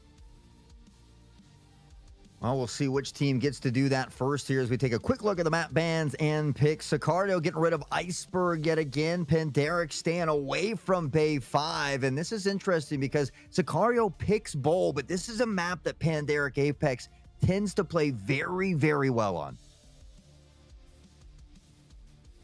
I like Skybridge. Second of the selections. For me, it's always going to be the one that takes my excitement. I actually vibe very strongly with the opinion you put out early on in the day. Skybridge, not a map that, particularly for myself, I get excited about going in and playing. More than happy to play it. Not my weakest map, but not necessarily my favorite. When it comes to watching the action on Skybridge, it's always one that I'm delighted to feast my eyes over. And I think it's one that definitely plays into both of these 2 teams with the strengths and standpoint. Obviously, Ball, Sicario, they're going to have the ability to contest what we consider the best sniper in the world. Flip side, Skybridge, I think that's Sicario's weakest map at this moment in time, so I find it very, very strong from the Pandas to take them there as the second map in this head-to-head. And I think that if Sicario are able to put it over the line in Bowl and get themselves a victory on the board for the maps, that Pandaric are not going to go down 2-0. Worst for the Pandas today, I see a 1-1 where they split their own map picks. Or trade them. Best case scenario, I think the Pandas have a 2-0 in their sights. Yeah, I'd have to agree. I mean, they've gotten a couple under their bag now. It seems like they've had Sicario's card lately, and they've just been on an absolute tear. So it's going to be really, I think, all the pressure now onto Sicario. But, you know, the only crazy thing is even if Sicario 2-0s Pandaric here, they're not going to be able to pass them in points. So right now they're looking to topple what EPA did against TFG in that former one there, as they grabbed 3 points, jumped in front of Sicario here. So for me, Sicario is really fighting Pandaric Apex tooth and nail to beat EPA. Excited to see it happen. I also saw a cool comment in the chat, which I'm going to highlight because I'm a big fan. Make it 3 rounds next HPL, and the deciding map is always Iceberg at 1-1. I'll be down for it. Feature the new map a lot more and get everybody to learn how to play it instead of being scared of playing it. Somebody's going to have to dip their toes inside of that pool at some point, and, well, I mean, it's Iceberg, so the pool will be cold. I won't leave them in there too long. You know, I feel like as time goes on, we're going to see teams that are more comfortable. I think because it came out about a week prior to the action popping off, or just a couple weeks prior to the action popping off here, a lot of teams just haven't been able to kind of strategize and run as much on it. It's a very, very fast map. And I mean, the rounds are over often as quickly as they begin. So I wouldn't be surprised if we see more of it in the future because I think if teams hit it hard, it's something that could separate themselves from some of the other teams. Here we go. Panderic with a confident 90% plus on the map vote picks. Cacao good for one on the opener as Lukey goes down. Furlex manages to take the 1-for-1 trade. Keo with a grenade. That ace. There definitely can't be that ace. I think he's warming up. That definitely didn't not register. I mean, you've never seen that guy miss in my life, but he does this time around. Codex and Rapid, last two left alive versus Sicario. Keo, Furlex, and Goes to try and close out round one. What a shot from Furlex. 30 went on to Codex there. Now Rapid finds himself all alone. You know, that ace has told me sometimes when he's missing, he just wants his opponents to feel like they're in a gun battle. He's tired of always one hitter quittering him. So yeah, he likes to see the opposition have a little bit of a chance as well. That's a good shout from that ace, honestly. I love the confidence in it. Bomb trying to push its way into under house. Rapid, not quite able to convert the shots. And as Port's running the comedy club, the chaos is going to find Rapid caught cooked as well. Goes down on the floor. Sicario taking round one. Starting out on the right foot here, but again, it's so early. You can't get ahead of yourselves in matches like this. We've seen a lot of back and forth all day. And again, you know, I feel like Bowl, kind of like Skybridge, is an attacker-favored map here. So Panderic, they get, you know, a minimum of 3 rounds. They weather that storm and see what they can do at the second half. I flash back into, I think, day 2, where TFG actually had the lead on this map against Panderic. It was the second half that they battled back and were able to solidify that dub. Yeah, definitely not scared of the Pandas being able to hold their own inside of this one. We also need to respect the fact that Sicario have shown exceptional utility use across many maps, including this one in particular. That's going to be disgusting from Furlex. The first of Codex is going to go down with a clean shot from Generator across front, a headshot. Furlex, I think, has been a big difference maker. We often saw him on that TRG, but lately swapping it up, the SR3, the Spear, I think this time as well. That ace taking out a teammate as Rapid gets Zaki, and maybe some early struggles here for that ace. Furlex taking the conversation that we had about him to him. Yeah. He's deciding that he's not having it whilst the smoke's in it. No, he's not. Is the switch of mentality. They don't need to, though, right? This is the smarter play. There's no point in getting over aggressive site control. Bomb goes down. Cacao and that ace can now double up to try and team their way through back onto site. Goes, gets into the tucked angle, and now this becomes tough. Real tough. Top med. It's going to go to cards. Keo plays from tuck. That ace left in the nightmare scenario, and it looks like 2-0 on the board for Sicario. Sounds pretty good for now. Pretty good indeed, and decisive rounds as well. I mean, they got 4 players still standing. I don't know if that ace can find a consolation prize, but he can't. Furlex, 5-0 here through these first 2 rounds, and they're going to have to find a way to deal with him relatively quickly here.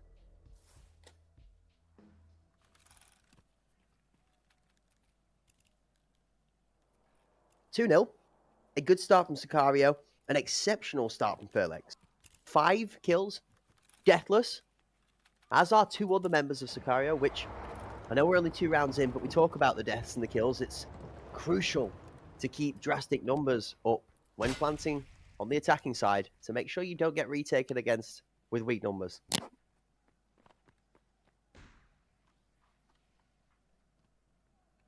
See a lot of pressure toward the B site this time. Cacao on the peak, able to find Zaki. Will back off here as well as he knows the Stampede is coming in. Has some help from that spawn side rotating in. That ace still struggling a little bit here today as Furlex continues to put a hit. Storm of bullets. Cacao will find the second. Furlex answers back momentarily, and that ace still searching for the first one. Keo's about to drop a hot topic down that lane as well. Flash out. Bakizi reads it well and starts taking the aggressive momentum forward. Even flashed and a heavy bleed. 2 light bleeds in tow. He makes his way through the enemy. Goes last alive, steps up. Bakizi's going to go down with what little health he had left. But 1 versus 3. Panderic looked like they might be about to put one on the board. Now it's about time. I feel like they don't want to allow Sicario off to a crazy start here. And Once you start to get to that 3-4-0 section, it could be that. Panderic doing a good job of making some adjustments here through the first couple rounds to try and solidify this one. Panderic, now we see goes here. That bomb down in an awkward spot, and there's that ace we're used to seeing. He threads the needle, he finds the headshot, and looks to rekindle the flame once more. It is tougher on the attacking side, opening up to bring that Balti to bear. It is supposedly easier on the defending side to be able to play your angles, play slower, work into what the Balti does best, which is just deal damage if somebody over-aggresses. However, it also has a similar level of strength on retake. You bring that Balti back towards the site, you can start picking people off very quickly and change the tides of a round very, very fast. Early nade does a little bit of damage. We're looking for winners in chat, though. There's a standard EFT arena key going on right now. Exclamation point HPL to get yourself into that giveaway. You don't got to participate in these tournaments to win something, so be involved in chat. Is our thanks. Showing up, showing out, and showing that support here. Panderic looking to tie things up is Rapid El Rapido, the 3K, and it's a Doherty triple to open up round number 4. Smoke towards headshot is going to hope to try and swing a bit of those heavily numerous members on that A site back towards the favor of a Sicario push, but I mean, there's that many people towards this A site hold now that Panderic could just basically walk out curtain confidently as 5 and probably claim the round. None of the bull in the China shop gameplay from Panderic, though. They're going to instead try and work their way towards the speed site in case the rotation comes through. Lukey ready for it, finds Cacao, Bakizi has the trade. Dangerous little play. Zaki on the enforcer. We see him run the TRG on the defensive side a lot here on this map as well, but Zaki's always been one that can really play just about any role, fill any void, but not this time. Codex will put him down. It's a free 6 feet dirt nap for Sicario as Panderic Apex battles back, and we find ourselves tied up. Hort's happy about the topic and the script so far. See a nice strong 2 rounds out of the Sicario squad and a well-contested return 2 rounds from Panderic, keeping us nice and even. This one, definitely one we expect to go all the way down to the wire. Probably not overtime bound in either map. I think one of these 2 teams will put the best foot forward and close it out in regulation time, but it's going to be close for the majority of it. I mean, you look at that ace. He's been a talisman for this team for quite some time, and off to a little bit of a slow start here today. Maybe something that Sicario could take advantage of, and they need to do it soon because once that ace finds his way and that beast gets awakened, you better look out here. As we do see a little bit of a slower start to this round. Lukey is going to open up with a pick on the Rapid, though.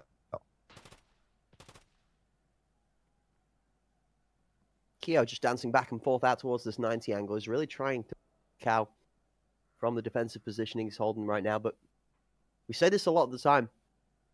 You see a lot of it in the NA scene, where players are a lot more active about their audio cues. They don't play stealthy, they don't play smoke and mirrors or rat out as much. They try and force over aggressive defensive rotations, and that's where the EU scene does not fall to that trap anywhere near as often. More than happy to just slow it down, let the time run off the clock, find a gross little pick, and then keep those numbers in your favor. Bakizi levels it back and finds one B-plat. Urlex finds Codex here on the site as the smoke begins to plume in front of that ace. He tries to pressure through and does. Finds one. Kiyoshima on the Cacao. The nade in the face as that ace doesn't blink. He can't find the second one, though. Furlex is on fire and looking unstoppable.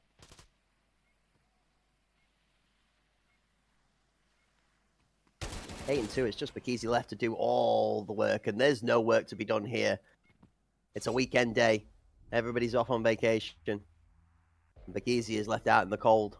Nobody to help him. Sicario moved to 3. The lead goes back into their hands.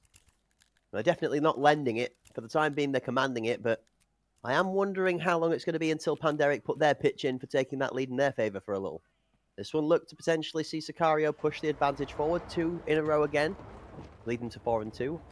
This one, though, Panderic successful to close it up. 4 and 4 in Rapid. So that great 3-piece, and that ace dodges the utility early.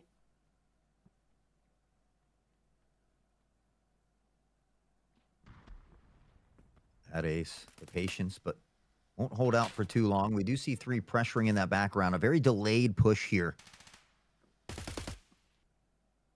You got a winner in chat finally. Spiraling Dragon 1. You've won that EFT Standard Arena key. Make sure you've joined the Discord if you haven't done so yet. Create that support ticket so we can get that key over to you here a little bit later today. We appreciate you kicking it in chat with us as Panderic looks to tie things up here in what is a very slow round of round number 6.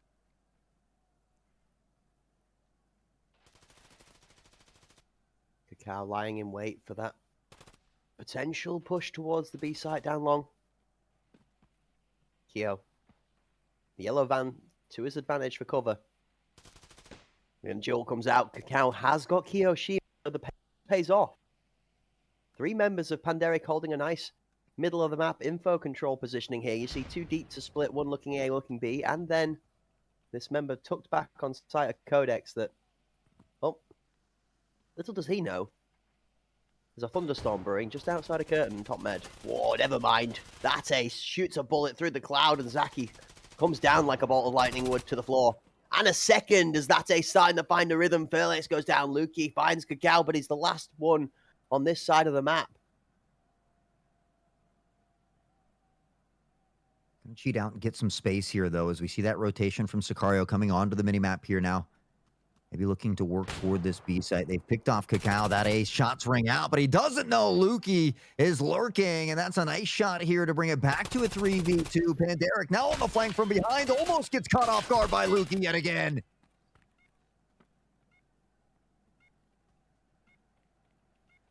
Solon goes. 1 versus 3 is all of them. Step onto the site. Goes has got the first. The second pixels are close by. He almost finds it.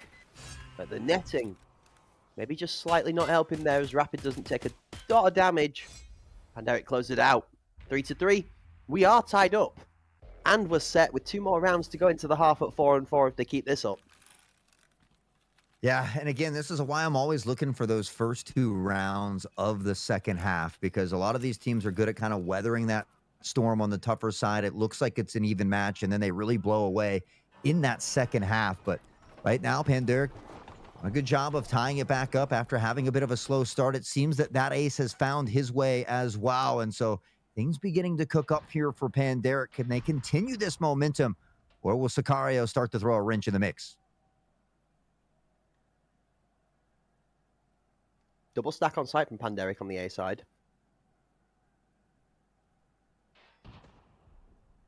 I like the position of the 2 deep members as well. Tower, free to rotate if needs to. And even one still just outside of spawn. That's going to be a grenade being held by the spawn as well, by the way. That is set up for... It looks like an ambulance throw.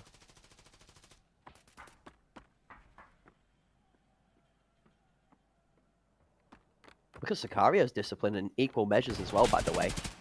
Crept up to ambulance quickly. The action over towards the B side is going to pull a lot of members from Panderic to start to move, and here comes the bomb squad. Curtain shows 2v3 the A site is to be contested. Panderic have 2 members over on that B site.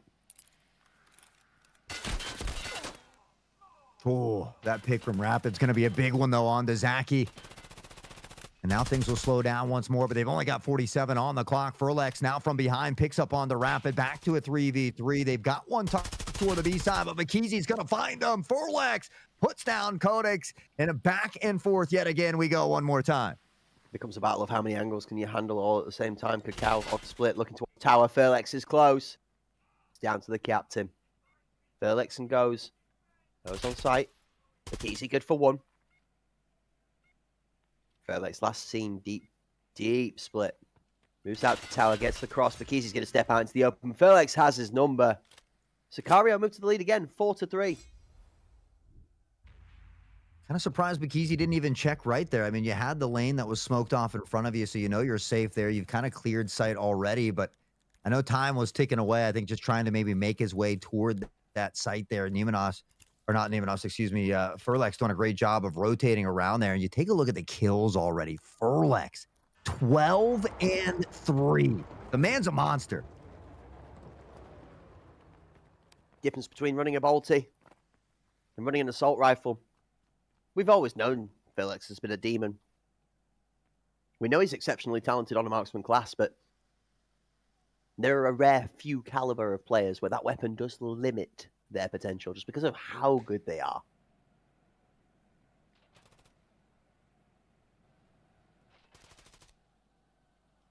crazy how slow these rounds have been to open things up. I mean, a lot of silence initially. Luki gonna find this pick on the Cacao, who often plays this site alone, and so Sicario can quicken the tempo here and look to get this plant down if they choose to do so. Shots down to long. Lukey finds split. Bikizi's almost made his way across into sandbags there, and if he does, it changes that pressure on the B side drastically. I have a member tucked in to embed into Useless, and okay. We're going to just pause and admire the devastation that Lukey just put through towards the defending spawn.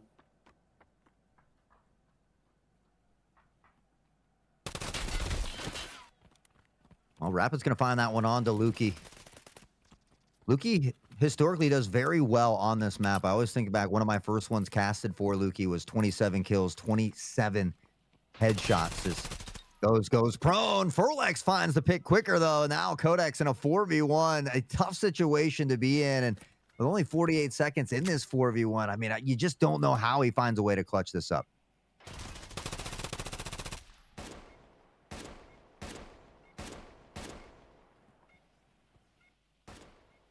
I mean, 2 sleeping lines make the job infinitely difficult.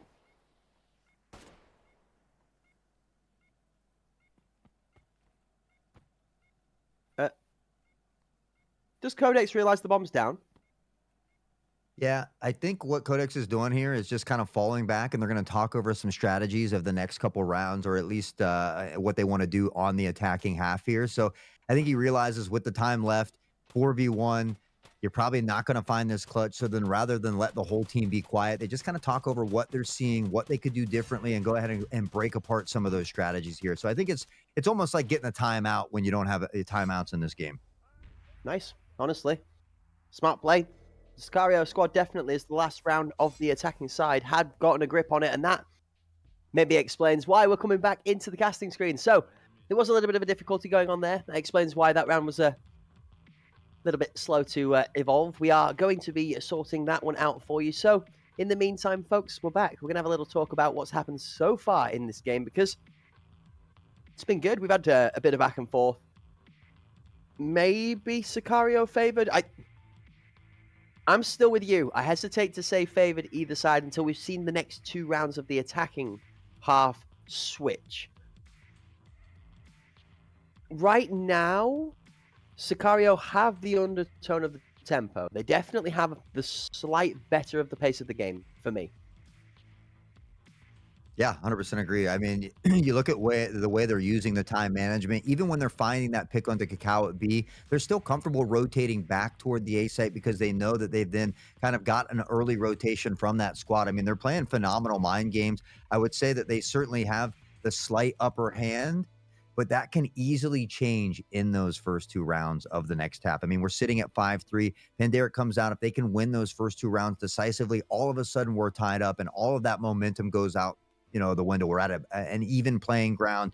And Pandaric Apex tends to play very well on the attacking side. This isn't the first time that we've seen them down 5-3 at a half on Bull specifically, where they did come back to clutch up that game. So for me, I'm not worried just yet. It is nice to see Sicario playing this well, opening up though, and really challenging Pandaric Apex. But for me, I'm not going to start to worry it until, like you said, those first 2 rounds of the second half. Yeah, absolutely. And whilst we're just getting this sorted out, I want to take a second to congratulate again Spiraling Dragon 1.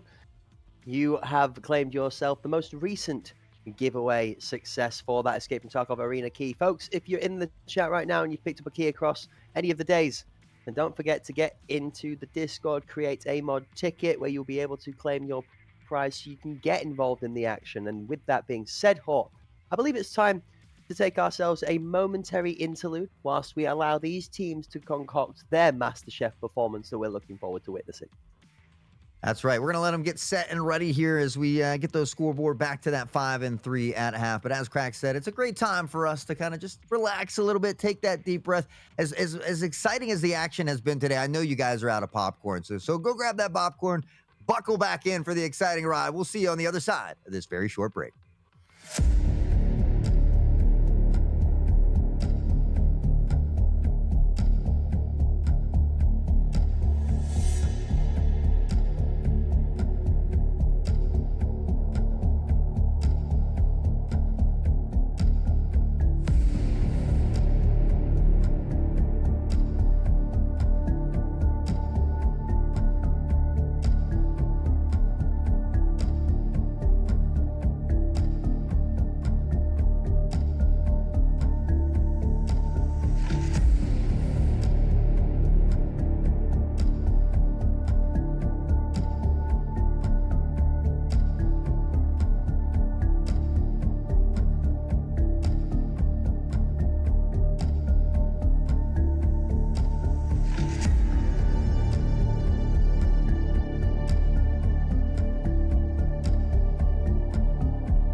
So, ladies and gentlemen, we are back. Thank you very much for your patience. Apologies for the delay. The rounds have been set back to where they were before the intermission.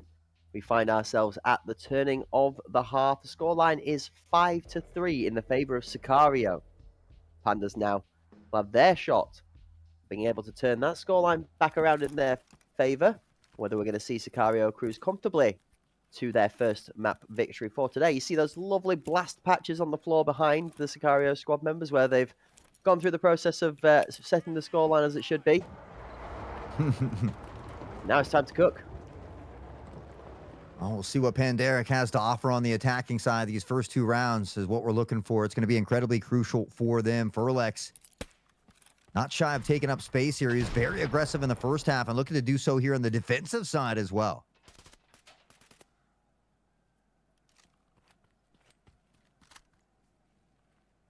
Snape being held on site by Lucky, actually not going to be let off, as the audio cues are going to be called out by Zaki that B-site is under some form of assault. The 4 members of the Pandas right now just getting into their various positions to take space onto site. Top apps bomb up. Cow on the ramp actually spots the deep member but doesn't win the fight into Keo.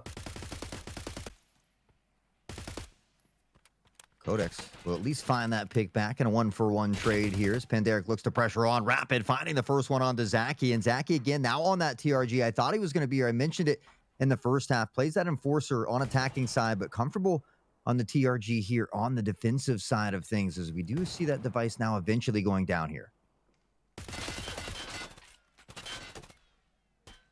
Shots out from site actually don't find the victim we were looking for. Goes down. Lucky finds Furlex and Rapid. A teammate and a foe alike. On the floor goes, sends Bikisi down to join him. That ace through the smoke is going to be hunting.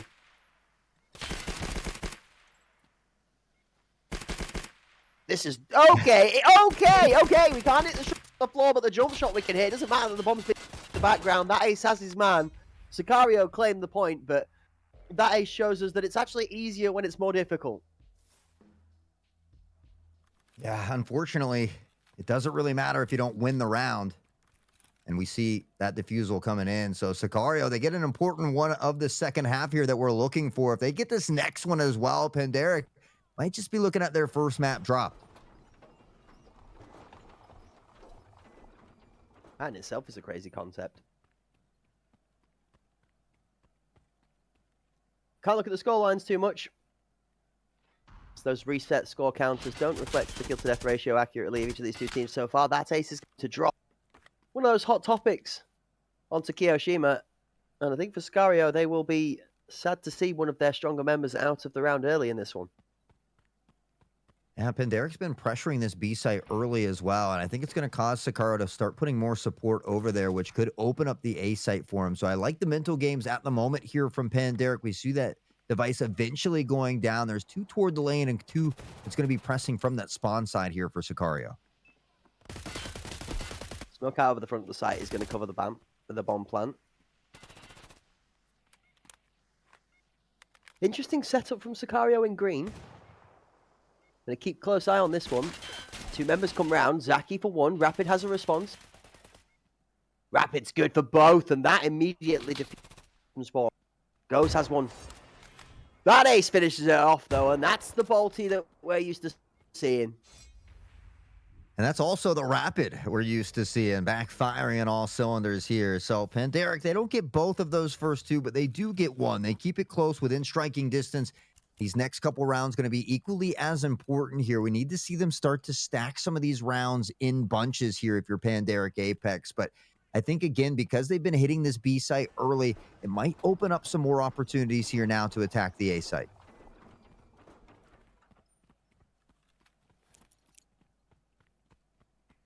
Sadly, though, for our entertainment purposes, and not for the Panderic's plans in their mind, bomb is going back towards this B site again. Maybe a bit of a cross mentality, maybe a bit of a fake out. Well, we've hit B a couple of times. We wouldn't go again. Keep it mixed up. Hope for a defensive overstack towards A. Not this time, though. Kiyoshima on the point guard from that B site finds his first. Luki picks off a ridiculous kill into Rapid from Split. Yeah, I mean, in the opening moments, it was Furlex to find a 2K over toward the A site. So really that delayed play immediately kind of fell through with those two initial picks coming in. There was no rotation necessary. And now Sicario has the luxury of enjoying this 5v1 here. Codex. Again, those kills don't quite reflect it. Zaki on the TRG says, I can snipe too, baby. Sicario looking very good here on Bolt. 7-4, they put themselves 2 rounds away from success in the first map. Extend that gap to 3. And the Pandas are left scratching just a little bit at the bottom of the tree trunk today. That ability to climb just slightly lacking for the time being. Need to see them come back with a strong response here. Round number 12. The Pandas are going to roll out of spawn with intentions towards A. The Sicario you would expect are going to stack this way also. Bikizi with the first. The spawn nade to split actually claims a victim. Goes down. That's that Bikizi we're used to cooking up the cookbook, but Furlex is on fire today. There's no stopping this man. As he continues, he finds the two-piece. Codex eventually putting him in the dirt, but the damage done there. Panderic somehow comes out on the other side with a player advantage. Shots from the shotgun, round the back. Legs of Lukey taken out. Pandas might have found themselves an opening. With device planted, 1v3, Kiyoshima is going to have to slaughter his way through this backline. Jump at the wrong time, and Codex is good to close it out. Panderic close out a 5th for themselves on the scoreboard. Gap goes back to 2. I feel like they've got to get to at least 6 before they, if they allow Sicario to go to that match point. I mean, I feel like they need at least one more round in a row here to slowly begin to work back. 3 opportunities for Sicario to close it out. Might be one too many. Panderic on this attacking side of begin to find their stride once more, but it's about putting those rounds in bunches, and, well, they certainly need to do that now. Yeah, Panderic going to be thinking the likes of Fox, maybe one pizza away from growing a great beard. Looking for success out on the field. Trying to jump off of this B-plat position with an aggressive push from Codex here to get something working forward. Look at how aggressive Panderic are coming out towards this B site. The smoke towards Split has done all they need to get this space. Contest through the smoke. Codex has positioning and the awareness to take Zaki out. There's 2 in Pixel. Keo goes down. Bomb being planted. Rapid's ready for him.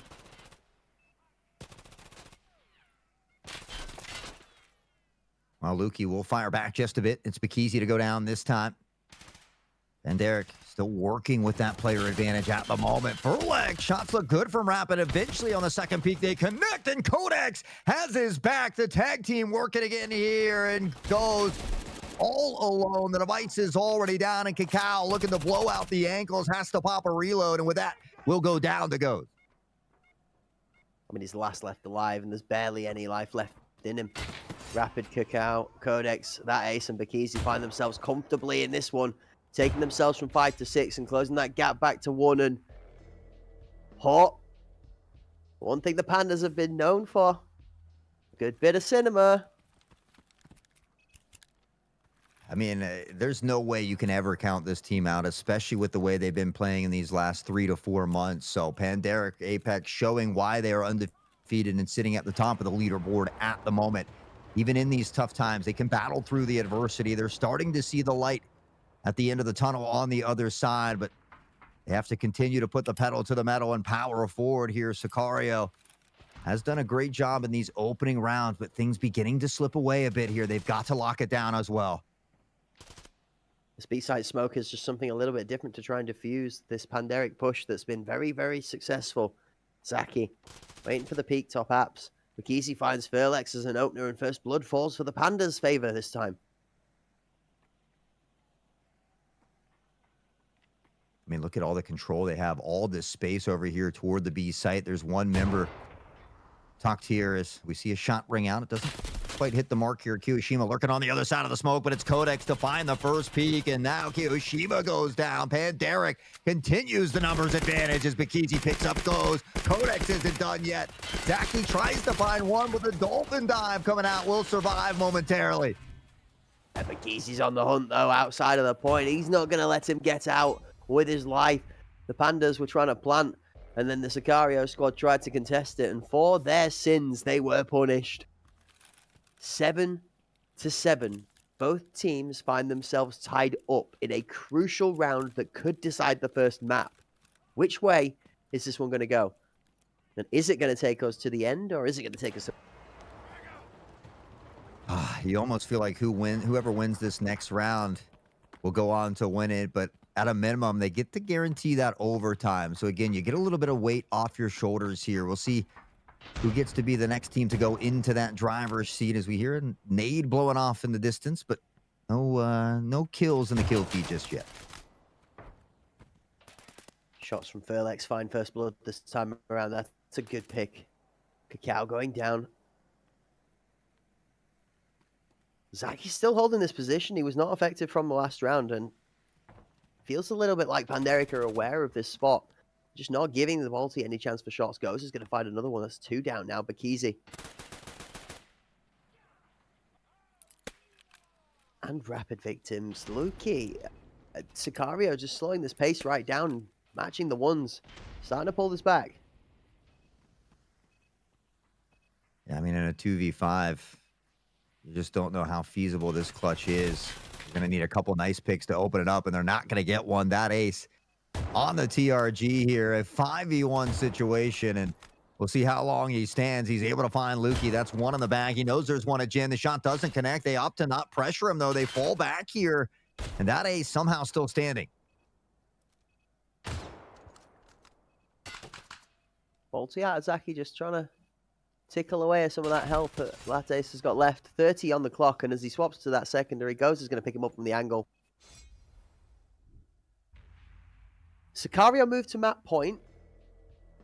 Panderic are close enough to stifle the thoughts of an easy success out by just 1 round with a success.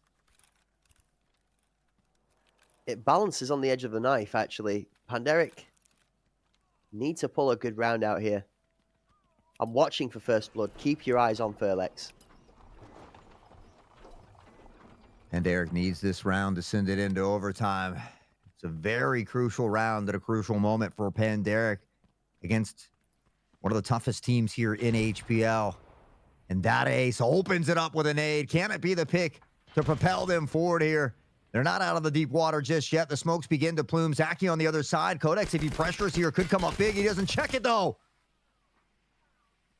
One trade on the response. Rapid does go down to that great positioning and discipline out of Zaki. Codex is up to stop from top med, and in doing so, he's going to be aware of the 2 members crossing split. Easy offside Tux. Gets that bomb planted. 4 members of Panderic left alive versus 3. Flank coming from med. All the way out of spawn.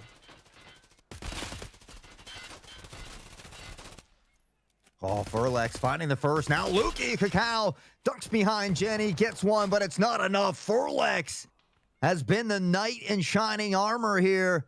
That ace, he spots the rifle. Trying to bait out a bit of a pre-fire of his own. Now the ring around the Rosie. It was up close and personal. The no-scope doesn't connect here. Not able to find that one either. And now he's deactivating the device again. There's not enough time. He's got to pressure forward. And Sicario has done it.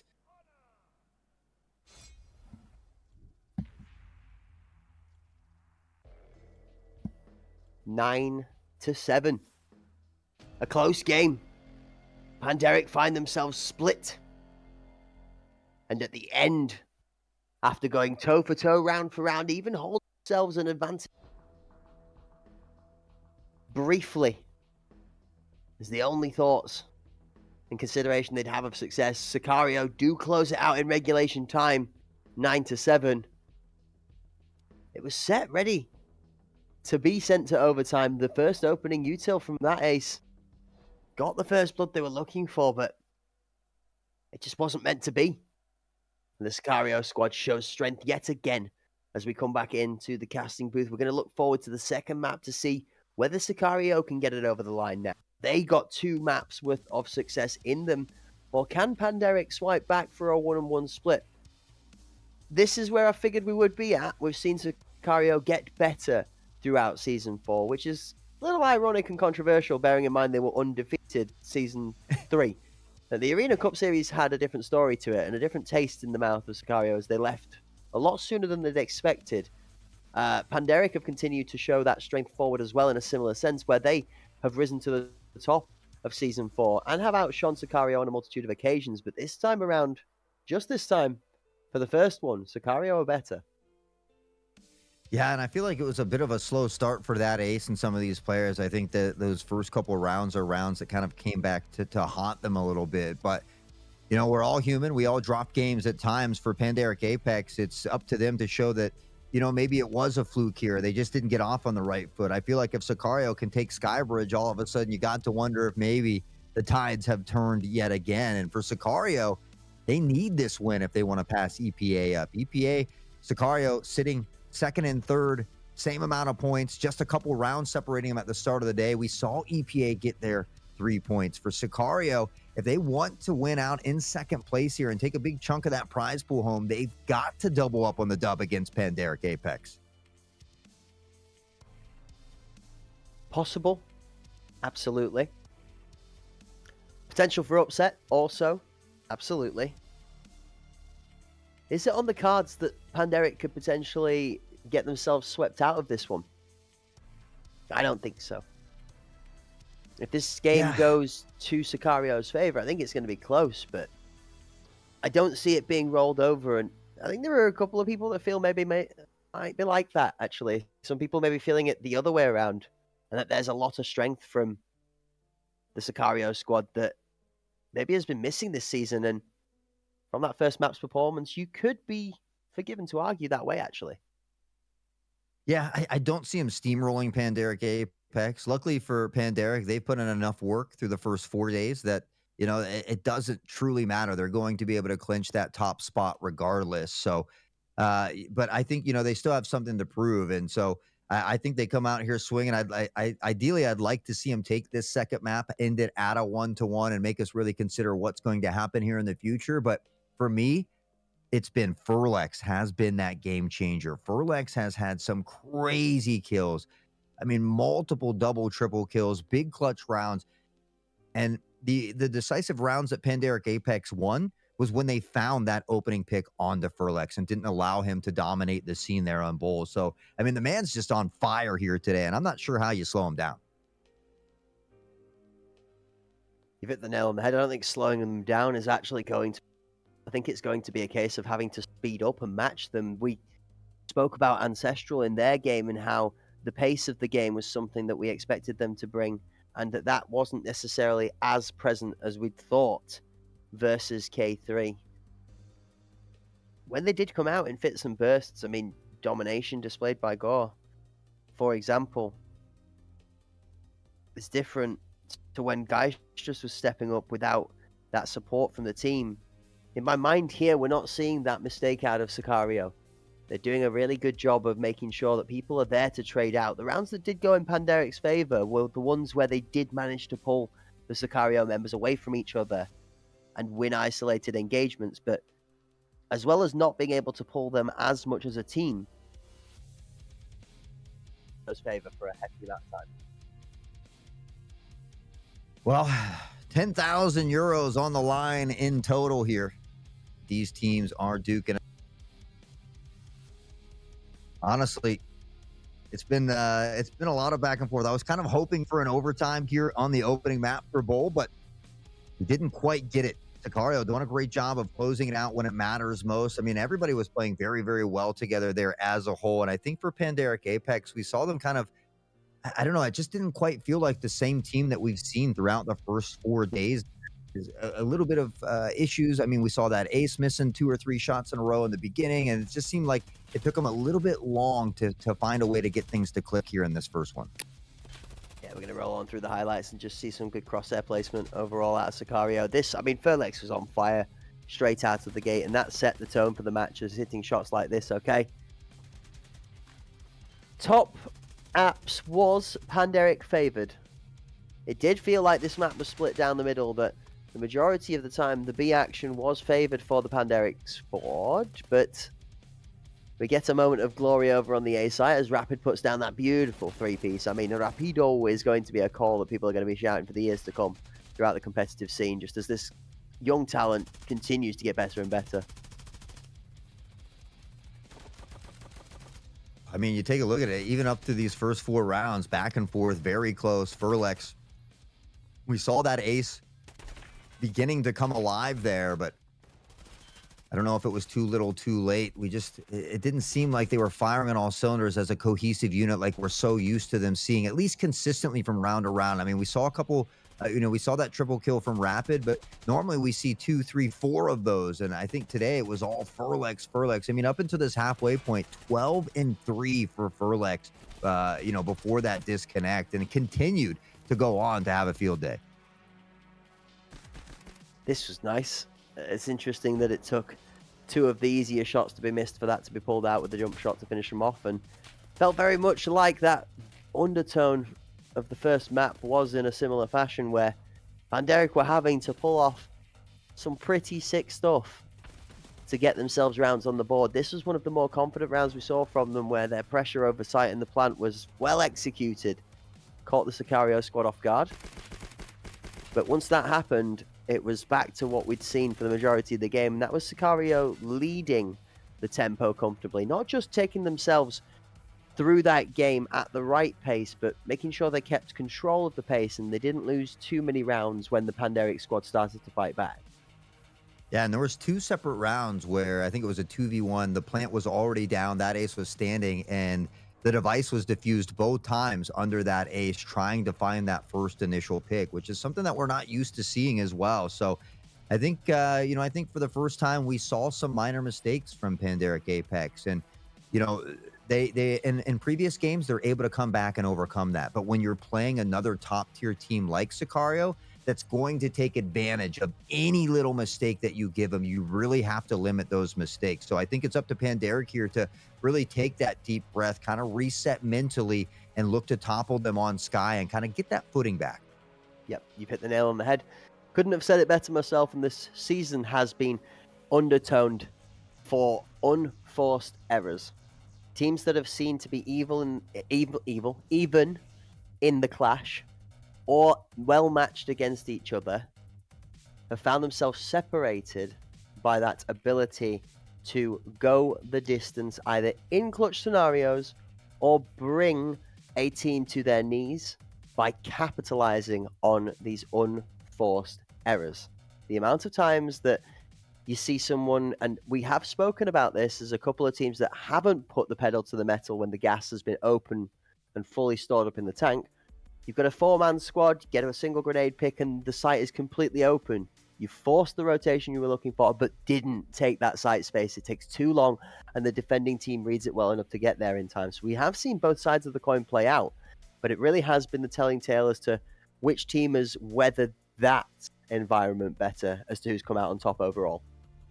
Yeah, and it seems like Sicario often a very aggressive team, but on Bull, it felt like for the first 30, 40 seconds on the attack side, they were being very patient and trying to force Panderic into maybe an early pick here. But enough about that and more about Skybridge as we're into the final map and the final match of HPL Season 4. Sicario taking on Panderic, and it's that ace to open up with a beautiful nade, but Furlex already getting in the kill feed. Instantly back though is Cacao as the shotgun starts to scream itself loud in VIP, as we expect second from that shotgun as Furlex's knees get turned into spaghetti.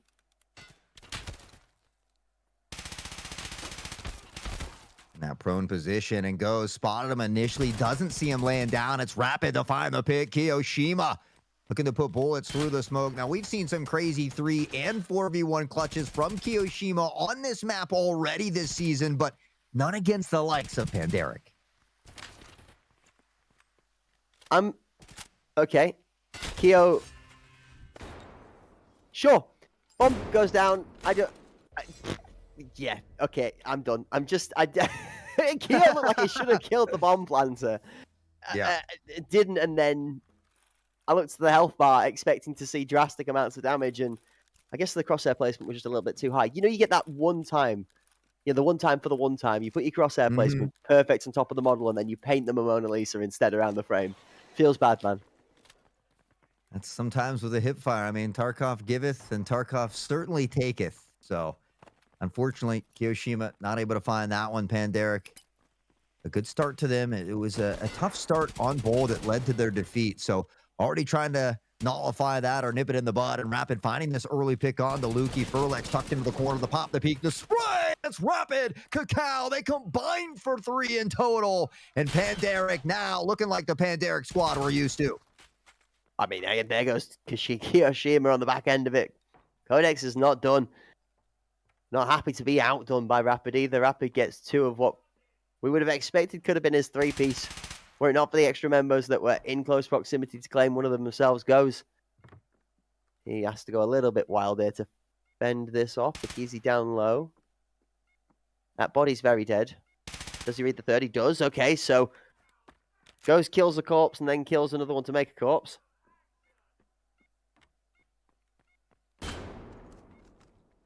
$20 seconds, this is doable. Over the box. High. Not quite good enough. A good effort from Goes as he hops right on top of the scenery, but gets taken out. Little hardcore parkour. Looked good. Unfortunately, didn't quite play out in his favor, but as you mentioned, I mean, a solid attempt. Love to see it from Sicario. This time it's Pandaric that starts out 2-0, much like the reverse role here of Bull. Now, it was that 3rd round that then went to the other squad. So Sicario needing to pump the brakes here of Pandaric, see if they can slow this momentum down just a bit. Rapid seems to have found a way to match that aggressive pace of Furlex. Keep an eye on that ace in the top right-hand side of our screen because the utility's been very good so far. There's a couple of trades in aid. Furlex is completely flashed. He's going to get out of there very quickly.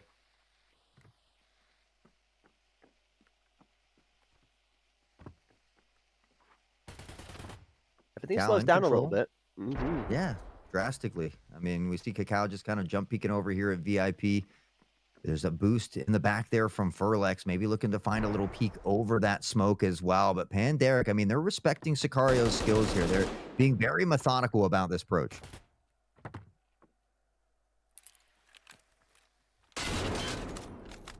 Default setup as that boost peak almost takes that ace off. They're going to push on aggressively as Sicario now trying to... high space being taken, but VIP is king. 2 for 2.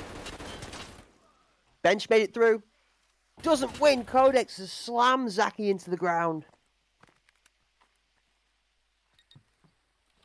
Yoshima looking for something over top. The device does go down here again.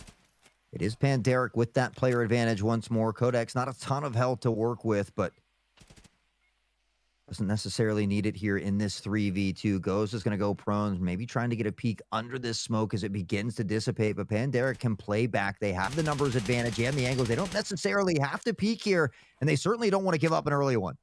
I mean, Bakizi's sat in the position of God tier, like placement for post plant. There's nothing the other 2 members need to do. Cacao is out wide because he can. Bakizi goes down. That's crucial. Kyo makes it possible. Cacao kills his teammate. Codex gets jump shot, and Cacao's going to feel a little bit roughed on by now. 10 seconds on the clock. Kyo has to find him. Oh, it's done. Yep, not enough time. That got a little dicey though. Not gonna lie. I mean, he got the pick on Bakizi, which is a phenomenal shot. But you're like, okay, it's still a 2v1. Cacao takes out his teammate on a jump shot over the box. I think one of those shots just gets a little sporadic and finds his teammate, and all of a sudden, very doable for Kiyoshima, who has been a big clutch factor here for Sicario, especially on Skybridge. Cacao able to get away just in time. They'll solidify their 3rd round in a row. Meanwhile, Sicario still searching for their first one. Yeah, Cacao just not wanting to be robbed of the ace and got himself 4 and then finished his teammate off to claim it. Don't blame him, to be honest with you. I'd have done the same. Into round number 4 we go. Lukey looking to feel a little bit less harsh done by us. That VIP spot has not been his friend so far. It's been removed from there quite rapidly, and this is why. Bye, Lukey. Oh, he survives the nade this time. Oh. And that snipe from that ace on the Furlex, who's been the juggernaut. Pandaric seeming to make the proper adjustments here. Maybe it took him a little while to get warmed up in that first one. Firing on all cylinders at the moment. Lukey's got other plans, but Codex quick to trade it back, and we maintain that 3v3. Box position almost gets sprayed through the smoke. I'm going to say, Pandaric have good cover to get onto site here. These smokes are well set. I'm going down. Well, when does the retake approach come? 1 for 1. Aggressive push out through the smoke on bench. To E-box. Favors neither side, actually. Leaves them both routed. Hpl Eu has smoke to have to deal with. Kakao playing with his life and with the time. Goes looking for a jump shot. This is tough. Goes again, probing. Kakao gets one on the swing out. Kakao looks for the second. Goes, puts him down. 1v1.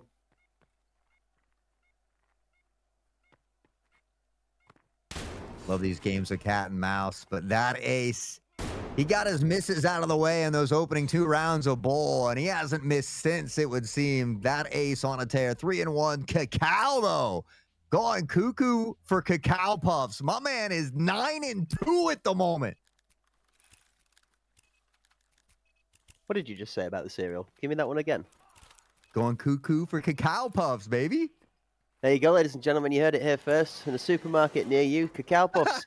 Make sure you get your best flavor of cereal you could possibly have to empower your gaming performance. As sponsored by Hot Sauce, the man mythical caster that he is himself, and the magical wordplay that this wordsmith comes out of the lab with on a daily basis. It is an absolute joy to be sat next to a legend like you, sir. One could only salivate over similar kinds of symphony when it comes to conversation. Speaking of symphony, Rapid, that ace and Rapid, they're playing a 1-for-1 versus each other. Now the second, third, fourth, fifth, never mind, we're all done. Throw the book out the window. It's dealt with. The Pandas, 5-0. This one, well, fittingly like a bullet train leaving the station, is set for the moon. I'm glad they tore up that round. It gave me a minute to blush as Crack showered me, but I got to say, I wouldn't be where I was today without the help of Crack. So certainly, the love is equal here, my friend. And honestly, always a pleasure to wrap up the championship day here with you. Panderic, though, right now looking to show that maybe that map on Bull was a fluke. 5-0 is not quite the start that I had thought we would see here, especially after that performance from Sicario on Bull. Now, you're going to have to 1v1 me for this. You definitely have given more to me than I have given to you. But either way, that's irrelevant as we bat our heads in the casting booth about nonsensical terms of theology. Cacao and Rapid have got bullets to do some destructive damage into the Sicario lineup. Zaki is the one shining light of grace for the Sicario squad, but only until Rapid shuts him down. Lukey has a response into Rapid's sight now. Deterred a little bit, but 3 versus 2, Panderic have the offensive. They haven't sent too many flanks in yet, but he is on a long lurking one. Luckily for Panderic, they have the numbers, so they can go ahead and designate a guy to kind of just hang back and watch the flank. You got to check the Connors, though. Lukey finds the first. Bakizi quick to answer back. And now do they know Goes is lurking in the shadows? Well, with those couple shots, they will now.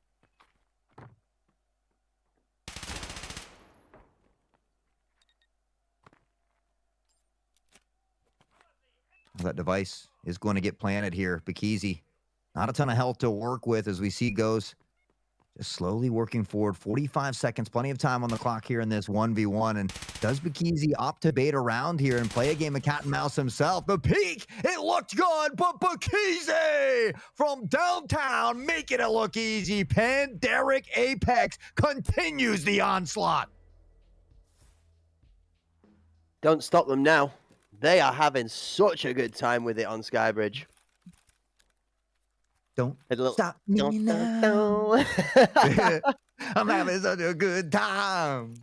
I'm having a ball. The Pandas, though, speaking of balls, they're going to need to use some of those powerful pinballs out of spawn, ladies and gentlemen. Don't get thrifty with it. Let's not have no comments on that one, okay? Hey, they've got grenades. The grenades I'm referring to, the early utility, the explosions at the beginning of the round. Speaking of which, that ace going to dodge his way away from one of those. Takes a bit of damage from it. That's some great shots out of Lukey, though, to open the round up. Oh, Sicario is starting to feel a little bit hard done by, a little bit insulted. And, well, this is an awoken bear. Shots from Zaki almost removed the legs of Rapid. How is he avoiding this? He's out. The jam on the shotgun's letting him down. Rapid's good for 2. Goes, gets Rapid shut down. That ace is one in the response. It's 1v2 in the Balti. Oh, no. Can you feel it? 1v2. 6-0. Oh, that ace dangerously close. And now that flank is coming in from the other side. If that ace can quicken the pressure here, he has a chance to isolate the ones, but I believe he thinks that that person is already in position back there. So being a little bit of a hesitant player, They've got 50 seconds to work with, though, and that's still plenty of time to look to find these picks and work out the magic. This just shows you how ridiculous this player's game sense is. As he's reading the flank before it comes in, before the enemy thinks about it themselves, trying to make gap over towards this bomb. He is across. There's no way he gets this, surely. He's got space. Grab that bomb. Now he's going to fight his way. You don't make it to be in time. Surely not. There's no way. There's no... Oh, of course, the bolt. The bolt is crucial. The mechanics, the micro, the macro. This man is just built different. Not best TRG player in the world. Who in the world plays this well under this much pressure every time? Only that ace. And the only thing that's working against him is that there is physically no way he can outbeat that rotation. Yeah. He's so good. And so much fun to watch. But, I mean, for Sicario, they have to show that this isn't a fluke, right? I mean, even a blind squirrel can find a nut every now and then. Sicario has to show that they can get more than one round in a row, especially after the performance that they had on Bull. And, I mean, this is just not what I was expecting from this squad here to open up Skybridge. 6-1 currently, with a chance for Panderic to go to a 7-1 half would be almost disastrous here for Sicario. See me Friday night to help find the nut, but more of that later as these painful nuts are thrown out, the monkey nuts to death. Lukey again! It looks like it's deja vu, but this time the disco closes 1 hour shorter. That's ace. Finishing him off after 2. Zaki slams the shotgun back in the face of the sound, but not the damage dealt down by that marksman. Cal. He's going to look at the teammate's corpse and grab one of those AKs that's been tearing it up in the current meta of the scene.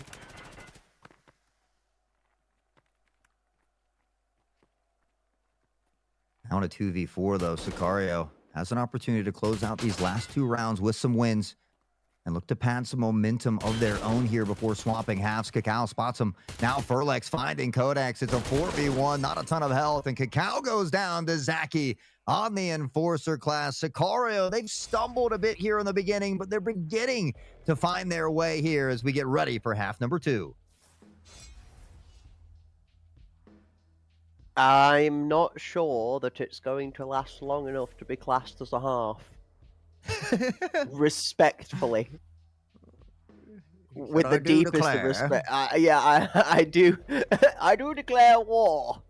Much of it. Oh. Man, again, I hope anybody in chat is having half as much fun as we have up here in the booth, because it is it's always full of laughs. Always a great time here with Hunt Premier, but Sicario maybe not having as much fun as we're having here in map number 2. They've got an opportunity to bring it back, though, and again, we always look to these first 2 rounds. For them, I feel like it's going to be these first 3 or 4 at this point, though. With 2 games going on here, Panderic and Sicario trying to win the match, and Cacao and Rapid competing for which one of them can drop more frags than the other as they battle tooth and nail, 10 apiece per player, to try and top frag for the team inside of winning the game overall. Smokes and Util out early. Sicario look to try and step up aggressively for pressure themselves on this A site. Rapid finding Furlex here in the jump as well. That's a big pick for Panderic, as Furlex has been a monster. Rapid is on fire, and he's not done yet. It's another triple kill.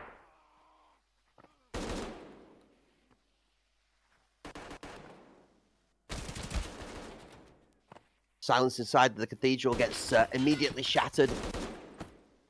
As the shotguns ring out again. 2, 1 apiece. Her team claiming kills.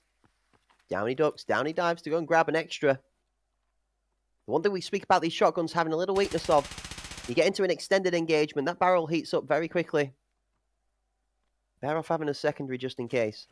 That, and who doesn't want to be a tank with a scout weapon? Yeah. Just leveling up, man. Zaki, though, 1v4 and on the attacking side. So time slowly dwindling away here. So many angles to check. It's a light bleed, which isn't much here in Arena, but still something to consider here. We see Zaki slowly bleeding out, not just from blood, but from time as well. Whew. Not going to be allowed for time to tick out. That ace has got himself a clean, crisp kill to finish it off. The TRG seems to be tapping keys on that long-lost, forgotten device, the typewriter. It's like little clickety-clack. Yes, it my favorite. ticks away and types out the result, which I think Panderic had already got in their mindset for this one. As we mentioned going into it as well, I did expect that we might see something as confident as a 9-3, 9-5 out of the Pandas here on Skybridge. Yeah, I think, and honestly, I feel like they need it. Obviously, they win regardless, but they want to show that they are this top team right now. And so even after you suffer a loss, you come out, you bounce back with fierceness. Zaki, the 2K on the nade as the Codex Cacao brothers will pick up 2 of their own. Goes prone, but it's not ace to find Kiyoshima once more downfield. Bomb planted. Flash going up and over. On site, that's going to be rough. Ghost comes across. Low angle, 1. Ghost nearly gets the second as well. Inside, outside, that is trying to cover over. Ghost has the freedom to shoot Codex because of the fact that that ace doesn't hit the shot. That ace will not miss that one twice. You can't jump across those. He hits those. Right now, Zaki just holding his space.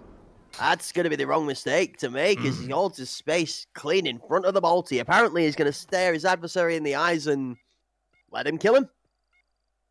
Yeah, as my buddy Cracked would say, you can't park there, mate. Go park there, mate. Panderic Apex 8-2, dominating fashion at the moment. And I think, this is only fitting for Panderic Apex. If they wanted to make a statement, especially after dropping Bull, this is the way to do it. But they have to make sure they still close it out in dominating fashion. We'll see if Sicario can maybe find some wiggle room and work back in it. But again, it's one of those feelings, you feel like Panderic should be able to win at least one of these next 6 rounds, especially with the way they've been playing here on Skybridge. Oh, man, it's not been looking confident on Skybridge from Sicario. It's the one map that they've looked weak on. It has been the one thing that has not held strength for them. And this is kind of part of the reason why Zaki, one of the main slayers on that Sicario squad, caught with his gun between his knees. Furlex is not going to be caught under the same principle. He's got his gun up for 2. So goes showing that that's what you need to be doing as well, following the same lead from Furlex. This time, Keo picked off the back of blue ramp as Bikizi's got some good positioning on a B-side push. That's a big pick from Bikizi. He's got to be careful of them sneaking forward here, though, as he begins to make his way through the smoke. Not really giving up much audio cue here as well, and he might just come away with a big pick onto Lukey. It's a quick tap to the head that leaves him dead, but Furlex able to answer back. It's a 2v1 Rapid, 14 kills on the board, and definitely a clutch factor you'd want in your corner. Where is this bomb from Heaven's perspective? That's what I want to see right now. Does Rapid have it in his favor? Because he's behind 1. He does. Oh, the bomb's out in the open too. He doesn't need to care. It's not planted on site. It's dropped there. So Rapid doesn't need to push down. He can just stay here all day long. 40 seconds left on the clock. And all that Panderic has to do is chill. All that Rapid needs to do is let go of his mouse and keyboard and just peek when it gets planted. Goes, of course, is going to rotate. He gets to the bomber smart. Insta swap of the site. Rapid is going to know and is going to match the tempo. Rapid potentially even going to be here to deny site access. He is. Goes with the fight, though. Goes so smart to not immediately run onto site there. He had an idea that Rapid was rotating around as well. And honestly, Rapid could have been a little bit more patient there, but I think he was feeling confident. And well, why wouldn't you be when you're 15-9? That is 100% the way to be playing it. I mean, both people playing on the forward side of the tempo. You have to match the tempo as long as you can in competitive, up until the point where you accept, and it is an acceptance thing. You don't ever get tempo forced out of your hands. You have to step back. And if you give tempo up, you have to realize that playing it then becomes a completely different perspective. Goes never gives up his half of the tempo. Forces Rapid to have to challenge. Zaki swings out quickly from VIP as Sicario now infused with the power and strength of the shotgun. But Codex and Bikizi are there to bury any thoughts of a saving grace inside of Skybridge. Kiyoshima finding that pick on to Codex, though. Again, making this round just a little bit more feasible, and you've got to be weary of Furlex.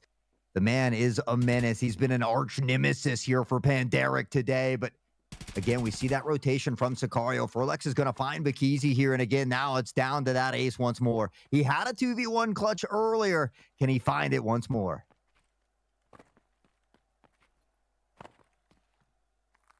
Just aside, Keo actually waits for the shot to try and pull the aggro. End of lane 1 and 2.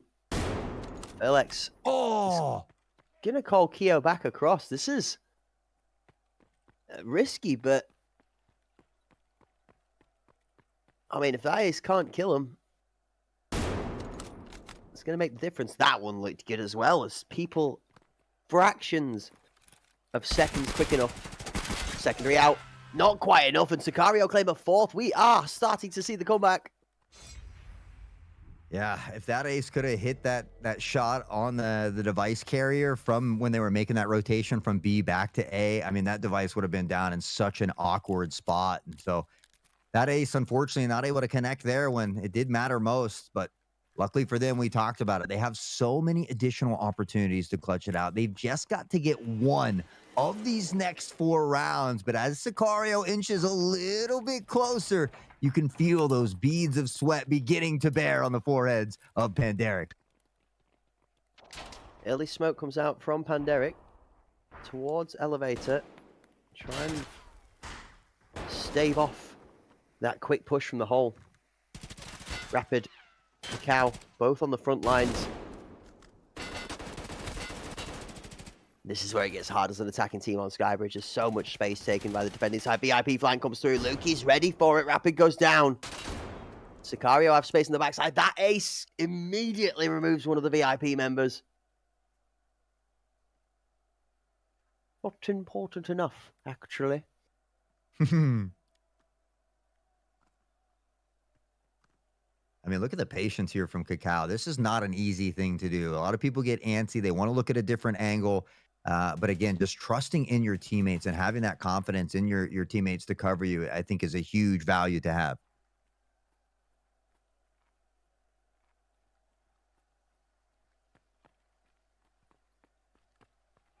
A little bit of confusion out of the Panderic A site players. Do we need to move? Do we not? The creep forward. Ghost is playing exceptionally well in the mid to short range fights. That's the better of one. Smoke covers his position off from red. This might be plantable. Yep. Good for now. Audio reader's there. Safety out to blue. Teammate on the back. This is doable from Sicario as well. 2v3.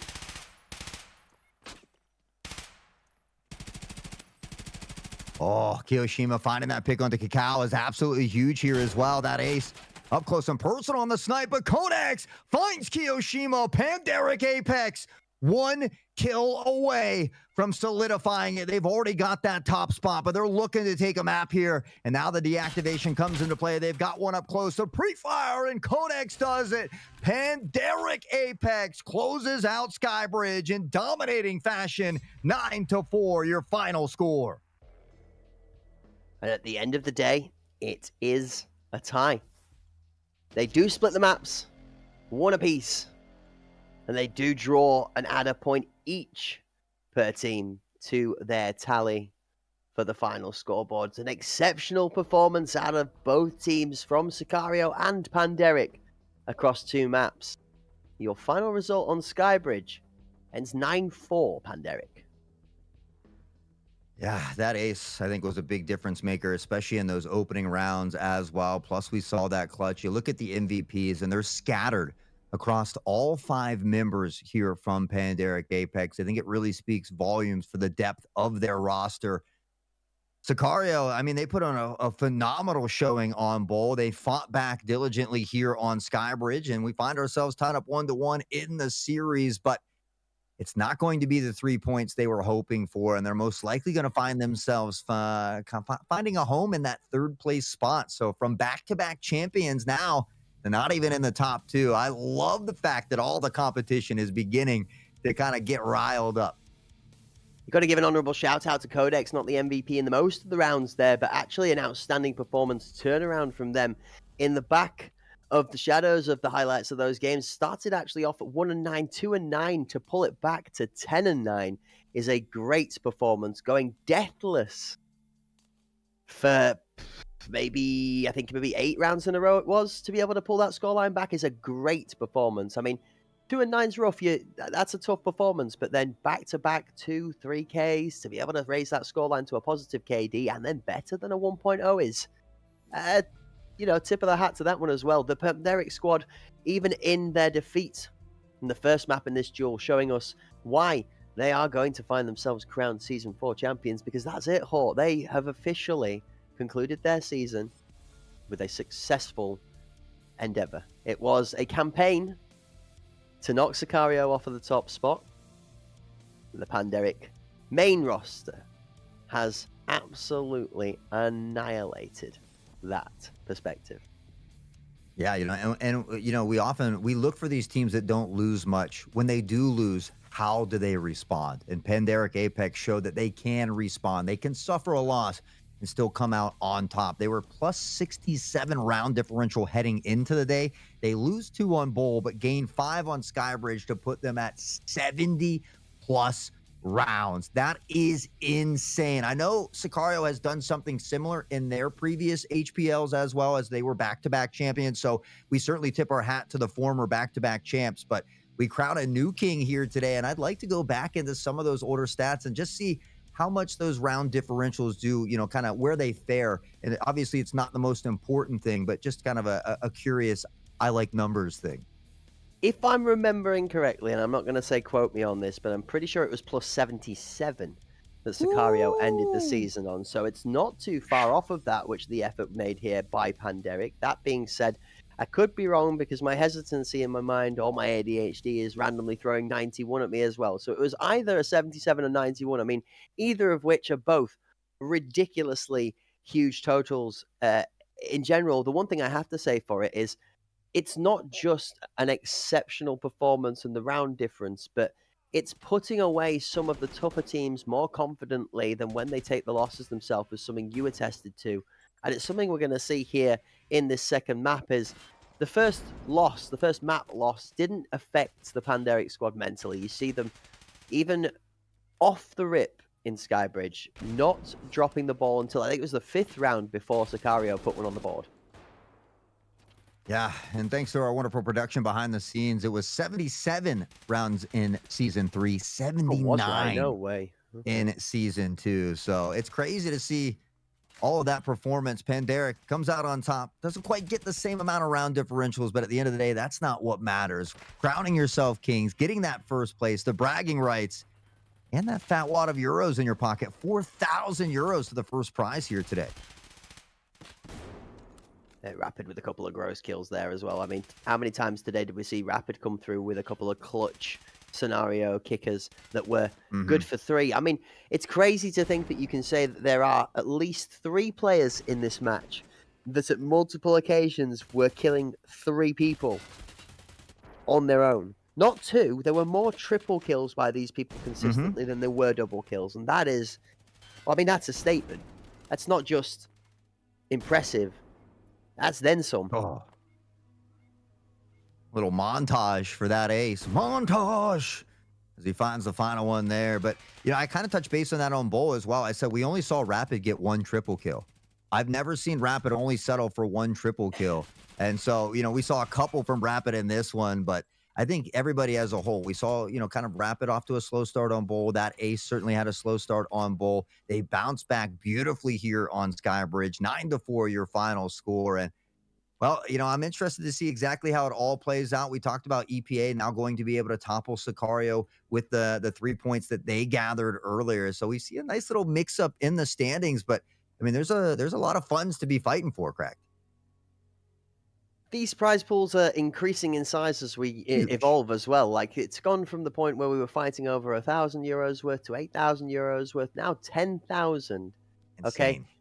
It's growing. The Arena Cup series itself as a total was 25,000 in prize pool total. It's growing fast, and each of these teams are more and more encouraged to be eager to place well, not just for the pride, but also because it pads the pocket. So without further ado, let's take a final look at how Season 4 ended up.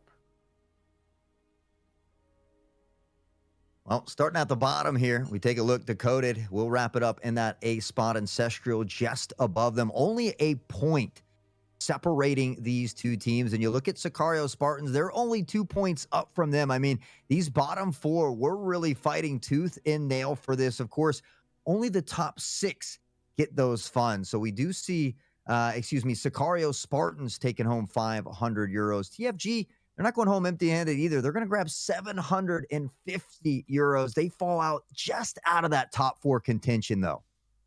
The top four, though, and with an astonishing and an exceptionally enthusiastic amount of pride.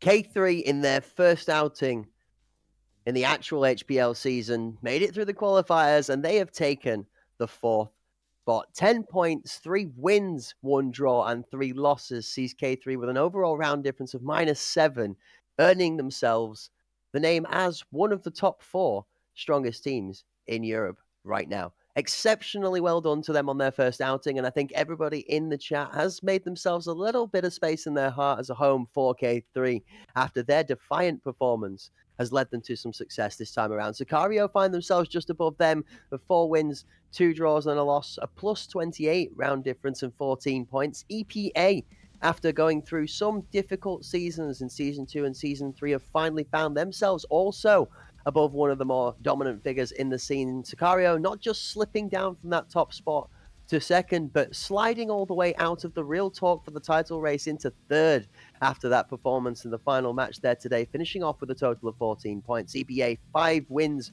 1 draw, 1 loss, a plus 41 round difference, nearly doubling that of Sicario, and clear of them by 2 points with 16, secures them that second place spot. And well, Hawk, that brings us to our Season 4 champions, and it is without a doubt, I'm sure, absolute pride and honor for both of us to be able to shout out the Panderic Apex squad, our Season 4 champions, in that first place spot with 6 wins, 1 draw, 0 losses, and 70 positive rounds in their favor, a total of 19 points.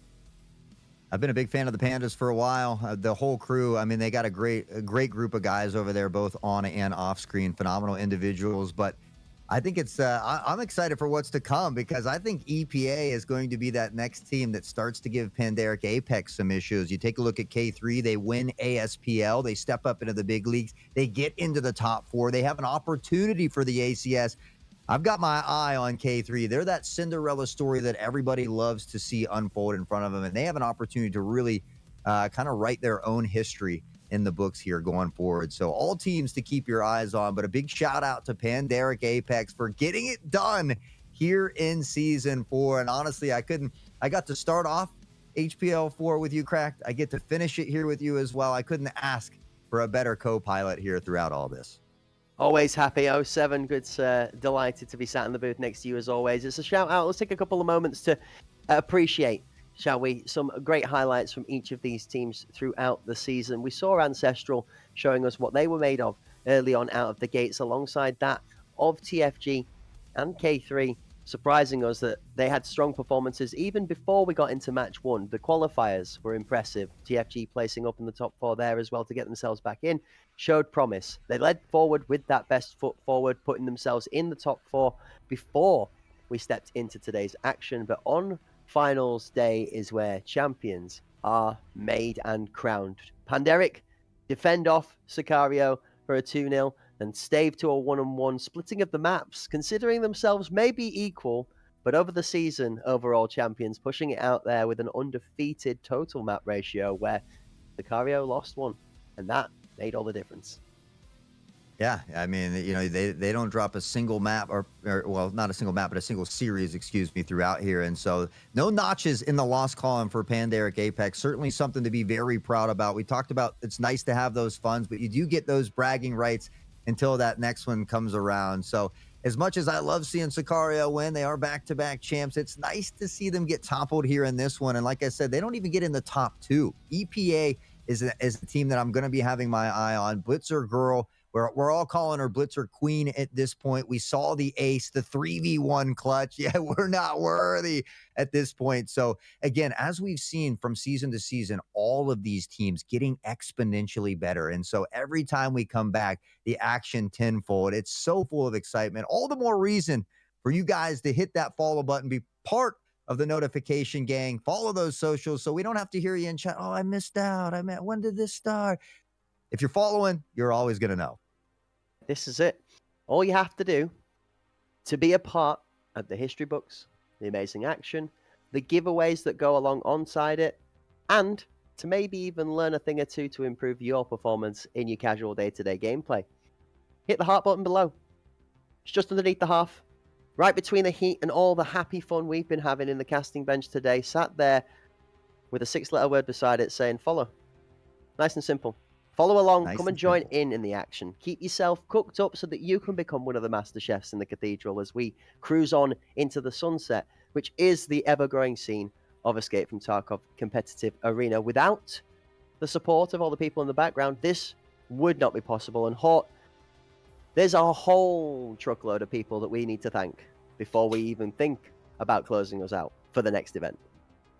Yeah, and so we'll run through. So there's a lot of people working behind the scenes here. They often don't get enough credit. We always say that, but we do want to give them a quick shout out as we close out on the day. A little sad to see the weekend come to a close. Don't know what I'm going to do with myself until this next one comes around. But as always, holding it down in the background, we got Preppy, Turbo, Schmitty, of course, Cynthia, Boosh, Lemon, Don Mecca, Klish on the highlights there as well. Of course, King Connor, our eye in the sky. Philbo, old stepdad, as I like to call him, always holding it down and keeping it fun and exciting here with us. And I mean, we'd be nowhere without thanking all of you in chat. Without you, it wouldn't be possible. We appreciate you guys showing up week in and week in out, putting that support in chat. It does truly mean a lot to all of us and the players included. And a big shout out to all the players for putting on such a cinematic 2 weekends here. Hunt premieres season 4 coming to a close, and what a phenomenal couple weekends it's been. Absolutely. And without any further ado, we are going to send this one smoothly sailing on into the sunset. But rather than coming with a crazy kooky close or me doing crack wisdom things that just normally tripping over my words on the way out the door, we've concocted ourselves a little bit of a metaphor for everybody to think on as we continue on enjoying our gaming experience with more events on the horizon. Ladies and gentlemen, if you are a Guardians of the Galaxy fan, then you'll remember there would have been no Groot without a grassroots. So for the best entertainment and action, make sure you are tuned into the next Hunt premiere event when myself, Hot Sauce, Mr. Bepic, Kirk on the lurk, and everybody else that's working hard in the background will look forward to seeing you very, very soon. Thank you for joining us. You've been epic. We've been your casters, and we'll catch you on the next one.